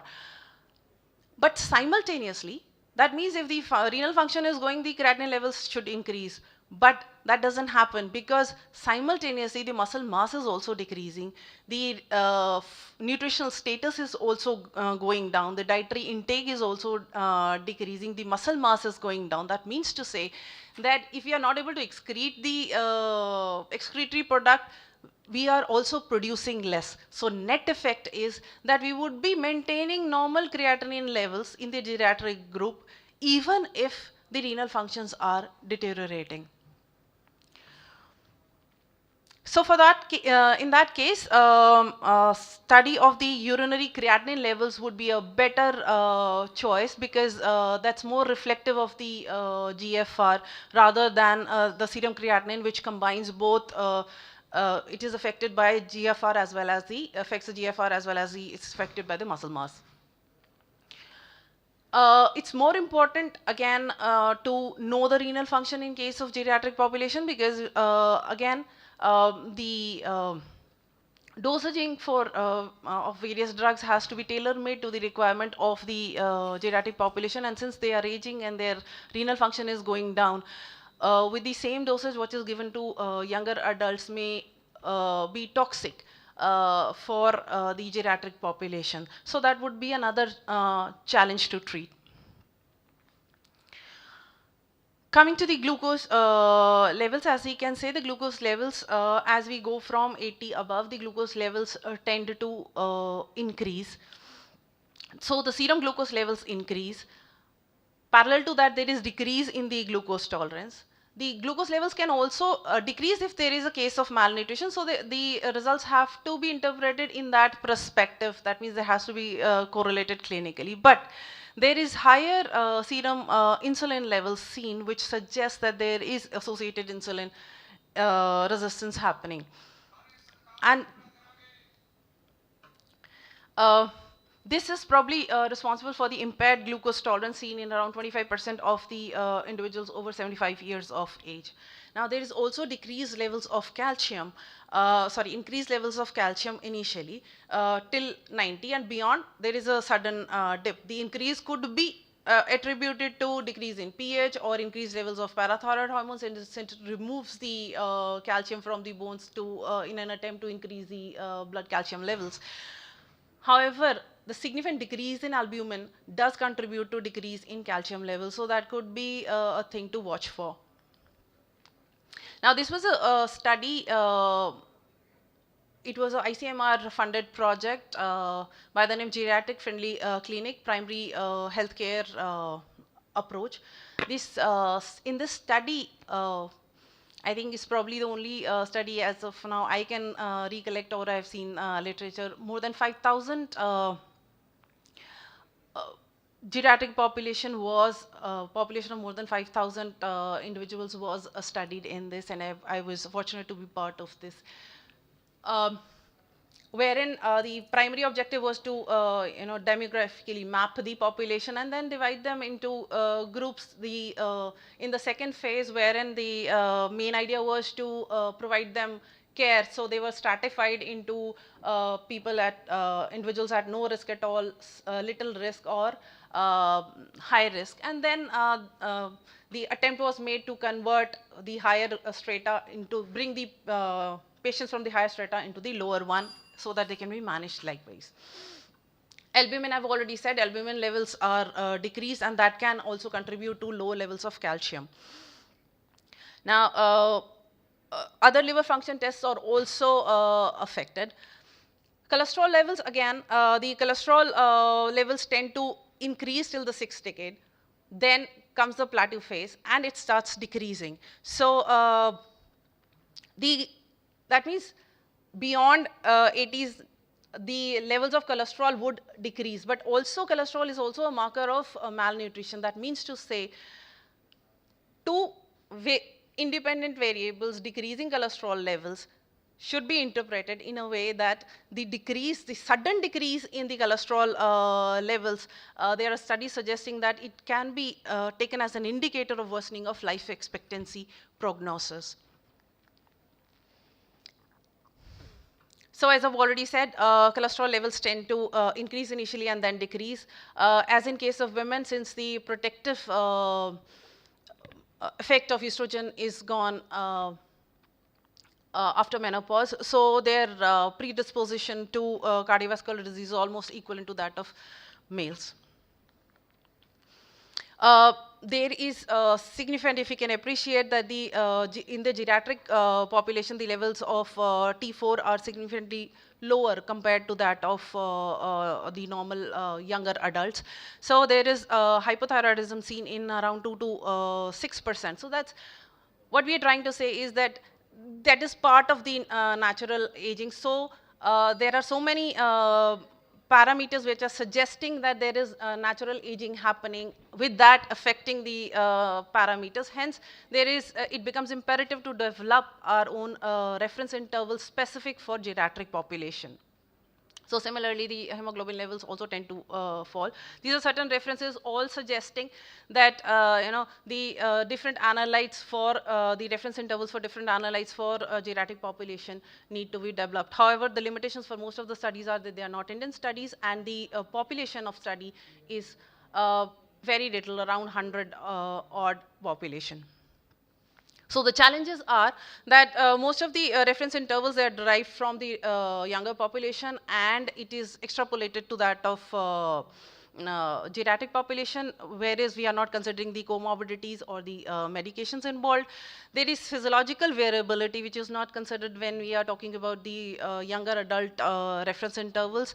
There is a continuous progressive aging happening, and so the continuous change in the progressive change in the analytes as well. Hence, again, it emphasizes that we should be developing our own reference intervals for the geriatric age group. Again, ethnic regional differences like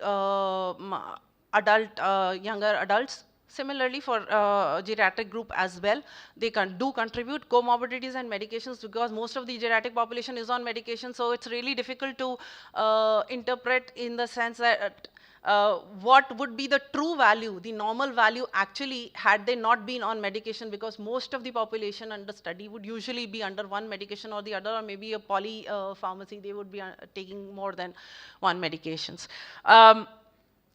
Fair and Campbell, they had demonstrated that in older adults, failing to make a diagnosis when the disease is present, or making a diagnosis when the disease is not present, is likely to occur twice as often as in younger adults. Again, emphasizing the fact that there should be separate reference intervals. besides defining who is healthy, who is sick in geriatric population is a very subjective thing. So that again increases the difficulties of defining the population. And then theoretically, what things are not important otherwise become important in case of geriatric population. That is the contributions made by impaired mobility, nutritional status, seasonal influences. They do have a significant role in case of geriatric population, wherein may not have as much in case of younger adults.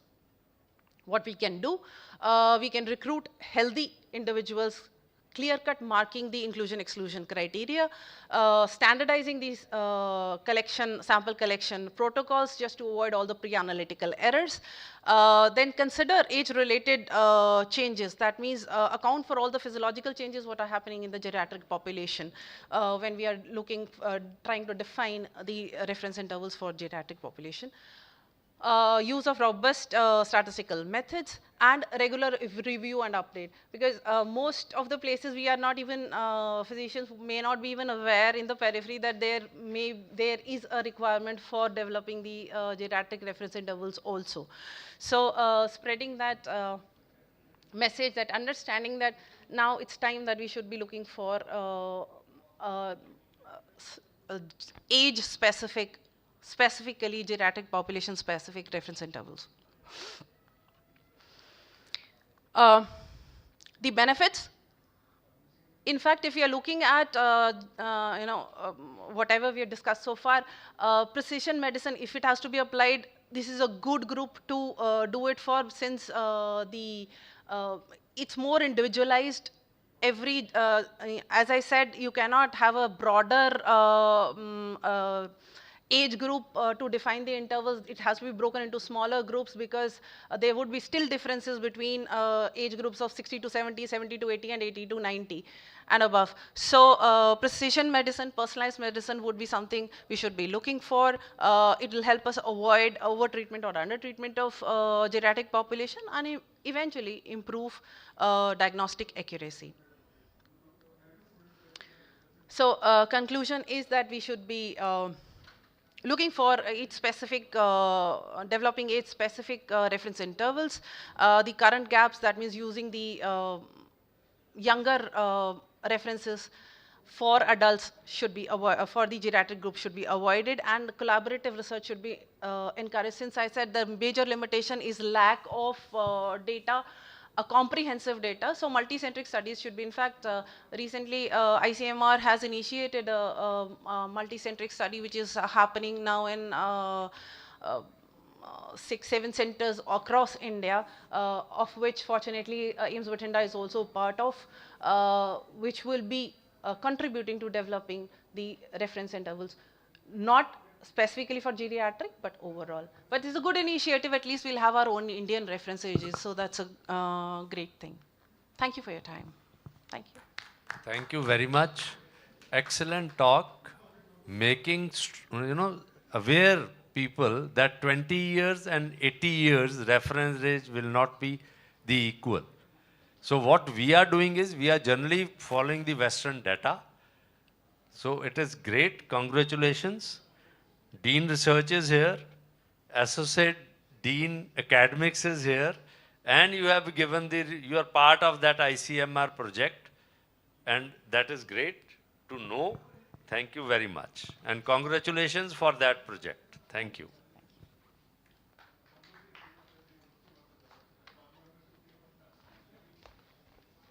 Thank you, ma'am. That was incredibly insightful. And now I'd like to call upon Dr. Mahendra Pratap Singh, Additional Professor and Head Department of Surgery, AIIMS Bathinda, to share his thoughts on surgical presentation in IV drug abusers.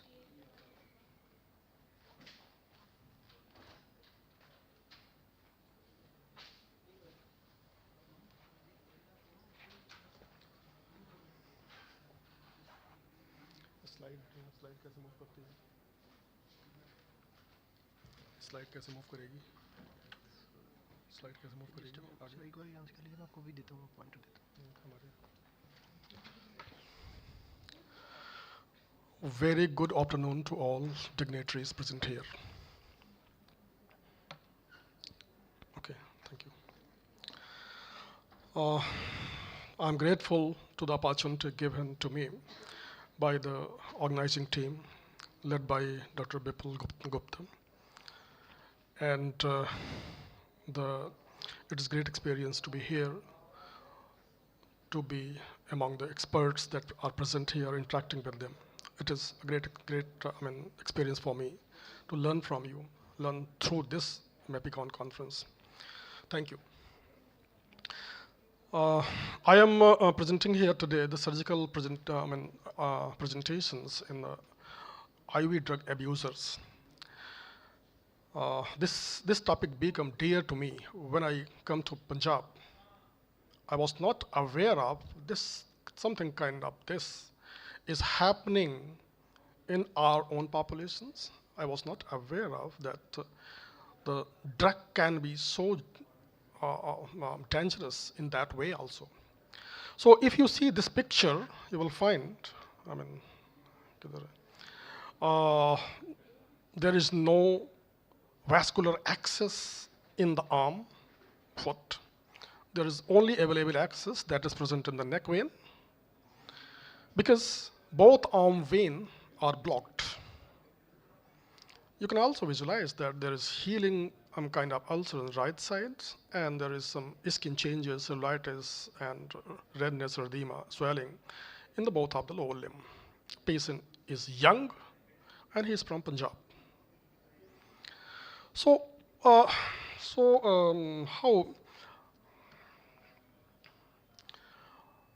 how can we address this problem if we consider that this is problems? So if you take drug, it can be, if you're taking drug in excess, that can be a poison as well. So ati sarvatra varjyate, everything in excess that you require in life is poison. This is by Mahatma Buddha, and dose make the poison. Paracelsus is considered as the father of toxicology. We know, if you look at the newspapers and all, we were taking different medications like Corex as a cough syrup. Now it become a addictive kind of drugs. So what are drugs and substance abuse? It is global health concerns. No country, state, region is free from these minutes. Has social, cultural, political, economical implications, miserable life and death. We also celebrate this day, 26 June, as to memorize this. So drug abuse has only medical issues. That I think it's misconceptions. Drug abuse, de-addiction centers, and medical history is taken by medical personnel, psychiatric, and other psychological issues are dealt with like that. So the question is whether they have surgical issue as well. Are they relevant? So we need the evidence from those area. So in God we trust, rest bring data. So we need data to set that, okay, there are surgical issues and they are relevant. So if you want to identify any problems and that problem is relevant and bothering our population, our reasons, we need to get information, data, and we need to devise our plan. Because if the problem is in our reasons, we are the person who are going to devise the solution for it. So decision through data. This is basically evidence-based medicine. Evidence-based medicine based on the 1, 2, 3, 4 criteria. One goal, that is to improve the health of our population. 2 principles, we need evidence. And evidence has hierarchy. And evidence alone is not enough. That's why we are here among the experts. We need evidence, we need expertise, and we need expectations and value of our population. Our populations, those decisions, those devices has to be acceptable to our population. So that is how we get information with 4 steps: ask, acquire, assess, and apply. So information that we gather, we want to gather about this problem is, that is, we are going to take the information regarding the Punjab patients, those are using the drugs, regarding the drug substance, what kind of drugs they are using, what are their patterns, regarding IV intervention, IV investment directly in the blood that they are taking, and what are the surgical presentations. We will acquiring, accessing, and apply those informations. And from where we get those informations? From newspaper, film, social media, literature, and policy. daily we get information that certain persons is died because of overdose, some person is lying here and there, and this is daily newspapers. Film, we know all that, what is Urta Punjab has said all about, social media as well, literature and policy papers. And this is enormity of the problems, that's magnitude. Global phenomena, 292 million users rising to India as northwest and northeast of India. The cannabis, opioid, amphetamine, cocaine, ecstasy drug are common, have social, economic, cultural, and health implications. Serious health issue. Maximum death due to death are occurring in our Punjab. If you consider Indian, total of Indian death, it is in our Punjab that young people are dying because of this menace. So Punjab battle the menace of drug abuse. How?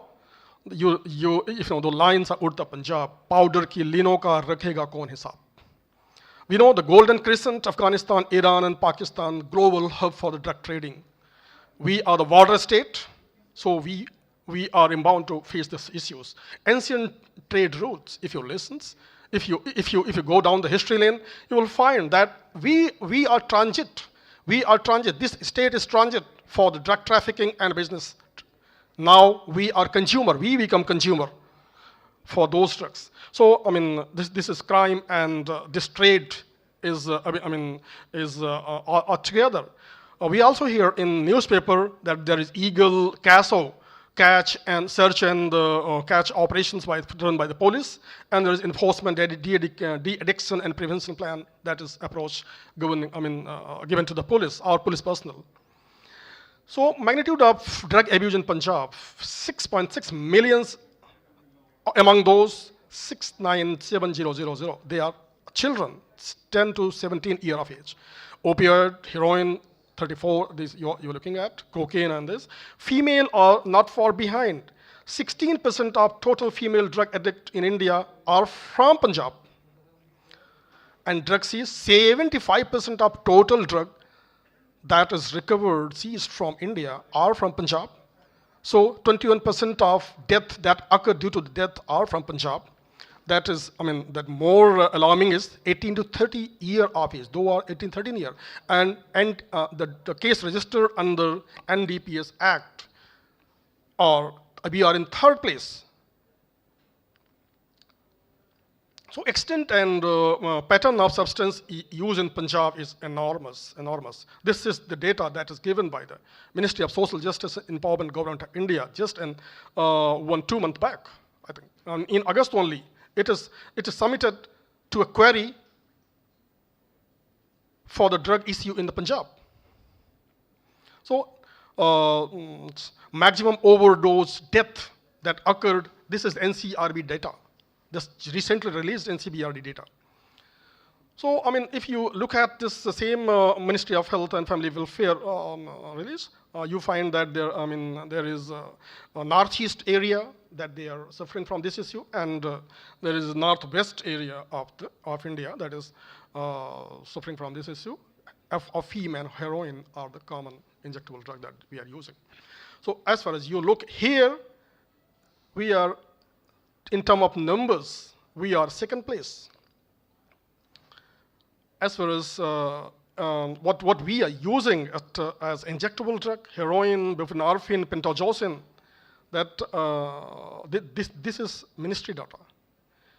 So to study all this enormous problem, when we are working in our emergency, we regularly see the patient present with the surgical issue with injectable drug use. We thought that why not to start research kind of things. We have given a thesis to our academic resident to have this observational study, and we are just in 2-3 months, I think. We have sample size of 39 persons with injectable drug users, and we are including only those patients who are with surgical presentation, who are not presenting with cellulitis and ulcer because of the diabetes or trauma or any other issues. Only with the injectable drug users, that the patient giving history of those things. So what are this? Injectable drug, paraphernalia, a needle, syringe, unit, spoon, cotton, water, and tourniquets. That regionally, locally, we call it chitta. what it is, what is contained, that the people all kind of, if you see the number of injection mark in the limbs, and consequence upon the venous blockage, and all the kind of things that we in medical profession knows only the thrombophlebitis occur when some injection goes down the vascular systems. Now this is the things that we are looking at. The person himself is injecting into the vein.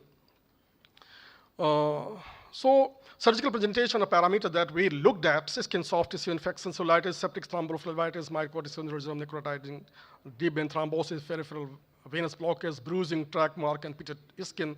Those are the parameters we looked at. So managing the medical issue related addiction like craving, psychological, emotional issue, support system available in their family, peer group, villages, awareness about the government support system and program like addictions.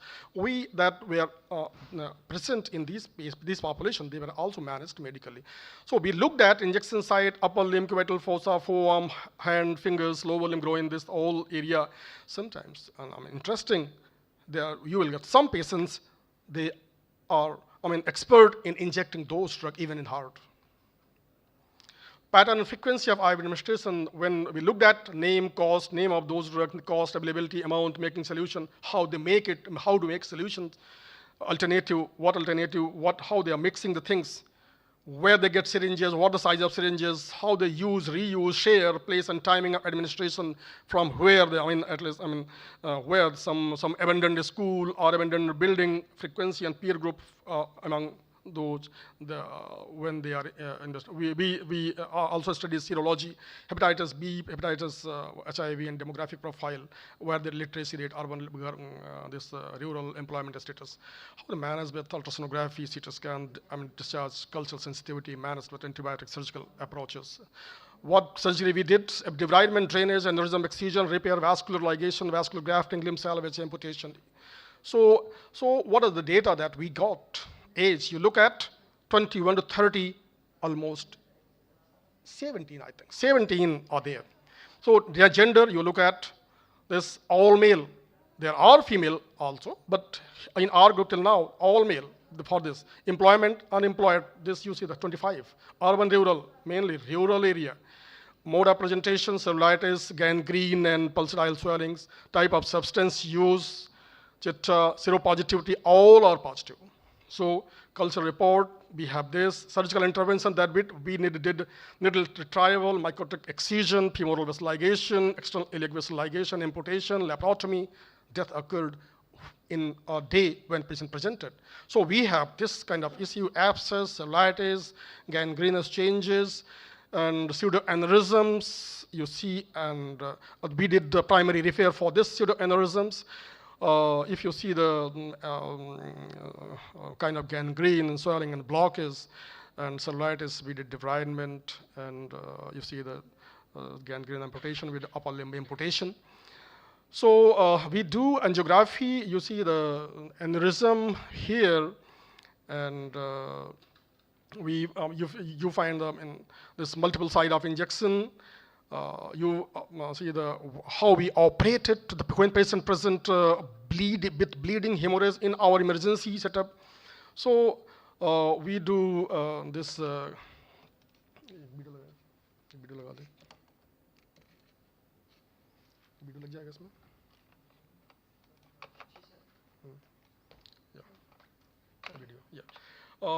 When we find feasible to save the limb, we also do the supinous venous grafting. This is we have ligated some external iliac, and because there were aneurysm in the femoral, and they bypassed the femoral line.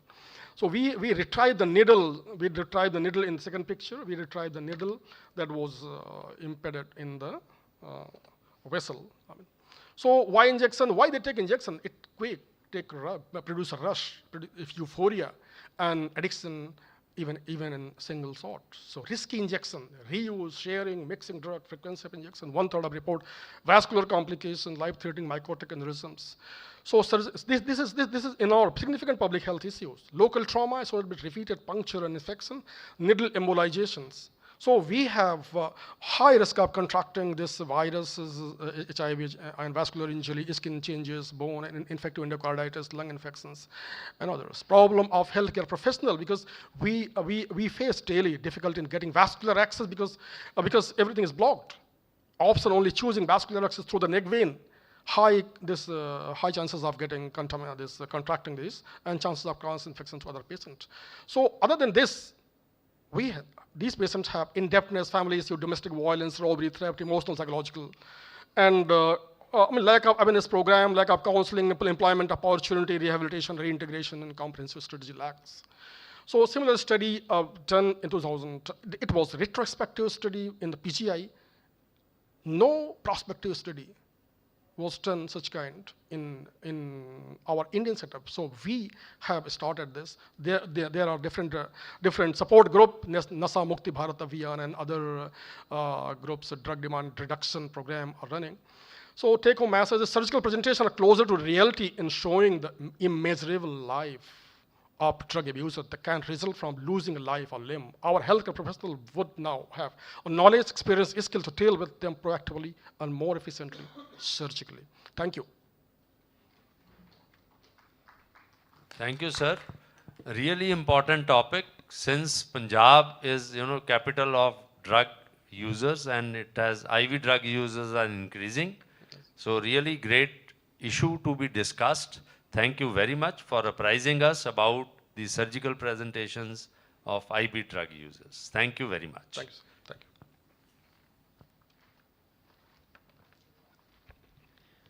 Thank you, sir. It was an incredible presentation.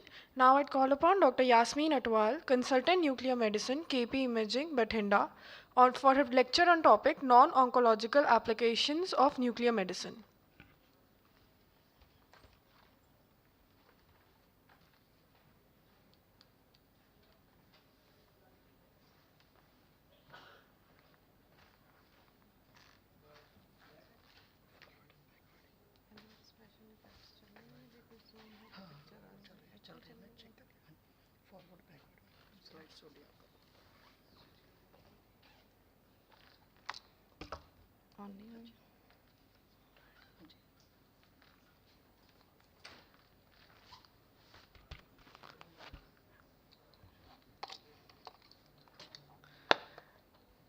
Good afternoon, dear colleagues and seniors and students, if any, being a Sunday. And I would like to extend my thank you to Dr. Vitul. Thanks, sir, for giving me this opportunity to present this topic in front of the apt audience. So beginning with this, I would like to welcome you to the scintillating world of nuclear medicine, where we say the unclear becomes the clear. Myself, Dr. Yasmin Atwal, Nuclear Medicine Consultant at Bathinda Scans, that's a unit of KP Imaging. And my topic for today is non-oncological applications of nuclear medicine. Why specifically non-oncological? Because basically nuclear medicine came to be known widely and vastly because of the PET. But there's a lot that goes beyond the PET that formed the basis of the initial nuclear medicine and the procedures that are still being done to date. So, we at Nuclear Molecular Imaging Center at Bathinda Scans, we do both oncological as well as non-oncological imaging. For that, we have the two scanners. We have the PET-CT scanner, which is GE Discovery, on which we do the mainly oncological scans like cancer staging, treatment response, recurrence, and the follow-up. And another, we have the gamma camera that forms the basis of the non-oncological imaging. It is the Infinia Hawkeye. So our center, it has both the machines, and as such, it is the only full-fledged nuclear medicine center with both the scanners in the region, next to it being the DMC Ludhiana. So the uniqueness of nuclear medicine studies lies in their ability to demonstrate function, physiology, and metabolism. So a diagnostic nuclear medicine study is useful in the determination of the cause, manifestations of a disease, monitoring the progression or regression of a disease in response to therapy. The procedures very often identify the abnormalities in the very early in the progression of a disease before the anatomical imaging detects it, because it is based on the function. ability to quantify inherent property of all nuclear medicine procedure. We will see how we quantify in the non-oncological imaging aspect.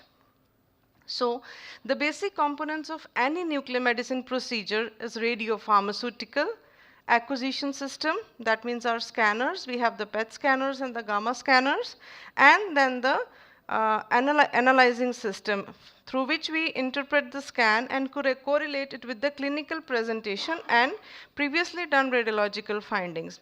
History taking clinical aspect is very important in nuclear medicine scan correlation, as it is, again, I will stress, functional and physiological imaging. So how do we image? First of all, we need a radiopharmaceutical. Radiopharmaceutical basically has two components, a radionuclide and a pharmaceutical. Radionuclide is the activity which we inject in tracer amount. It can be titanium technetium, iodine-131. These are for the gamma cameras, and F18 as for the PET scanners. When this is tagged with the pharmaceutical, pharmaceutical is organ specific or cellular uptake specific. Like suppose most commonly being done is F18 FDG. The FDG, fluorodeoxyglucose, it mimics the normal glucose uptake mechanism via GLUT receptors into the cancer cells. When we tag it with the radionuclide, that is F18, we are able to see it, image it. So the radionuclide gives us the images basically. It is what produces the scintillation. So it makes the radiopharmaceutical complete the two components. So initially, this is the first cyclotron that was made in the 1830s, long ago. Now we have the most compact modern cyclotrons called medical cyclotrons. These cyclotrons are the production units for the PET scanners, that is FDG. Basically, three resources of the radionuclide production we have. We have the cyclotrons, we have the generators, and of course we have the nuclear reactors. Most commonly nuclear reactor produced, we get the iodines for the treatment of thyroid cancers plus many other things. Then we have the cyclotrons, which mainly give us for the PET scanners. And the third thing that we have is the generator. This is what is used in the non-oncological imaging. This gives us a roughly 15-day supply of the radioisotope, which when tagged with the pharmaceutical, we can image different organs. It might be renal imaging specific, it might be skeletal imaging specific, or thyroid specific. Depending upon the uptake of the pharmaceutical, the radionuclide is tagged with. These are the pharmaceuticals, also known as the cold kit. This is what we tag with the radioactivity. So what is basically nuclear medicine imaging? It is basically an emission scan imaging. Radiology is a transmission scan imaging, that is from a source the radiation is passed through and through patient's body and an image is created, like an X-ray or a CT. Whereas in nuclear medicine, the radio tracer or the radiopharmaceutical is injected into a vein. It emits gamma radiation. As it decays, gamma emission produces scintillation, which results in the formation of images. Now suppose we have injected this patient with MDP, 99M technetium MDP. 99M technetium is the radionuclide, MDP is the pharmaceutical. MDP will get chemi-absorbed onto the hydroxypeptide crystal of the bone matrix, and it will be taken up by the bones. Any abnormal activity will be highlighted, whereas physiological uptake is also going to be there. So this is how the bone scan is going to look like. It is so specific that we don't see anything else in the body. At the most, we see the kidneys because that forms the basic route of excretion. So what do we image if not oncological in nuclear medicine? We have a lot to do. We do the endocrine, thyroid, parathyroid imaging. We have the renal imaging. We have the gastrointestinal imaging. We have hepatobiliary, skeletal, cardiac, and so on, including lymphoscintigraphy. What in endocrinology do we do? We have the thyroid scans and the parathyroid scans. The most commonly used is the first one, technetium pertechnetate. Whereas in parathyroid scan, we utilize other techniques also, subtraction techniques, but all these are done only on gamma camera itself. So thyroid scintigraphy, suppose we get a patient with high levels of T3, T4 and suppressed levels of TSH. So what is the cause? There might be many. It might be an autonomous functioning thyroid nodule. It might be Graves. It might be multinodular toxic. Then it might be thyroiditis. What is causing it? We'll sort the treatment, we'll give the treatment. So the first thing we do is we image it after we get these lab values referred by the consultant. So we detect thyroid nodule, thyroiditis versus hypothyroidism, and few hypothyroid conditions like congenital hypothyroidism, agenesis of thyroid, or lingual thyroid, that is ectopic thyroid when it is not located in the normal location. Then we have a thyroid cancer follow-up in which we use iodine 131 as well as for treatment and also for the scanning. So here we see the thyroid uptake. It is anterior imaging. We do anterior and posterior imaging depending upon the organs that we are trying to image. So this is anterior imaging. We see the left lobe is completely suppressed in the first image, whereas we see a very hot or increased uptake in the right lobe. This was a case of autonomous functioning thyroid nodule that went totally out of control of the feedback mechanism, was functioning on its own, and it suppressed the left lobe. Next is the Graves' disease. Both the lobes are appearing so hot, the uptake is very high, it is 48.6. Normal value is 0.424%. So the patient was grossly toxic. And since we had to put him off medication like neomercazole or methimazole, we had to replace it with the Ciplar to counteract the side effects of this hyperthyroidism. So here I'll show the image of toxic MNG. We see the nodules. We see one very hot big nodule plus other small warm nodules. Also we have a cold nodule in the left lobe in between the two warm nodules. Now Hashimoto's thyroiditis. In this we see so much of background and so much of less uptake in the thyroid lobes. So this is how we differentiate these different conditions. Then this is the lingual thyroid. We see in the center, we put markers, chin marker, SSN markers, and in between the salivary glands, we see the uptake. That was the lingual. And then next is the agenesis of thyroid.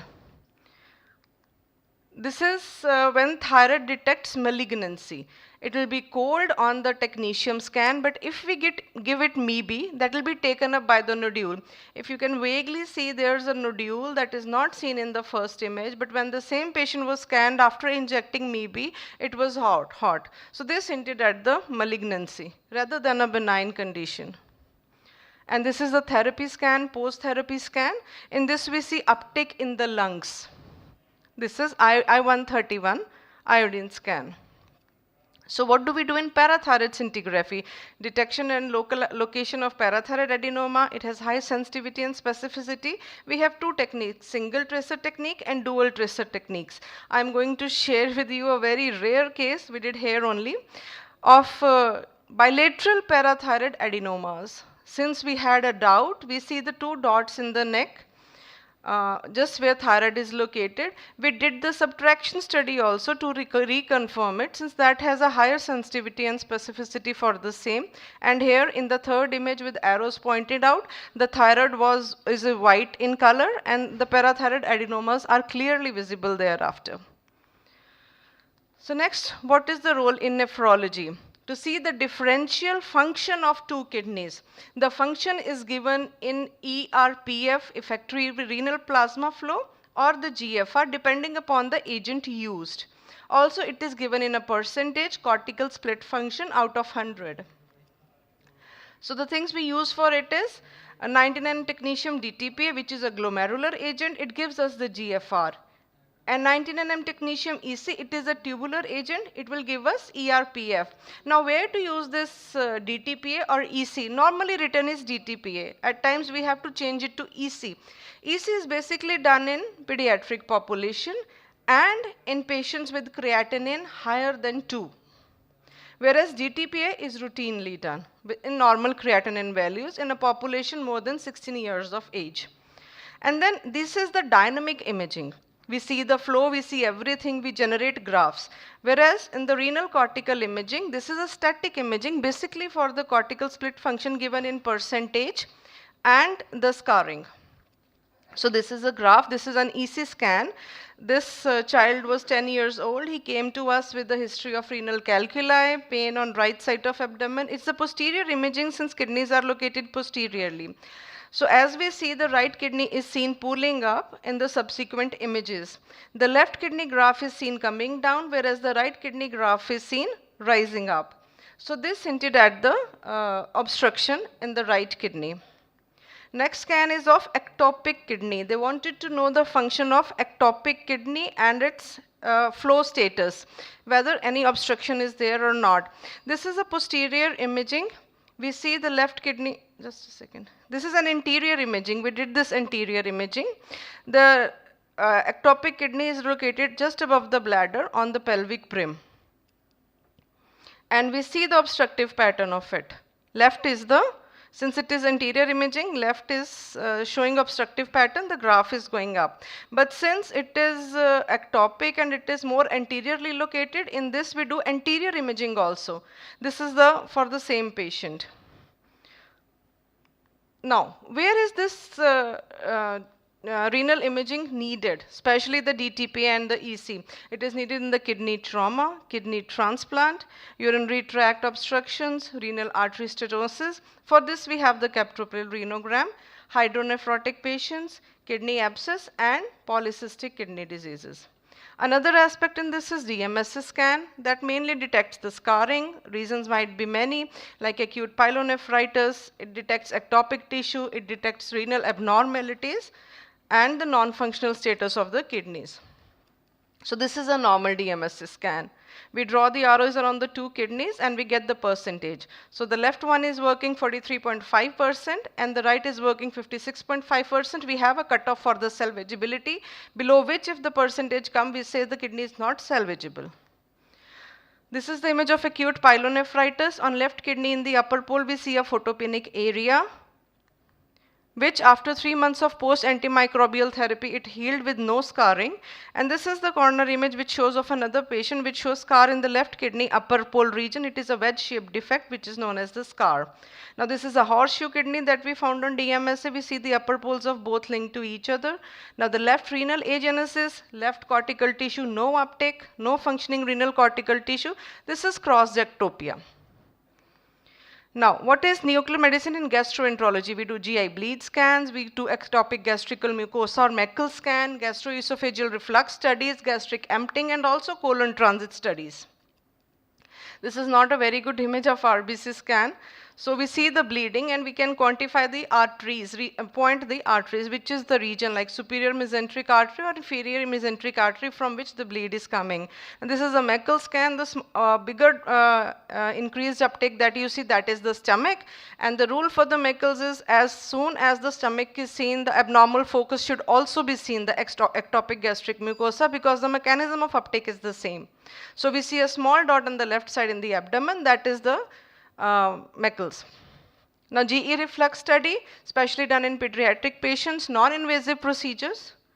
And in 24th frame, we see the reflux, a spike going up till the mouth. This is the grade 3 reflux that we see. Now we do the gastric emptying studies, we quantify it. And here we have done this study at our center. And at 1 hour, we see the emptying time, it is 56%. The normal range is 30 to 90%. For different type of meals, it is different. And this is another scan. At 57 minutes, the frame time. 57 minutes, the emptying is 52%. The graph is created and it is very well quantified. This is the colon transit study that we have done. And this turned out to be a case of a redundant colon. The transverse colon, we see the activity is retained even at 48 hours. This is another scan. This is a normal scan. Colon transit study. In the last image, we see nothing is retained in the abdomen. We also do the salivary gland scintigraphy. In cases like dry mouth, Sjogren's syndrome, parotid tumor, post-radiation therapy, especially in the head and neck cancers. So the first 2 rows are the normal uptake of the mandibular and the parotid glands, whereas the last 2 rows are after Lyme stimulus when the activity has been secreted. These are the graphs that we create. Left one is of the parotid glands. The spike goes up, we give the Lyme stimulus, it falls sharply. This is the normal thing that happens. In the hepatobiliary system, we mainly use to image the liver, like in the cirrhotic liver we see here. Left side is the normal scan, normal liver uptake, whereas on the right side the liver uptake is very less and it has shifted to the splenic uptake more. Now this is the hepatobiliary or the HIDA scan, normally done in biliary atresia patients. This is a normal scan. Very clearly the activity is seen coming out. This is the atresia, biliary atresia in which the activity is retained even at 24 hours. In cardiology, we do a group of tests. Many agents are there, but we over here, we are basically doing viability scans. This aids in the diagnosis of CAD, evaluation and risk stratification, preoperative evaluation, a follow-up tool for patients with known ischemic heart disease, post-CABG and angioplasty assessment. For this all assessment, we have a perfusion test, that is exercise stress test. And for the patients who cannot physically exercise, we have pharmacological stress test. So this is a normal, how it would look like. If you see the first two, it looks like a complete donut. Nothing is missing from the circle. But here is this is the polar map that we create, 20 segment polar map. It divides into 3 territories, LAD, LCX and RCA. That is how we segmentize it. It gives the EF. Now this is the single vessel disease and it is the LCX one. We see on the right side there's a missing part. That is the right inferolateral. It is the inferolateral territory, that is LCX territory. This is the multi-vessel disease. Inferior wall is deficient in the uptake. Now another is myocardial viability scan, PET scan, that we routinely do here. And it is seen for the viability. Perfusion will tell if the blood is reaching that area of the myocardium. Whereas in cases of occlusion, we need to see if it's a long standing, whether the cells there are viable or not, whether intervention is going to help or not. So for that, we see the metabolic imaging of the myocardium. So this is the imaging. This was a person with a TVD. And EF was barely 30%, but the PET came out so well that intervention is going to help him a lot. This is the graph that we create. Second image tells us about the 3 territories, how the division is done. And also we do the radionuclide ventriculography for the ejection fraction of the patients, especially the patients undergoing chemotherapy, cardiotoxic chemotherapy. And we have a role in the musculoskeletal system. Like I told, MDP, here PET also plays a role with F18. And this is a normal bone scan.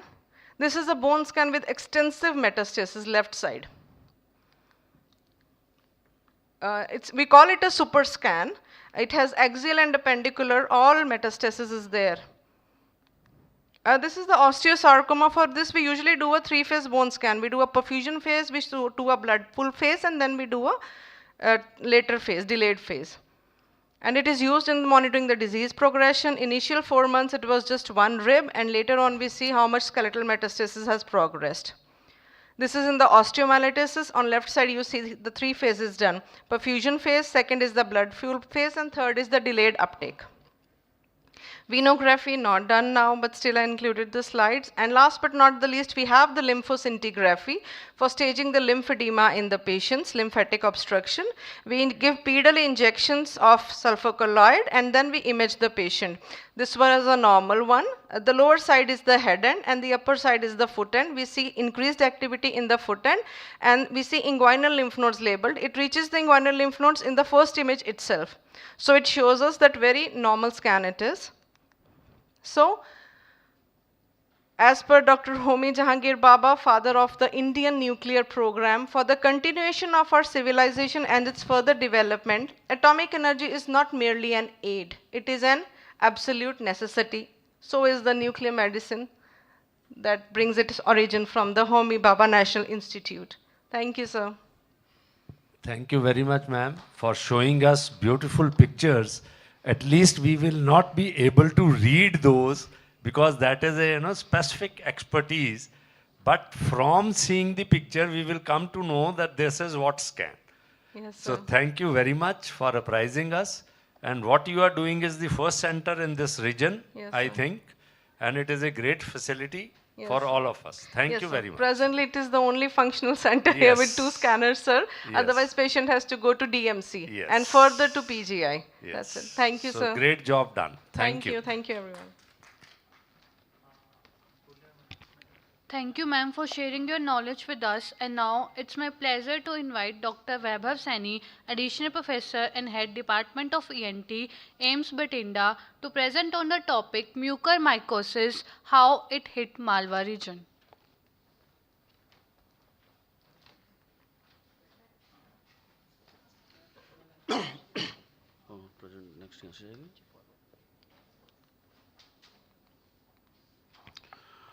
Good afternoon, all. First of all, big thanks to Dr. Vitul and his team for inviting me over. And today, topic of my presentation will be mucormycosis. And I suppose that we all are sitting here from different branches.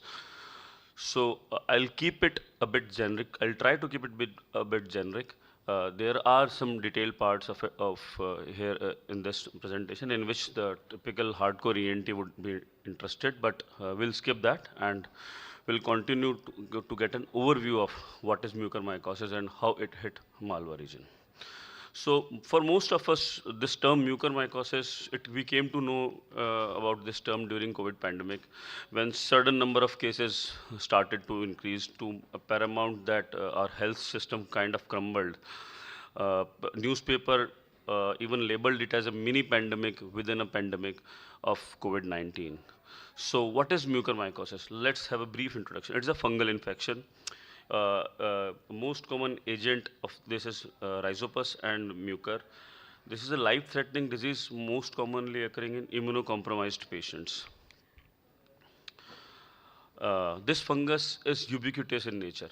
For example, right now this fungus would be around us in this auditorium because of the humidity. If there is some humidity or moisture around, the spores of the fungus will be there. So whom it affects? It affects a person with immunocompromised status, with altered diabetes and all. It occurs through the inhalation of sporangiospores, and it has an unacceptably high morbidity and mortality in patient with the disseminated disease, and it was not so uncommon in India. Even before COVID-19, I was in PGI Chandigarh. We used to see a lot of mucor patients, mostly from the Punjab region and the cultivated areas, but it was not as highlighted as it was later. So as I said, it was this study was of before the COVID-19, and it was not so uncommon in India. India had a higher incidences of mucormycosis. Predisposing factors are most commonly patient having high diabetic mellitus with ketoacidosis, prolonged corticosteroids, and other immunocompromised status. Here we can see major chunk of the patients which are predisposed to mucor is diabetes and having ketoacidosis. The types of mucormycosis, mainly most commonly rhino orbitocerebral, which is most common, followed by pulmonary and cutaneous.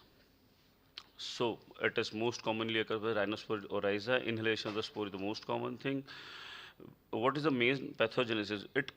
This fungus causes vascular invasion and thrombosis of the endarteritis. So ultimately it causes a necrosis of the adjoining structures. It can occur at any age. Symptoms initially presents at acute sinusitis, which is rapidly progressing and spreads to contagious structures. Palatal ishar and hallmark is black necrotic ischium in the inferior turbinate region or over the skin of the face. It is the typical of the patient having diabetes and a fixed globe. This kind of a picture is a typical pathognomic. You can tell when you see this patient that this is probably mucor. Orbital involvement is quite common because orbit is near to the paranasal sinus. So from there on, the fungus goes to the orbit, which initially it causes periorbital edema and pain and proptosis, and later on it progresses to ophthalmoplegia, which causes due to infection of muscles and orbital space, and later on frozen on globe, and which leads to decreased vision or vision loss. So clinical staging depends upon the extension. Nasal mucosa and sinuses causes stage 1, stage 2 is orbital involvement, and if it goes to brain, it is stage 3. Diagnosis is basically high index of suspicion. Any immunocompromised diabetic patient comes with the features of acute sinusitis or having a necrotic thing around the nose. We should take a biopsy and fungal smear. Nasal endoscopy sometimes can be very subtle in early stages, and later stage of flank, we can see the black necrotic HR and septal mucosal discontinuation. The most common, how we diagnose it, mucormycosis, most importantly, we should keep in mind, biopsy is not the diagnosis. Biopsy will come in 3 to 5 days. We cannot wait for treatment for mucor for 5 to 3 days. Fungal smear, it's a KOH smear. It is done in half an hour at our center at AIIMS. If we send a report, usually within an hour, we get the report that this patient contains a broad aseptate hyphae in that mucosa. If the typical patient is having broad aseptate hyphae, we label it as a mucormycosis and start the treatment immediately. Other biopsy can be done, but it will only delay the treatment. Culture and molecular diagnosis can be done. Imaging studies is only not for the diagnosis, it is to know the extent of this disease and to delineate your surgical plan and further prognosticate the patients. These are MRI findings. MRI is most commonly done to see the cavernous sinus involvement and the intracranial involvement. Approach to the treatment, it is basically 4 factors. First of all, we should make our diagnosis very rapidly, and we should reverse the underlying condition. For example, if the patient is having diabetes, we should control it. If the patient is on prolonged corticosteroids, we should stop it, or other so and so forth. And start of appropriate surgical debridement of the infected tissue. Why it is appropriate? We cannot debride each and everything in the skull base because it has a vital structures. So we have to take a clinical decision on a very precise pattern. We'll debride this much of the tissue and we'll leave this much of the tissue because obviously because it is near to the orbit, near to the brain and other vital structures, and appropriate fungal therapy. So usually if the patient is diagnosed within 5 days, it has a very good prognosis. Survival markedly decreases if patient responds or presents later than 5 days. Reversal of underlying disease, we have already discussed about. We have to manage diabetes and reduce corticosteroids and other things. Best treatment is combination of surgical debridement and antifungal therapy. Surgical debridement, should be the timing of the surgical debridement? When I was in PGI and I was training, so we used to say that sun should not ever set over the mucus. For example, if the patient has came to mucor in the evening, 5 o'clock, we should get it debrided in the night only. We won't wait for the next day. We get the diagnosis done and we get the surgery done. So surgical plan, it should be aggressive. Excision of the local lesion, it prevents further spread, it decreases fungal load, and affected tissue rarely bleeds. Surgical procedure continued till normal well-perfused bleeding tissue is observed. So these are some pictures of surgical debridement with lesions which has gone beyond the palate. This is orbital exenteration. In intracranial spread, disease is very aggressive. The patient is usually have very high morbidity, generally disfiguring, but surgery has to be done. Sometimes if the disease is very aggressive, we take the decision against the surgery because sometimes we cannot save the patient. These are the recommendations. I'll not go into the details because now first line of treatment is liposomal amphotericin. There is so much in the COVID pandemic. There was so much fuss about what is liposomal amphotericin, what is conventional amphotericin. Basically, conventional amphotericin is not liposomalized. So what it does, it is more nephrotoxic. Otherwise, this conventional amphotericin, deoxycholate, is a good drug, but we cannot give it as a prolonged therapy because it generally causes nephrotoxicity. So liposomal amphotericin is a lesser nephrotoxic drug. So patient acceptability is more. We can give it in high doses and we can maintain the serum level of amphotericin very high, which causes fungal disease to initially control. So it is the drug of choice. Liposomal is the amphotericin. Major liposomal amphotericin issue was its cost constraint. During pandemic era, this one vial was, usually its print rate was 5500, and in black marketing it was one vial was going up to 35,000, and one day therapy is 4 vials. So you can say that patient के साथ क्या क्या हो रहा था, 1 लाख रुपए का तो ट्रीटमेंट पेशेंट को एक दिन में कहीं से लेना पड़ रहा था. तो it was a huge cry. So this was details about levotiroxine. Other drugs, azoles. We use at a step-down therapy, posaconazole and isavuconazole. Isavuconazole are two broad-spectrum antifungals which can be used. Other antifungals like voriconazole and fluconazole are not effective. These antibiotics are available in oral and parenteral form. Posaconazole monotherapy cannot be recommended as a primary treatment, but it acts as a step-down therapy. For example, we have given amphotericin for a month. We have given around 3 grams of amphotericin. We can step down as on posaconazole. Isavuconazole is a newer drug. Pfizer has launched it with the brand name of Cresemba. It's a costly drug, but it has a good bioavailability. It has excellent oral bioavailability, not reliant on food intake or gastric pH. It is effective against invasive mucormycosis. IV isavuconazole is water soluble and renal safe. Step down. So, as I've already tagged down, these are mainly used as a step down therapy. Duration of therapy, because the mucor is a primary disease of India, so a lot of detailed studies are still not there. So there is no definite period or dose of liposomal amphotericin. We at AIIMS, what we follow, if the disease is not intracranial, we give around 3 grams of amphotericin. If the disease is intracranial, we give around 5 grams of amphotericin. Otherwise, till the resolution of the clinical signs and symptoms and radiological resolution of radiological and clinical signs of active disease. Usually takes around 1 month to 6 weeks of total treatment. Hyperbaric oxygen can be given. It is given in the literature, but it is available at very few centers. I think only one center in Punjab and one center in Delhi.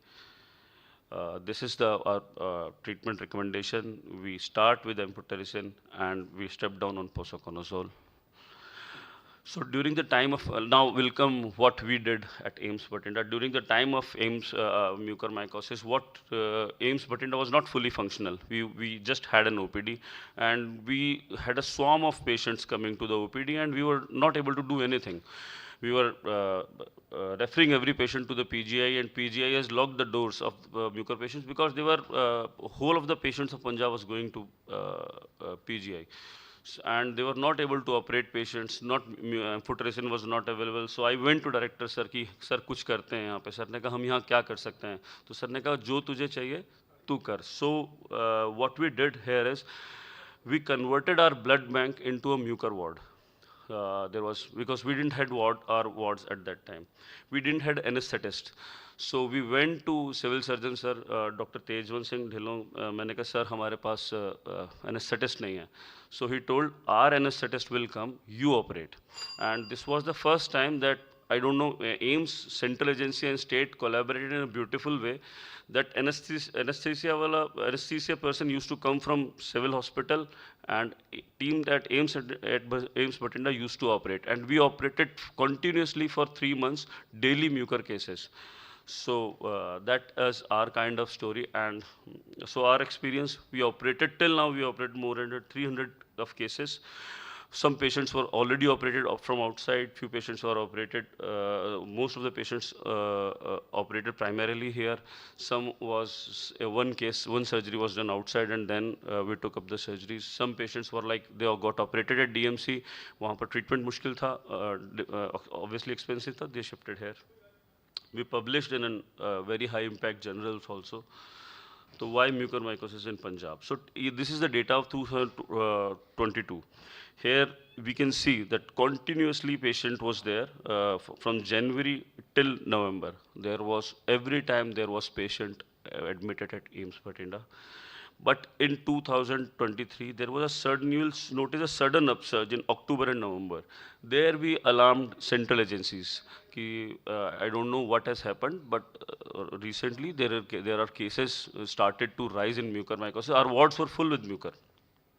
So there was a report published in Times of India, and whole of the central agency got alarmed, and they sent a team to investigate at AIIMS Bathinda that is it really true that mucor यहाँ पर इतना है, otherwise ये ऐसे ही कर रहे हैं.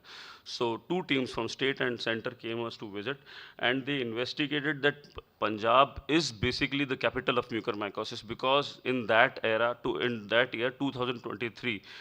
AIIMS Bathinda had the highest number of cases in entire India. We reported around 112 cases, which was not there. So this was the data in Punjab, where the cases, you can see the line listing of cases, where you could see AIIMS Bathinda at the highest, followed by DMC, and we were seeing cases from entire Punjab.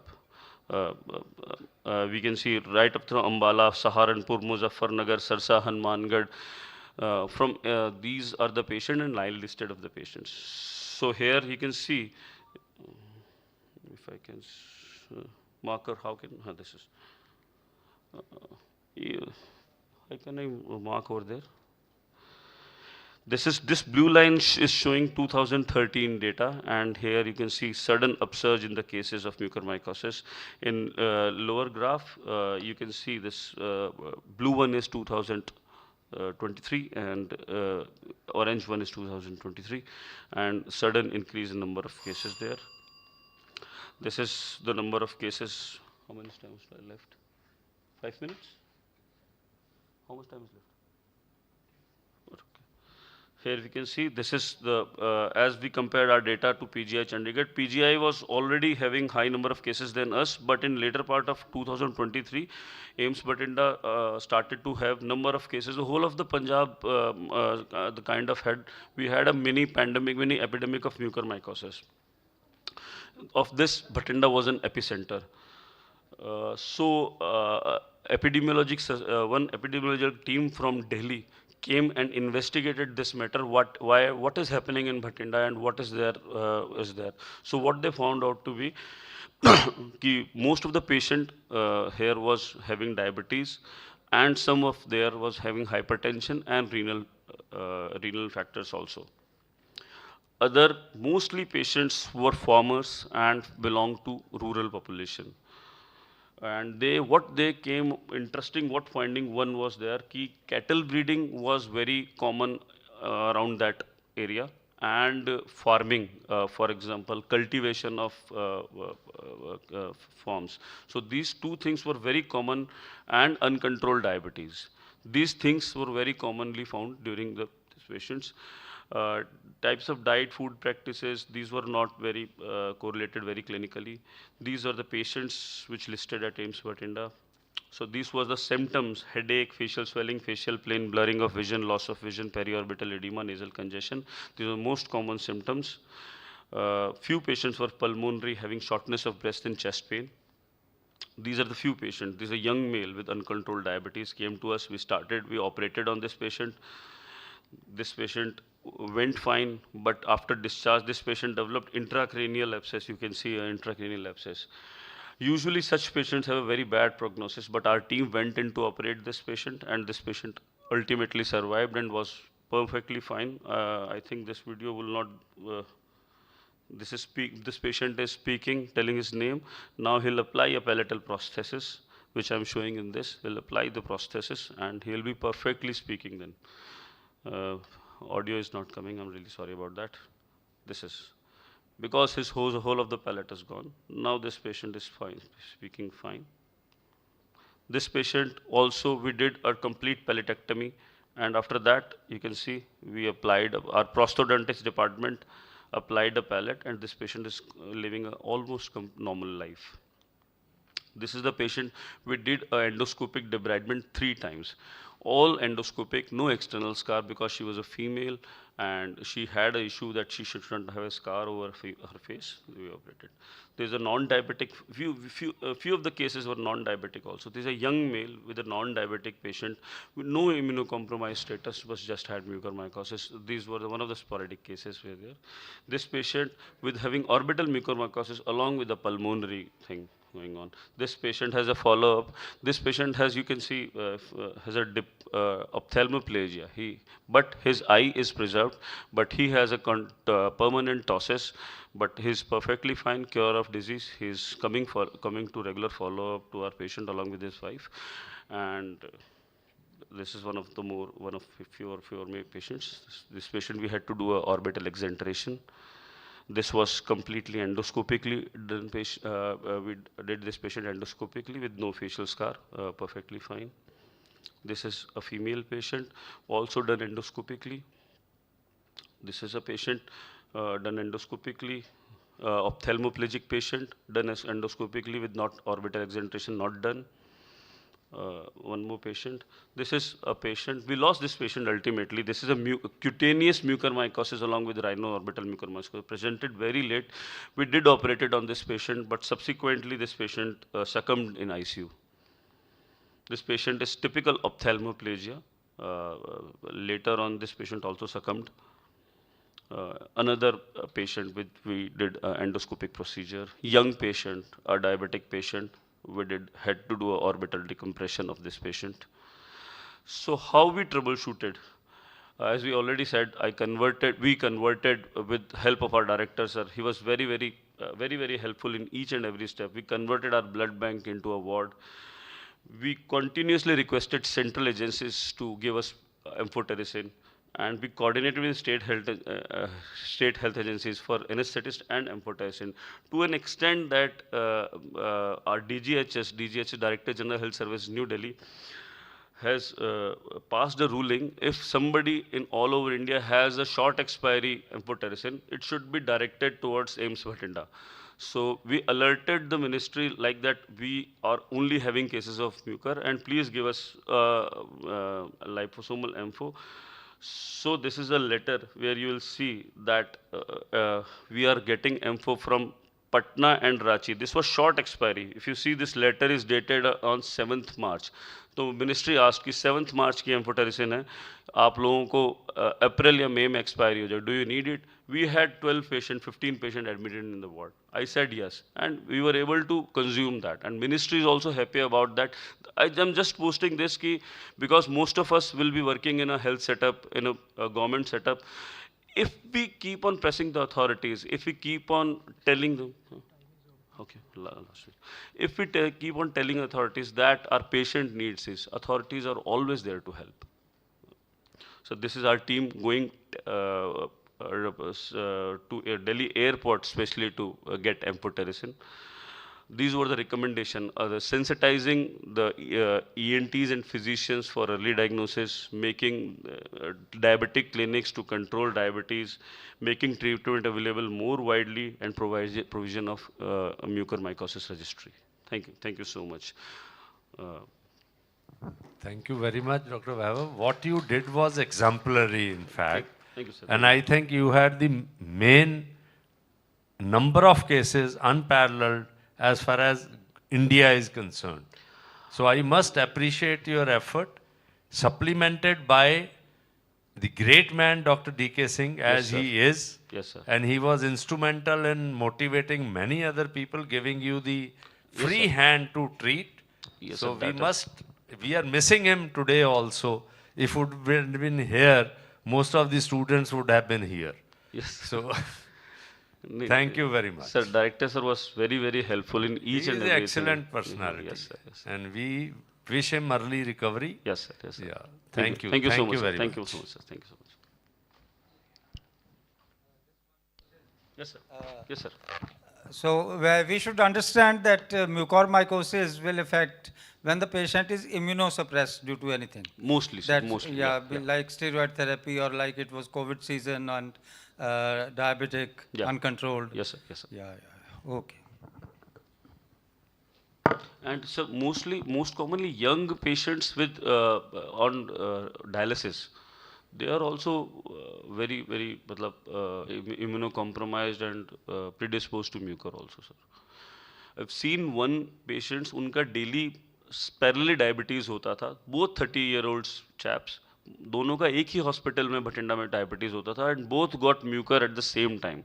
So there is lot is a lot to study and lot yet we have unknown in mucor, because it is not known to be infectious disease.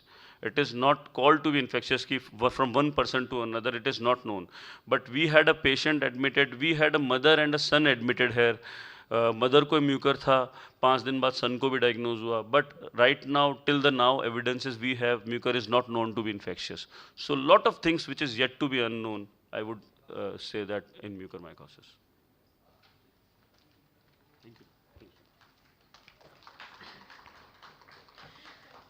Thank you for sharing your insights, sir. Now let's turn our attention to Dr. Madhur Verma, Associate Professor, Department of Community and Family Medicine in AIIMS Bathinda, for his lecture on health implications of physical inactivity.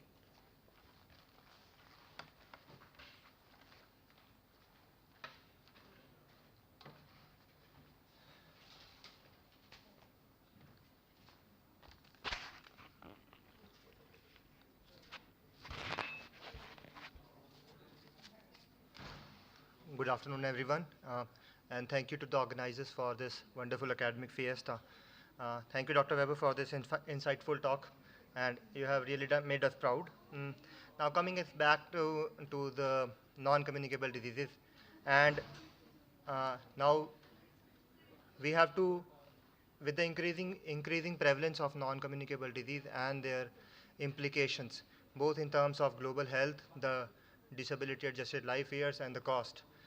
We have to shift our focus towards the risk factors at the same times of all the major risk factors that are known to affect the prevalence and the burden of non-communicable disease. Physical activity turns out to be the most important and yet the least talked about. So in my presentation, I'll be focusing mostly on defining physical inactivity and sedentary behavior. Because mostly when in our clinical practice and during the prescriptions, we tend to synonymize both the terms while the two are different and the two impact in a different manner. So we are going to talk about that a little bit, and then we'll be talking about the burden of physical inactivity and sedentary behavior, followed by the health implications of physical inactivity and our way forward. So as my professor from pharmacology during my MBBS days used to tell us, the land with MPS syndrome. So MPS means meat, paneer, sharab syndrome. Few kgs won't matter until we pay a cost. There is always a cost of increased weight in the global level that we do not realize of large, but yes, we have to talk about it. So what is physical activity? It is any bodily movement produced by contraction of skeletal muscles that result in a substantial increase over the resting energy expenditure. This is the definition as per the American College of Sports Medicine.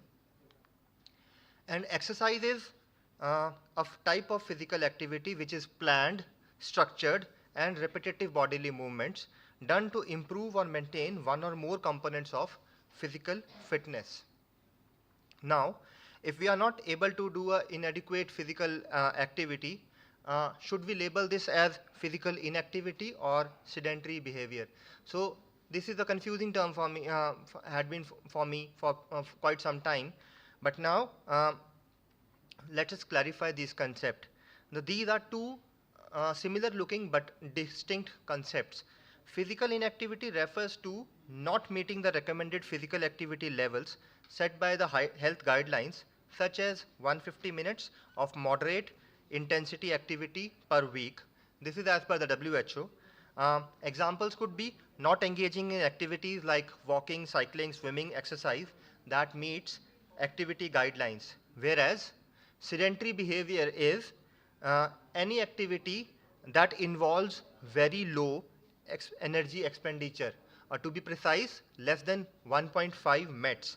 For example, just to give you a context, if you are lying completely, lying at bed at complete rest, the energy expenditure is approximately 1 METs.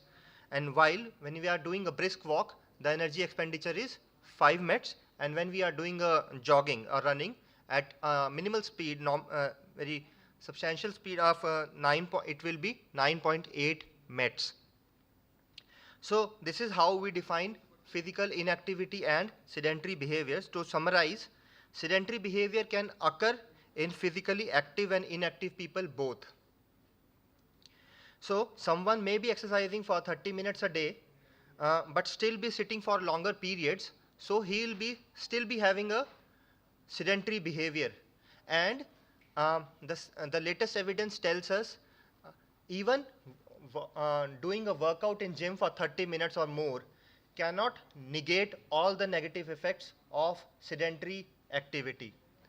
So it is how much important it is to work in the gym, equally important is to not to adopt the minimal sedentary behavior. So physical inactivity means not exercising enough, but it doesn't necessarily mean the person is always sitting or lying down.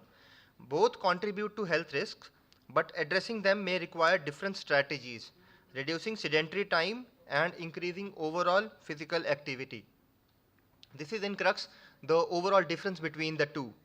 So now, why are the health differences in the health implications? I am not active, I am physically inactive, I am having a sedentary behavior. It is because they adopt a different physiological pathway of their implications. Sedentary behavior directly impairs muscle activity and metabolism in the ways that are distinct from those caused by physical inactivity. For example, even a physically active person can experience negative metabolic effects if they sit for long periods. So cumulative effects of physical inactivity will lead to broader declines in fitness, strength, and overall cardiovascular health, while sedentary behavior affects metabolic effects and can accelerate the insulin resistance and the fat storage. So the difference in health, the implications, I have compared the possible pathways that are available in the literature that tells us how the two expresses themselves. Physical inactivity will be acting by targeting muscle atrophy, loss of strength, impairing the cardiovascular function, increasing resistance and type 2 diabetes. It will be causing lipid dysregulation. Then it will be followed by weight gain and obesity, and also impacts your bone health. While sedentary behavior, the effects are more subtle and they are more at micro levels. They will be sedentary behavior targets by reducing the muscle contraction. They targets the enzyme activity, decrease the BMR, the basal metabolic rate, decreased lipoprotein lipase activity, which is essential for metabolic pathways, and impaired glucose regulation. Sedentary behavior also have a postural effect and leads to venous stasis, and ultimately at the end they cause disrupted hormonal balance by targeting hormones like leptins and adiponectins that are essential for maintaining the satiety and hunger. Now coming on to the burden of physical inactivity and sedentary behavior, as per the global estimates, the prevalence of insufficient physical activity was 27%. So 1 out of every 4 person was insufficiently physically inactive. The prevalence was higher in males compared to the females. This picture specifically depicts the geographical disparities in the physical activity patterns among the males. Now, if we look at the males of the India and then compare it with the males of the females of the India, we can see, in contrast to the findings from the global literature, we can see that females in India per se, they are more physically inactive. So we have to look at the societal aspects that leads to decreased physical activity among the females. We have to look at different aspects like the social security. Our females cannot go for a run because of the security issues. They have high traffic, they are overburdened by their household chores, and so many things that we have to look at. So the differences in health implications between the two, while both sedentary behavior and physical inactivity contributes to poor health, the mechanism of harms and specific health outcomes, they differ. This we have seen. In a recent study by one of my co-authors from Netherlands, they have shown that even small spurts of physical activity during your daytime, like completing 4 minutes per day of incidental vigorous physical activity or 31 to 65 minutes of incidental moderate physical activity. This is just not taking the lift and going by the stairs, just taking your bucket, just doing your household chores all by yourself. These small spurts of physical activity that we usually do, and we try to seek help of house helps. If we are able to do these small spurts of physical activity, we can decrease the cardiovascular risk from high sedentary behavior. So these small spurts of physical activity would be important, and you should not be shy to take a lift to stairs and avoid a lift during your regular working hours. Now, coming on broadly to the health implications of physical inactivity. So physical inactivity, it is going to affect anything and everything in your body, right from the musculoskeletal, as we have discussed, the metabolic health. Physical inactivity has a mitogenic activity by increasing insulin resistance. Then it affects your mood, the mental health, and the masculine stature of the body. Another study from the global burden of disease suggests that physical activity, inactivity is related to many diseases as much as we can think of, like it has been linked to hypertension, depression and anxiety, dementia, cancer, stroke, type 2 diabetes, coronary heart disease, and so on. There are the innumerable implications of physical activity, but these are the major ones. Now, this figure tells us the number and proportion of new cases of non-communicable diseases and mental health conditions attributed to physical inactivity alone by WHO region-wise. So here we can see this in Southeast Asia, 21% of such cases, they are attributed to physical inactivity. So this also tells us how much important it is to be physically active. Coming on to the implications of physical inactivity, the physical inactivity, it increases the risk of cardiovascular diseases, obesity and metabolic syndrome, type 2 diabetes, mental health issue. In one of the studies that I was given an opportunity by Dr. Sanjay Kalra to work upon, where we have analyzed the ICMR India Diab study data from Haryana only. We were looking at what was the epidemiology and pattern of physical activity in the land of that produced the maximum number of athletes. Within this study, it is still unpublished and has been submitted. So we can see that there are substantial differences in the blood pressure, the waist circumference, the BMI, the blood glucose level among physically active and inactive people. So this is another line diagram that depicts the dose response curve, and that tells us the decrease in death rate with every increase in the number of physical activity in the population. And another study done from in the OPD, the NCD clinic of the OPD of AIIMS Bathinda, we observed the effect of physical activity on mental health, and where we have seen substantial odds of having depression among physically inactive people. We could not find effects on anxiety, but the other literature, global literature, suggests that it has equivalent effect on anxiety as well. So this tells us that physically inactive affects your mental health. Physical activity has been proven to slow the early memory declines in Alzheimer's disease, as can be seen by comparing the healthy brain and the advanced Alzheimer's disease. Now, what is the cost of physical inactivity? So, as per the estimates, 500 million new cases of preventable major NCDs would occur by 2030 if the prevalence of physical inactivity does not change, with direct healthcare cost of around 520 billion.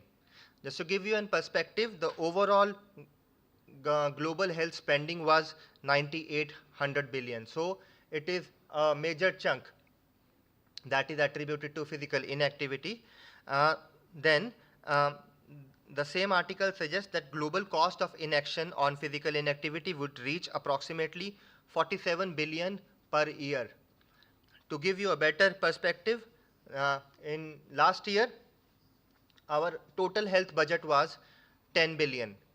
So it is beyond the our imagination, the cost of physical inactivity, and even though we have to take the early cognizance, and while we are sitting in our OPD, may it be any OPD that you're looking at, we have to motivate our patients to be physically active.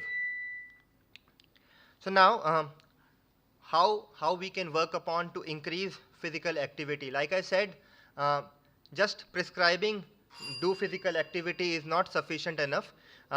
We have to activate the systems with governance, leadership, ownership policies. Like if I suggest Dr. Vitul going to the schools and ensuring that none of the school is missing their PT classes and none of them are being hijacked by the maths teachers to complete the syllabus, so that we can ensure at least 1 hour of physical activity every day in our schools. So we will be able to at least make our children used to physical activity, and so they are not ready to sit idle and they enjoy being physically active. This is one thing that we have to do at a bigger level. At the same time, we have to activate the drivers of physical activity that has a active society, which includes community support, active environments. We need to have better parks. We need to advocate towards this. If all the doctors, they advocate for better parks in the community, so we will be able to make a difference. And then activate the people, the program and services in all key settings that are ultimately going to improve the behavioral outcomes and have better societal impacts in terms of health and well-being, social development, sustainable environment, economic growth, and reduced inequalities. That's all from my side. Thank you.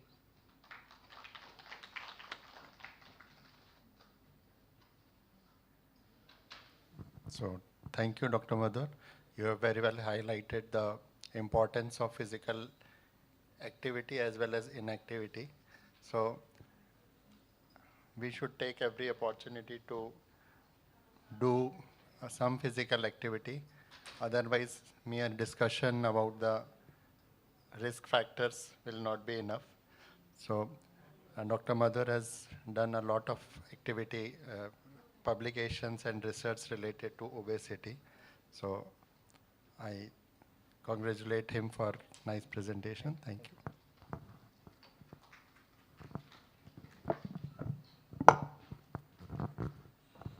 No, it was a very motivating talk, realizing that 50% of us sitting here, at least 50% of us suffer from this obesity and lack of physical activity, and very motivating. Thank you.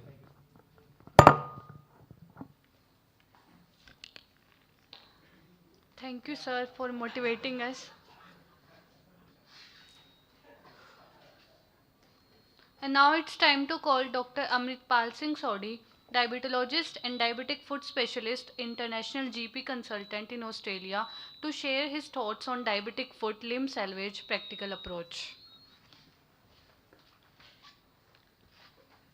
Good evening, dear friends. It is always great to be among the great academicians all the time.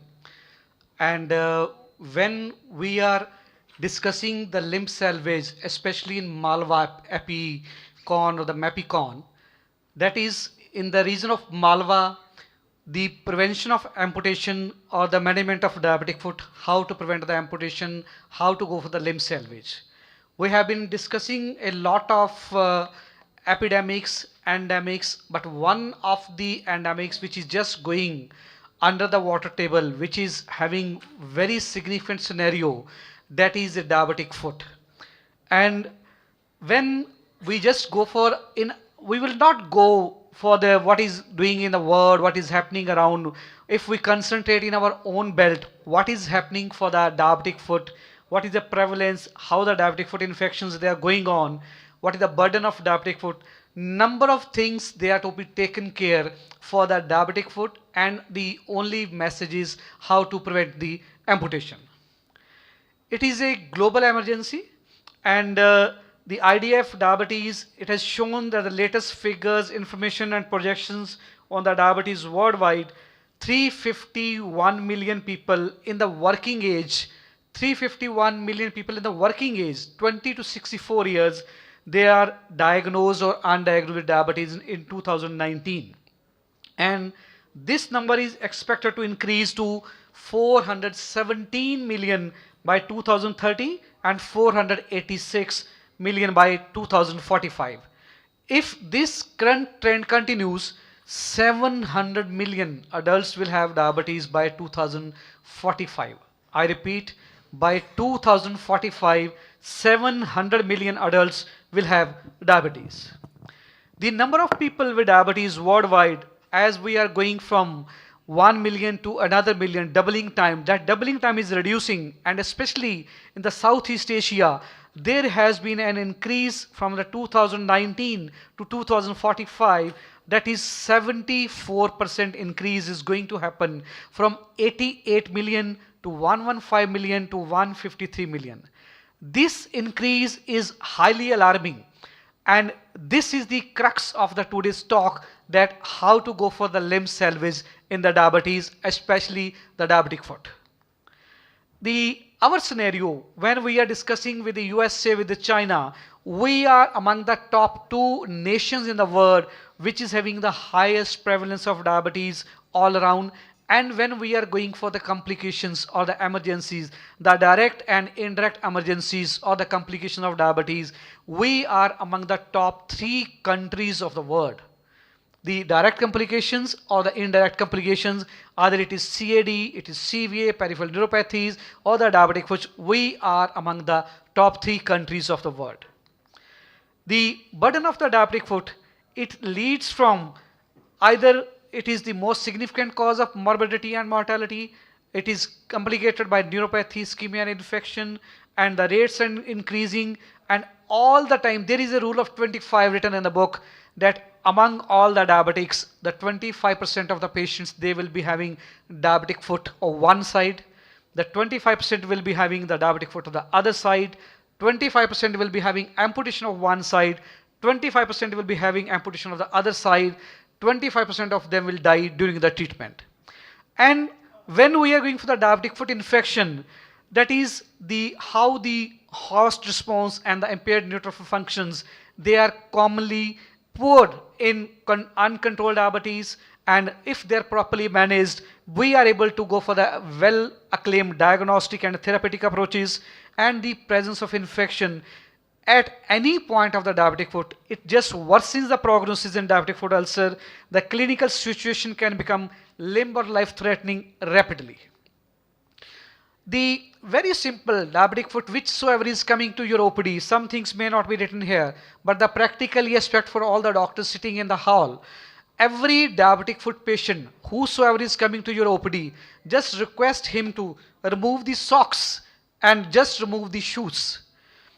Sometimes it may be very foul smelling, sometimes we may not like the smell and the scenario, but it is our duty as a doctor that any diabetic foot patient whoso is approaching to your chamber, you have to request him to remove the shoe and remove the socks, because the redness, the warmth, the swelling, the tenderness, purulent or non-purulent secretions, any discal granulation tissue, or any undermining wound edges or foul odor, it will not be visible.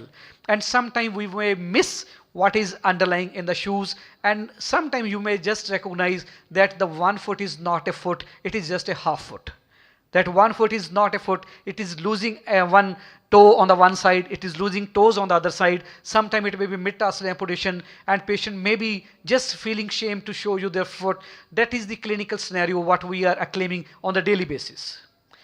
The infections on the diabetic foot can vary from the very local purulent secretions, but sometimes they can go from the neck up to the level of the superficial, mild, moderate or severe. Sometimes they can go up to the grade 4 necrotizing fasciitis infections, and when these kind of foot infections they lead into the OPD, it is very difficult not only to save the foot, it is next to impossible to save even the patient's life also if not treated at the right time. One of the most common presentations, that is diagnosing of osteomyelitis in diabetic foot. Very simple, when you remove the socks and removes the shoe, and when the very simple test, you can observe multiple discharging sinuses, you can have a simple bone probe test, sausage-like appearance of the toe, and one of the most common thing which is often missed and very cheap in the diagnostic modality, that is simple X-ray of the foot. Sometimes patients are taking treatment from the various places. When we ask about the X-ray of the diabetic foot, it is missing. And that simple X-ray that can just change the scenario of the management, that the diabetic foot, the underlying osteomyelitis, if diagnosed early, it is highly treatable and highly salvageable. The MRE, CT and nuclear scans and the bone biopsies, they further lead like the further feathers in the cap to make a complete diagnosis. The clinical test, open the shoe, remove the socks, open the ulcer, and this simple bone probe in your OPD, in less than a minute, less than 30 seconds, you will be able to diagnose that this patient is having osteomyelitis. As I discussed before, the simple X-ray, it will just let you know to what level the foot is damaged and what are the management strategies to be planned for the osteomyelitis. The simple thing is how to approach the osteomyelitis in the diabetic foot. It can be closure of the wound, it can be endovascular treatment, the antibiotic therapy, the surgical debridement or the glycemic control. If I restrict myself to the antibiotic treatment in the osteomyelitis, most of our friends, when they are treating in the OPD or in the indoor basis, after controlling a very good glycemic control of the diabetes, that is must for the diabetic foot. But when we are going for the antibiotic treatment, some points to highlight, how to choose an antibiotic. Which antibiotics are there going to help for the diabetic foot? We go for the meropenems, but simply it can be ampicloxacin. It can be ampicillin and a combination of cloxacin. As I am an international GP in Australia, what I have seen there, they just stick to their basics for the treatment of the diabetic foot. The simple antibiotics we start on the international level for the diabetic foot, even the osteomyelitis. The interval is different, but our first choice is ampicillin and cloxacin. We add for the anaerobes the metronidazole. We add for the gram negatives and the positives the gentamicin if the patient is not renal compromised. But the last line of the slide, the duration 1 to 2 weeks for mild and 2 to 4 weeks for moderate to severe, but this duration can be extended up to 12 to 20 weeks also if the patient is binding to the treatment, and if the oral treatments they are not going to act, we can save even the diabetic foot osteomyelitis. The culture and sensitivity often missed, but obtaining a specimen for microbiology, the culture should be obtained prior to starting empiric antibiotic treatment. It should be from the deep tissue obtained by biopsy or curettage, and avoiding superficial swab specimen which may contain the multiflora.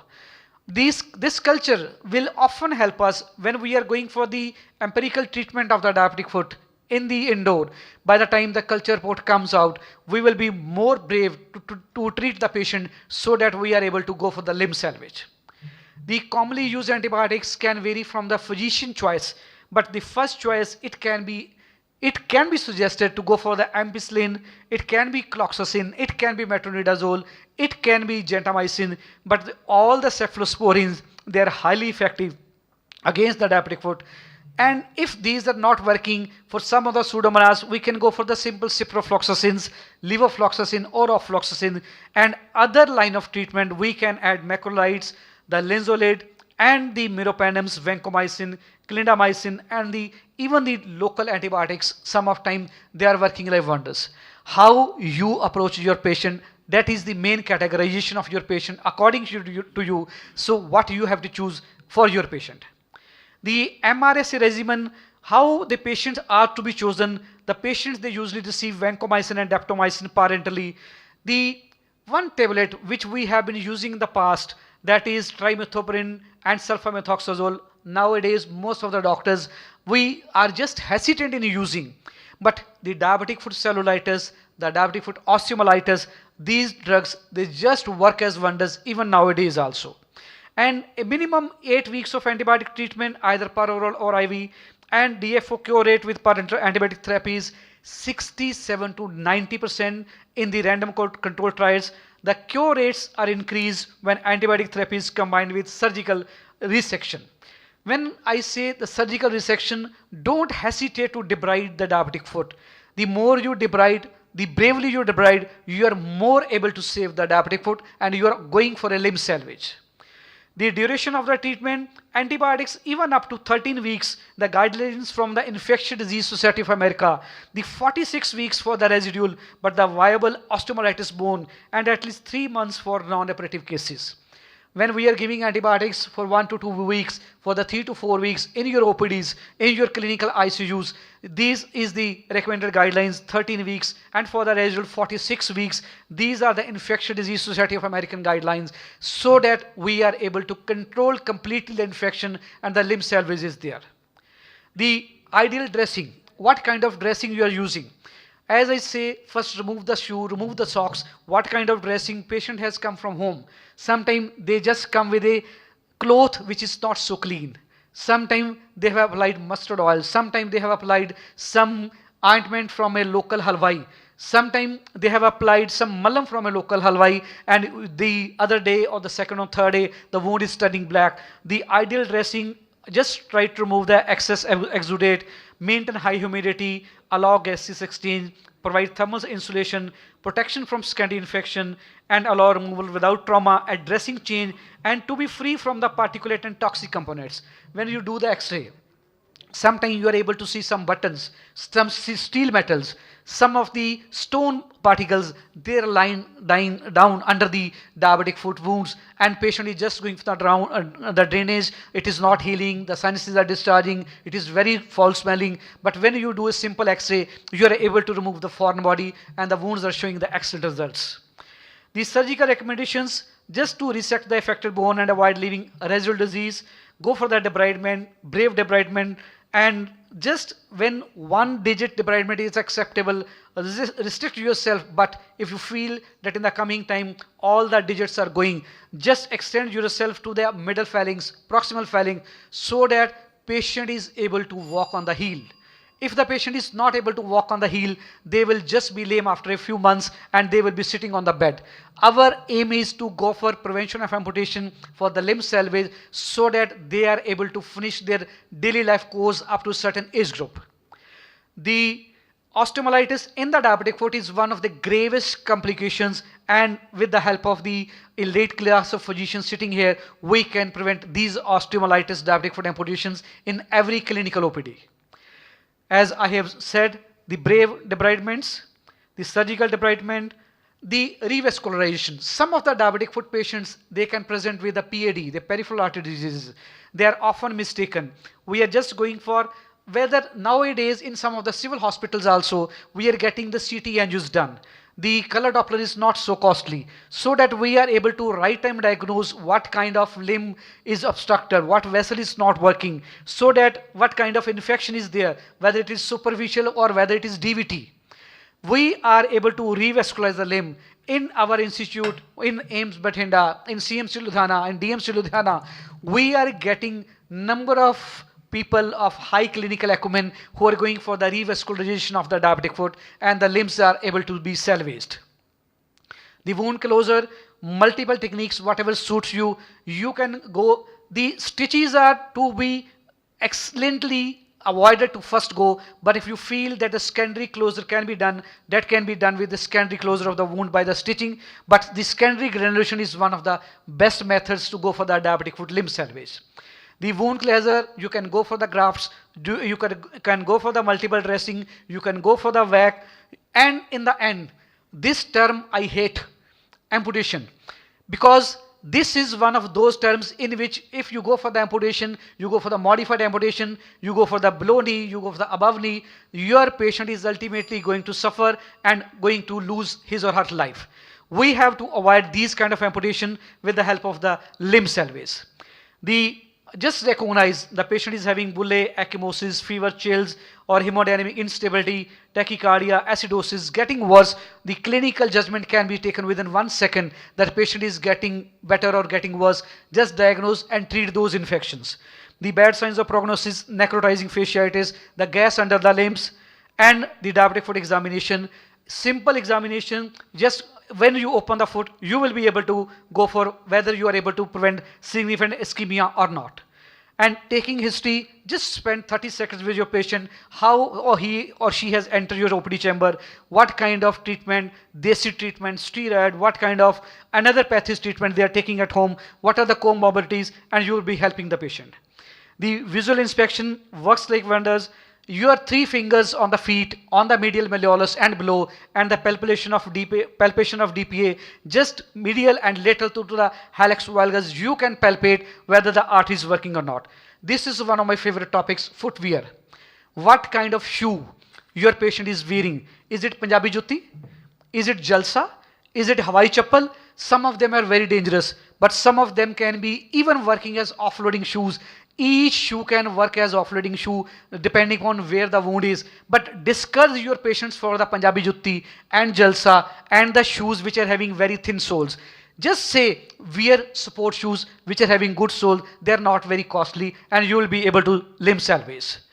The inspection of the feet by the patient and the relative at home, the foot presentations to you in your OPD chambers, and the ulcer examination by you in your OPD chamber, the neurological examination, the simple test, and the MAT test, whichever hospitals are having, you can diagnose what level of biothysiometry podia scan is showing the level of neuropathy. Vascular assessment, first your fingers will tell, then the handheld Doppler, or then the ankle brachial index. This laboratory investigation, the first go, and the treatment will be decided according to that.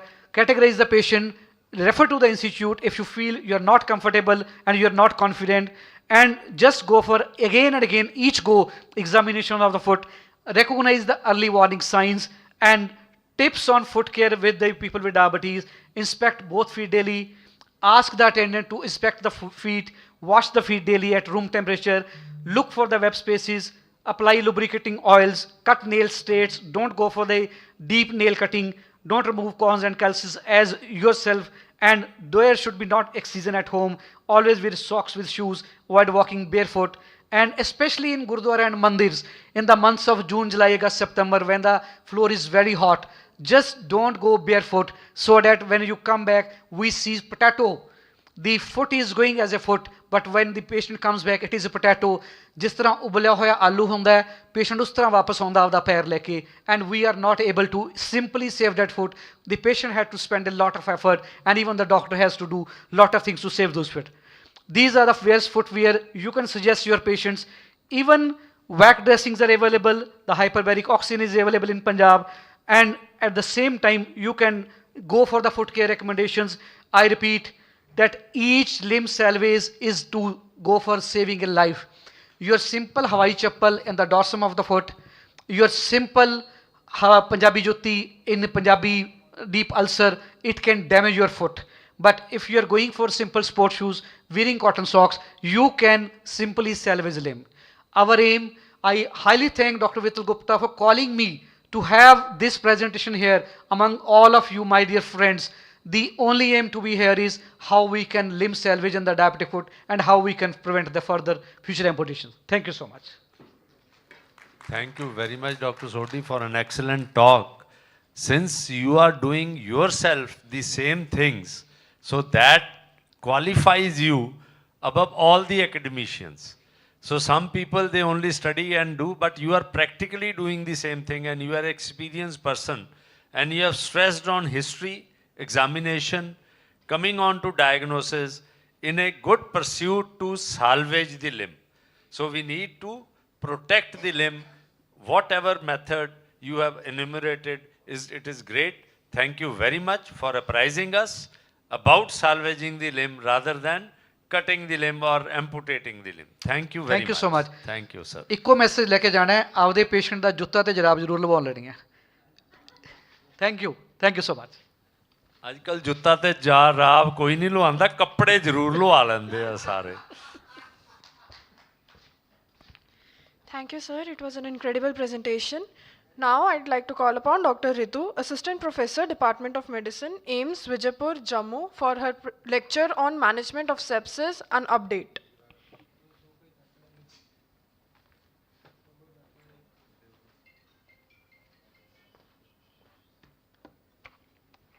So at the outset, I would like to thank Professor Vituli Gupta sir and the team for giving me the opportunity on this wonderful platform for delivering a talk on the management of sepsis. So, as you all know, sepsis is the commonest cause of mortality in ICU patients. So, inotropic support, antibiotic coverage, fluid management, these three are the cornerstone of management for the sepsis. So, my talk will be about these three cornerstone pillars for the management of sepsis. So this is a picture of my institute, AIIMS Jammu. So first of all, I would like to discuss about the revolutionary trends in the change in the definitions of sepsis and septic shock in the latest 2016 guidelines. So first of all, physiological definitions of sepsis and septic shock. So sepsis is a life-threatening organ dysfunction caused by the dysregulated host response to the infection. And septic shock is sepsis with circulatory and cellular metabolic abnormalities profound enough to substantially increase the mortality. These are the physiological definitions of sepsis and septic shock. Now, clinical criteria. So, sepsis is suspected or documented infection and an acute increase of more than 2 point SOFA score. And septic shock is sepsis and vasopressor therapy needed to elevate the mean arterial pressure of more than 65 millimeter of mercury and lactate more than 2 after adequate fluid resuscitation. So, this is the sepsis 3 guidelines which were issued in February 22nd February 2016, and then the same day 3 papers were published in the JAMA. So, these are the 3 papers which the third international consensus definition for sepsis and septic shock, assessment of clinical criteria for sepsis, and developing a new definition and assessing the new clinical criteria for septic shock. So these were the differences in the previous and the latest guidelines. So in the latest, the term severe sepsis have been removed from the official nomenclature. So sepsis, previously, in previous guidelines, there was the SIDS plus suspected infection. In 2016 guidelines, there is suspected or documented infection plus more than 2 of the quick SOFA score or rise in SOFA score of more than 2 points. And severe sepsis has been removed. Septic shock is sepsis plus hypotension after adequate fluid resuscitation. This was the previous definition. The latest is sepsis plus vasopressor required to maintain the mean arterial pressure of more than 65 and lactate more than 2 after the adequate fluid resuscitation. So this is the difference between the previous used definitions and the new latest definition on the basis of the articles published in the JAMA. So the article summary was to evaluate as needed the updated definitions for sepsis and the septic shock.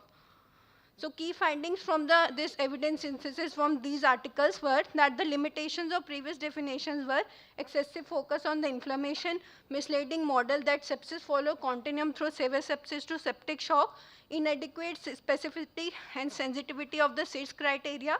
Multiple definitions and terminologies are currently in use for sepsis, septic shock and organ dysfunction, leading to discrepancies in the reported incidence and the observed mortality. So in diagnosis, previously the SIDS was used, as most of you sitting over here knows the definition of SIDS.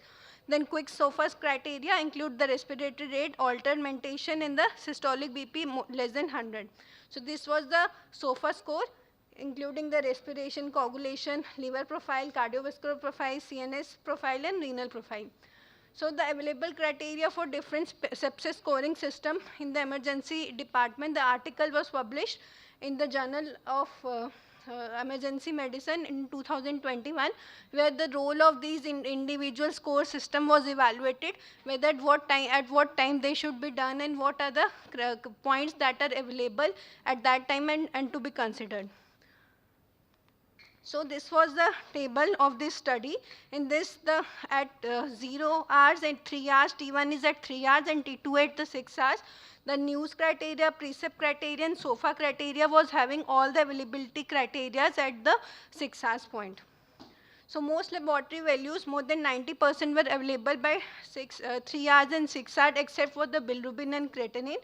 So the results suggest that quick SOFA, precept and news, which were very vital signs dependent, can be utilized close to the time of the triage. So this is about whether what type of scores can be used initially for the diagnosis of the sepsis. So we recommend against using quick SOFA compared with the SITS, news or MUSE as a single screening tool for sepsis or septic shock. So this is the guidelines, latest guidelines published by the Surviving Sepsis Campaign guidelines in the Journal of Critical Care Medicine in 2021.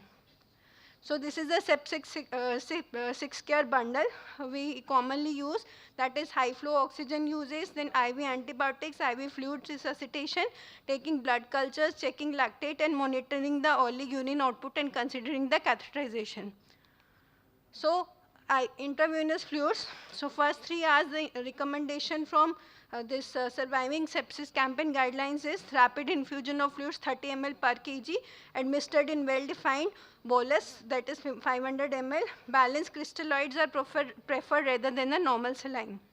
So this is how we manage the septic shock. If we see the patient of septic shock, we have to ensure the central line assess, the arterial line assess. Then we have to see for the central venous pressure, then intrathoracic brachial volume index. If CVP is less than 8, intrathoracic brachial volume index is less than 850, we have to start with the crystalloid colloids. Then next we have to see for the mean arterial pressure, systolic arterial pressure, then vasopressor to start if the mean arterial pressure is less than 65 and systolic arterial pressure is less than 90. Then the indication to give, to maintain hematocrit more than 30%, RBCs we have to give, ideally the blood transfusion is given after the IV fluid administration and if the HB is less than 7 gram per deciliter. So this is about the fluid therapy for critically ill adults with sepsis. This was a review of the 3 RCTs done. So in this in this, the result was that goal-directed therapy administering fluid boluses to attain a central venous pressure of 8 to 12, vasopressors to attain a mean arterial pressure of 65 to 90, and red blood cell transfusion to attain a central venous oxygen saturation of 70% did not decrease mortality as compared to the unstructured clinical care. So this is about the vasoactive agents we use in management of septic shock: norepinephrine, epinephrine, dopamine, angiotensin 2, vasopressor, terlipressin and celepressin. So dopamine has effect on the contractility the most. Norepinephrine has effect on the arterial constriction effects, on the heart rate and contractility. So for the septic shock, use norepinephrine as the first line vasopressor and the mean arterial pressure target should be 65 millimeter of mercury.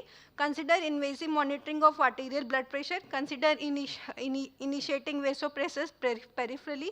Consider adding vasopressin if the mean arterial pressure is inadequate despite low to moderate norepinephrine.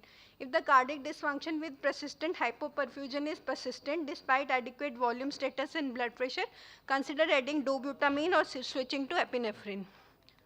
So this was a trial, vast trial, vasopressin versus norepinephrine in septic shock. A propensity score matched efficiency retrospective cohort trial. This was the baseline characteristics in before matching and after matching. So method did in this study was that vasopressin treated patients were matched to the non-epinephrine treated patients based on the age, Apache 2 score, respiratory, renal and hematological dysfunction, mechanical ventilation status, medical surgical status, infection site and non-epinephrine dose. And the primary outcome was the 28-day mortality. And the results were that vasopressin and norepinephrine after matching were similar after matching in SPH1. So 2 phases were done, phase 1 and phase 2. And vasopressin treated patients had a significant higher mortality than norepinephrine treated patient. But after matching, the 28-day mortality was not significantly different. So now comes the role of antibiotics. So empirically broad spectrum therapy. We should consider the risk for pressure driving the antibiotic resistance. So we have to desculptate based on the clinical course, cultural data, serial biomarker measurements, reduce the duration, spectrum and the number of drugs. Empirical broad spectrum antibiotic for suspected sepsis immediate if the severe illness or associated with shock. So these are the factors guiding for the choice and the rapidity of antimicrobial use in sepsis. It depends upon the local microbiology, it depends upon the common sources like lung, abdomen, intravascular line or urinary.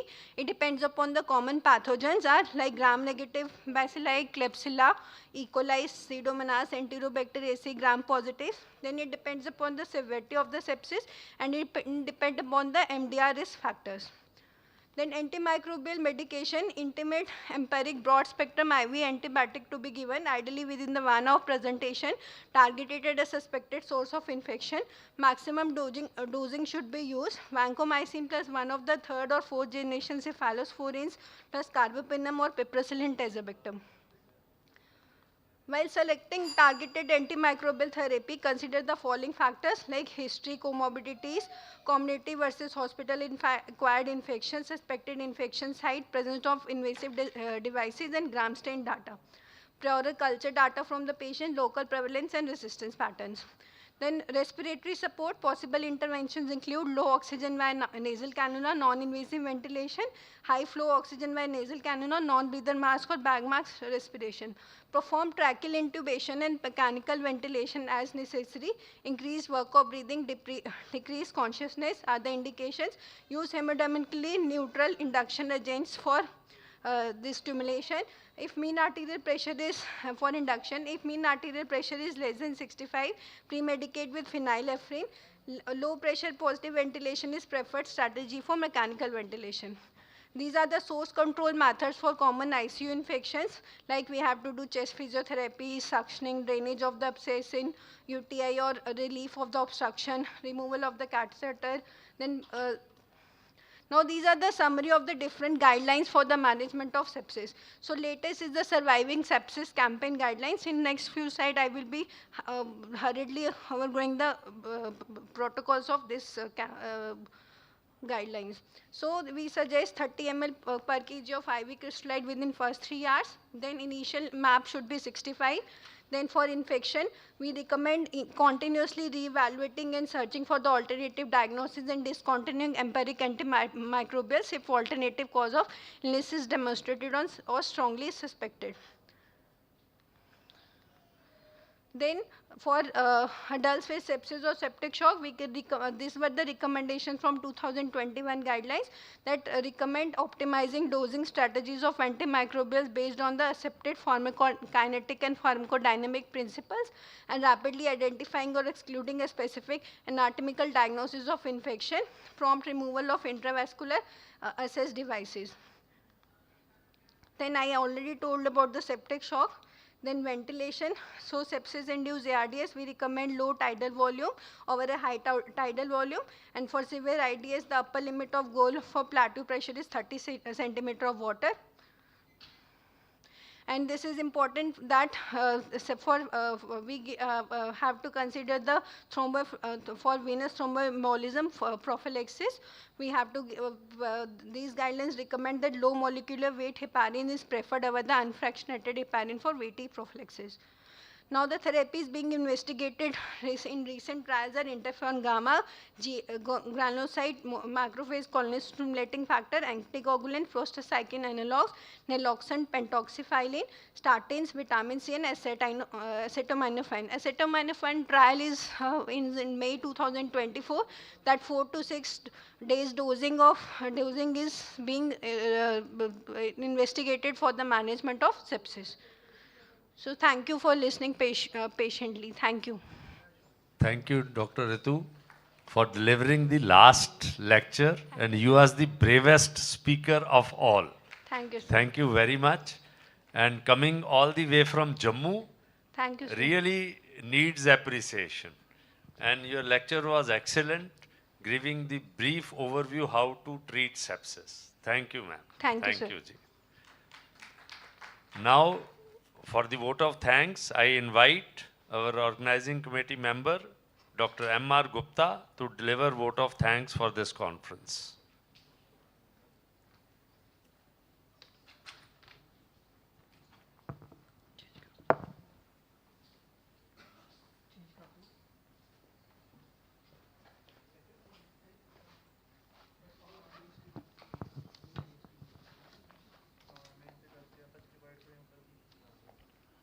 Good afternoon, everybody. I am here to express my sincere appreciation from the organizing committee of MAPICON 2024 towards our esteemed and learned speakers, delegates, our most respected dignitaries and guests for their contribution towards the success of this conference. There were about 75 lectures in these 4 days. The speakers were from all the states of the country, from every nook and corner of the country. They were from the reputed institutes of the country. So I thank all the speakers for their participation in this conference. I thank all the delegates for coming to this conference and attending the conference and making it a success. My special thanks to Dr. V.N. Gangadhar, Chairman, National Medical Commission, New Delhi, Dr. Prashant P. Joshi, Executive Director, AIIMS, Nagpur, Dr. G.S. Gangwar, President, AIIMS, Rewari, Dr. G.S. Wander, Cardiologist and Chairman, Board of Management, Baba Farid University of Health Sciences. So, truly speaking, it was not just a conference, it was an academic bonanza. There was also a panel discussion on stress management among doctors by a panel of 5 prominent doctors, which was moderated by Dr. Akhilesh Pathak, Dean Academics, AIIMS, Bathinda. I am also thankful to them. There was a very useful workshop on basic life support system by Dr.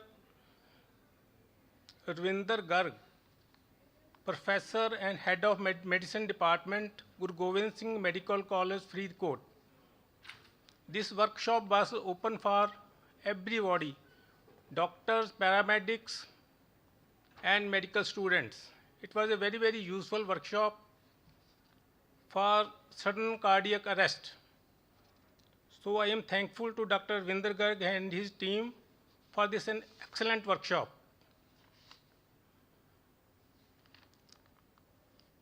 There was a very interesting quiz competition among the students of the AIIMS Bathinda. 5 teams participated in this quiz. Dr. Rakesh Kakkad, Professor and Head Community and Family Welfare Medicine, and his team arranged this quiz. I also thank them for this interesting quiz.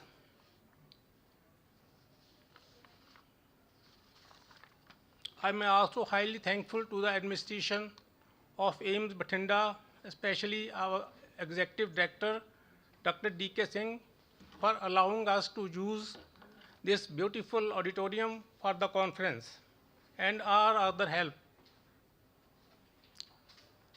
Then there are non-medical members who are associated with the conference from the beginning. Mr. Kunal Sharma, Mr. Gary, for their live telecast and the other logistics support. Mr. Ashwini Malhotra, who was in charge of the meal and who served us with the tasty meals. We are also thankful to Mr. Anil Bhola, who was always with us from the beginning. Again, for the finances, I will like to thank all the pharma companies for their support. Lastly, this conference will not be complete without thanking our organizing secretary, Dr. Vital Gupta. एक line है वो 2-3 बार पहले भी repeat हो चुकी है, but I am tempted to repeat it. Doctor Vittal is a one man army. कोई भी टास्क है डॉक्टर वितल गुप्ता ਨੂੰ ਦੇ ਦਿਓ ਉਹ ਕੱਲਾ ਹੀ ਉਹਨੂੰ ਕੰਪਲੀਟ ਕਰ ਸਕਦੇ. It is his potential. Thanks a lot, my dear friends.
होगी अपनी कॉपी उधर 2 मिनट रुक जाए 5-7 मिनट रुक जाओ 5-7 मिनट रुक जाओ 10 मिनट रुक जाओ इन्नी काली ना करो 10 मिनट रुक जाओ पता नहीं.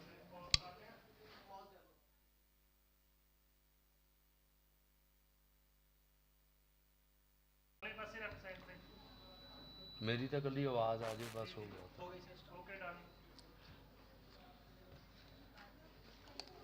Good evening, friends. Now is the most important part of this conference, that is felicitation of our volunteers. Volunteers are the strongest force on which the reputation of any conference depends.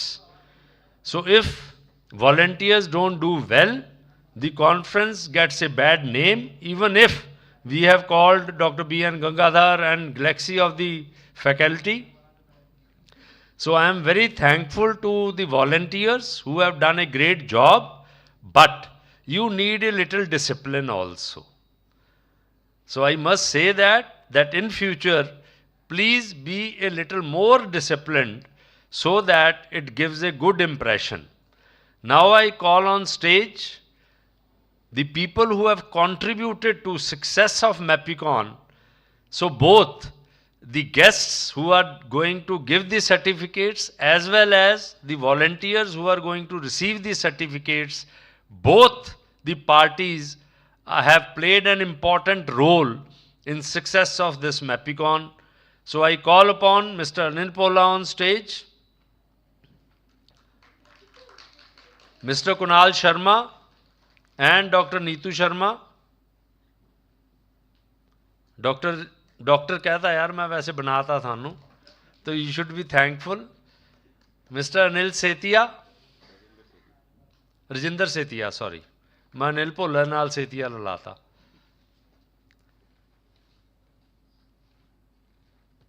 So I'll request volunteer to come and pronounce the names so that we can call them individually, then we will have a group photograph.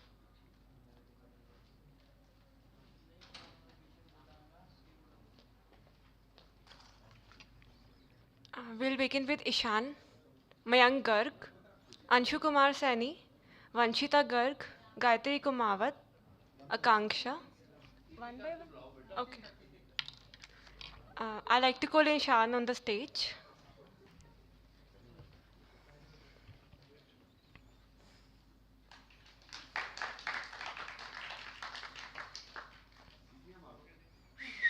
Mayank Garg,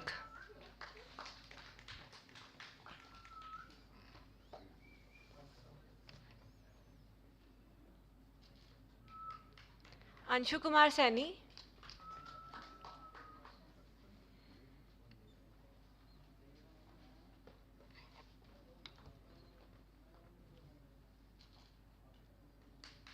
Vanshita Garg,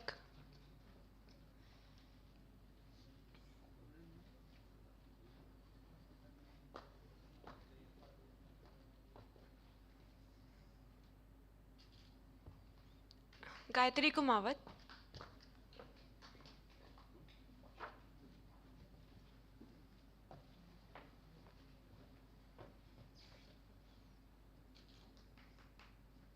Akanksha,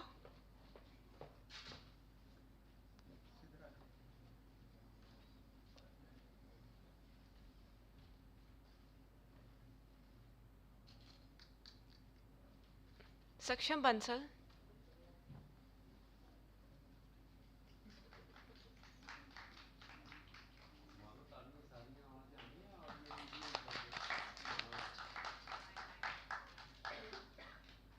Raju Kumar,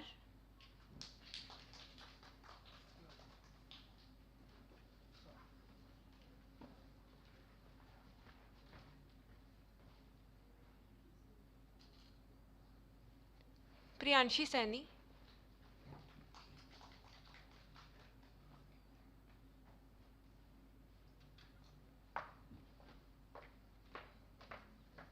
I request Ashwini Bokraji to please join us.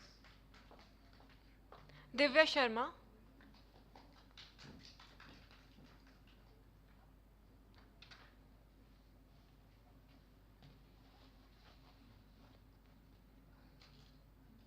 Vyakhya,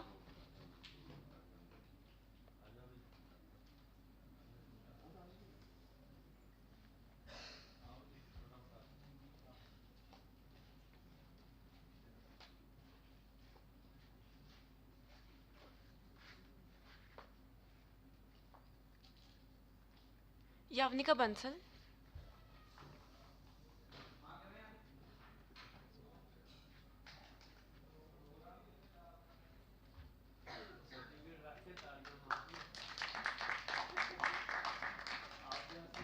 Sneha,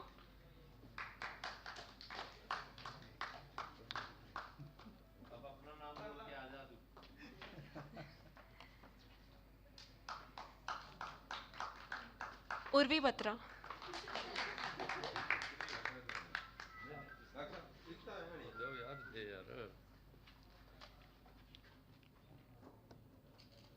So thank you very much. Now please come on stage to have a group photograph. We are having group photograph with only volunteers. और ਤੁਸੀਂ ਤਾਂ ਖੜੋ ਯਾਰ ਨਾਲ ਤੁਸੀਂ certificate ਦਿੱਤਾ ਤੁਸੀਂ ਭੱਜੀ ਜਾਂਦੇ ਹੋ ਗਰੁੱਪ ਫੋਟੋਗ੍ਰਾਫ ਕਿਤੋਂ ਕਰਾਣੀ ਹੈ ਨਹੀਂ ਓਨਲੀ ਵੋਲੰਟੀਅਰਸ ਨਹੀਂ ਕਿ ਆਪਾਂ ਹੋਰ ਕਿਸੇ ਨਾਲ ਕੀਤੀ ਨਹੀਂ ਆਹੋ ਆਨਾ ਮੈਂ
एमसी कर दी कोई बंद भाई बंद कर नीचे बंद करता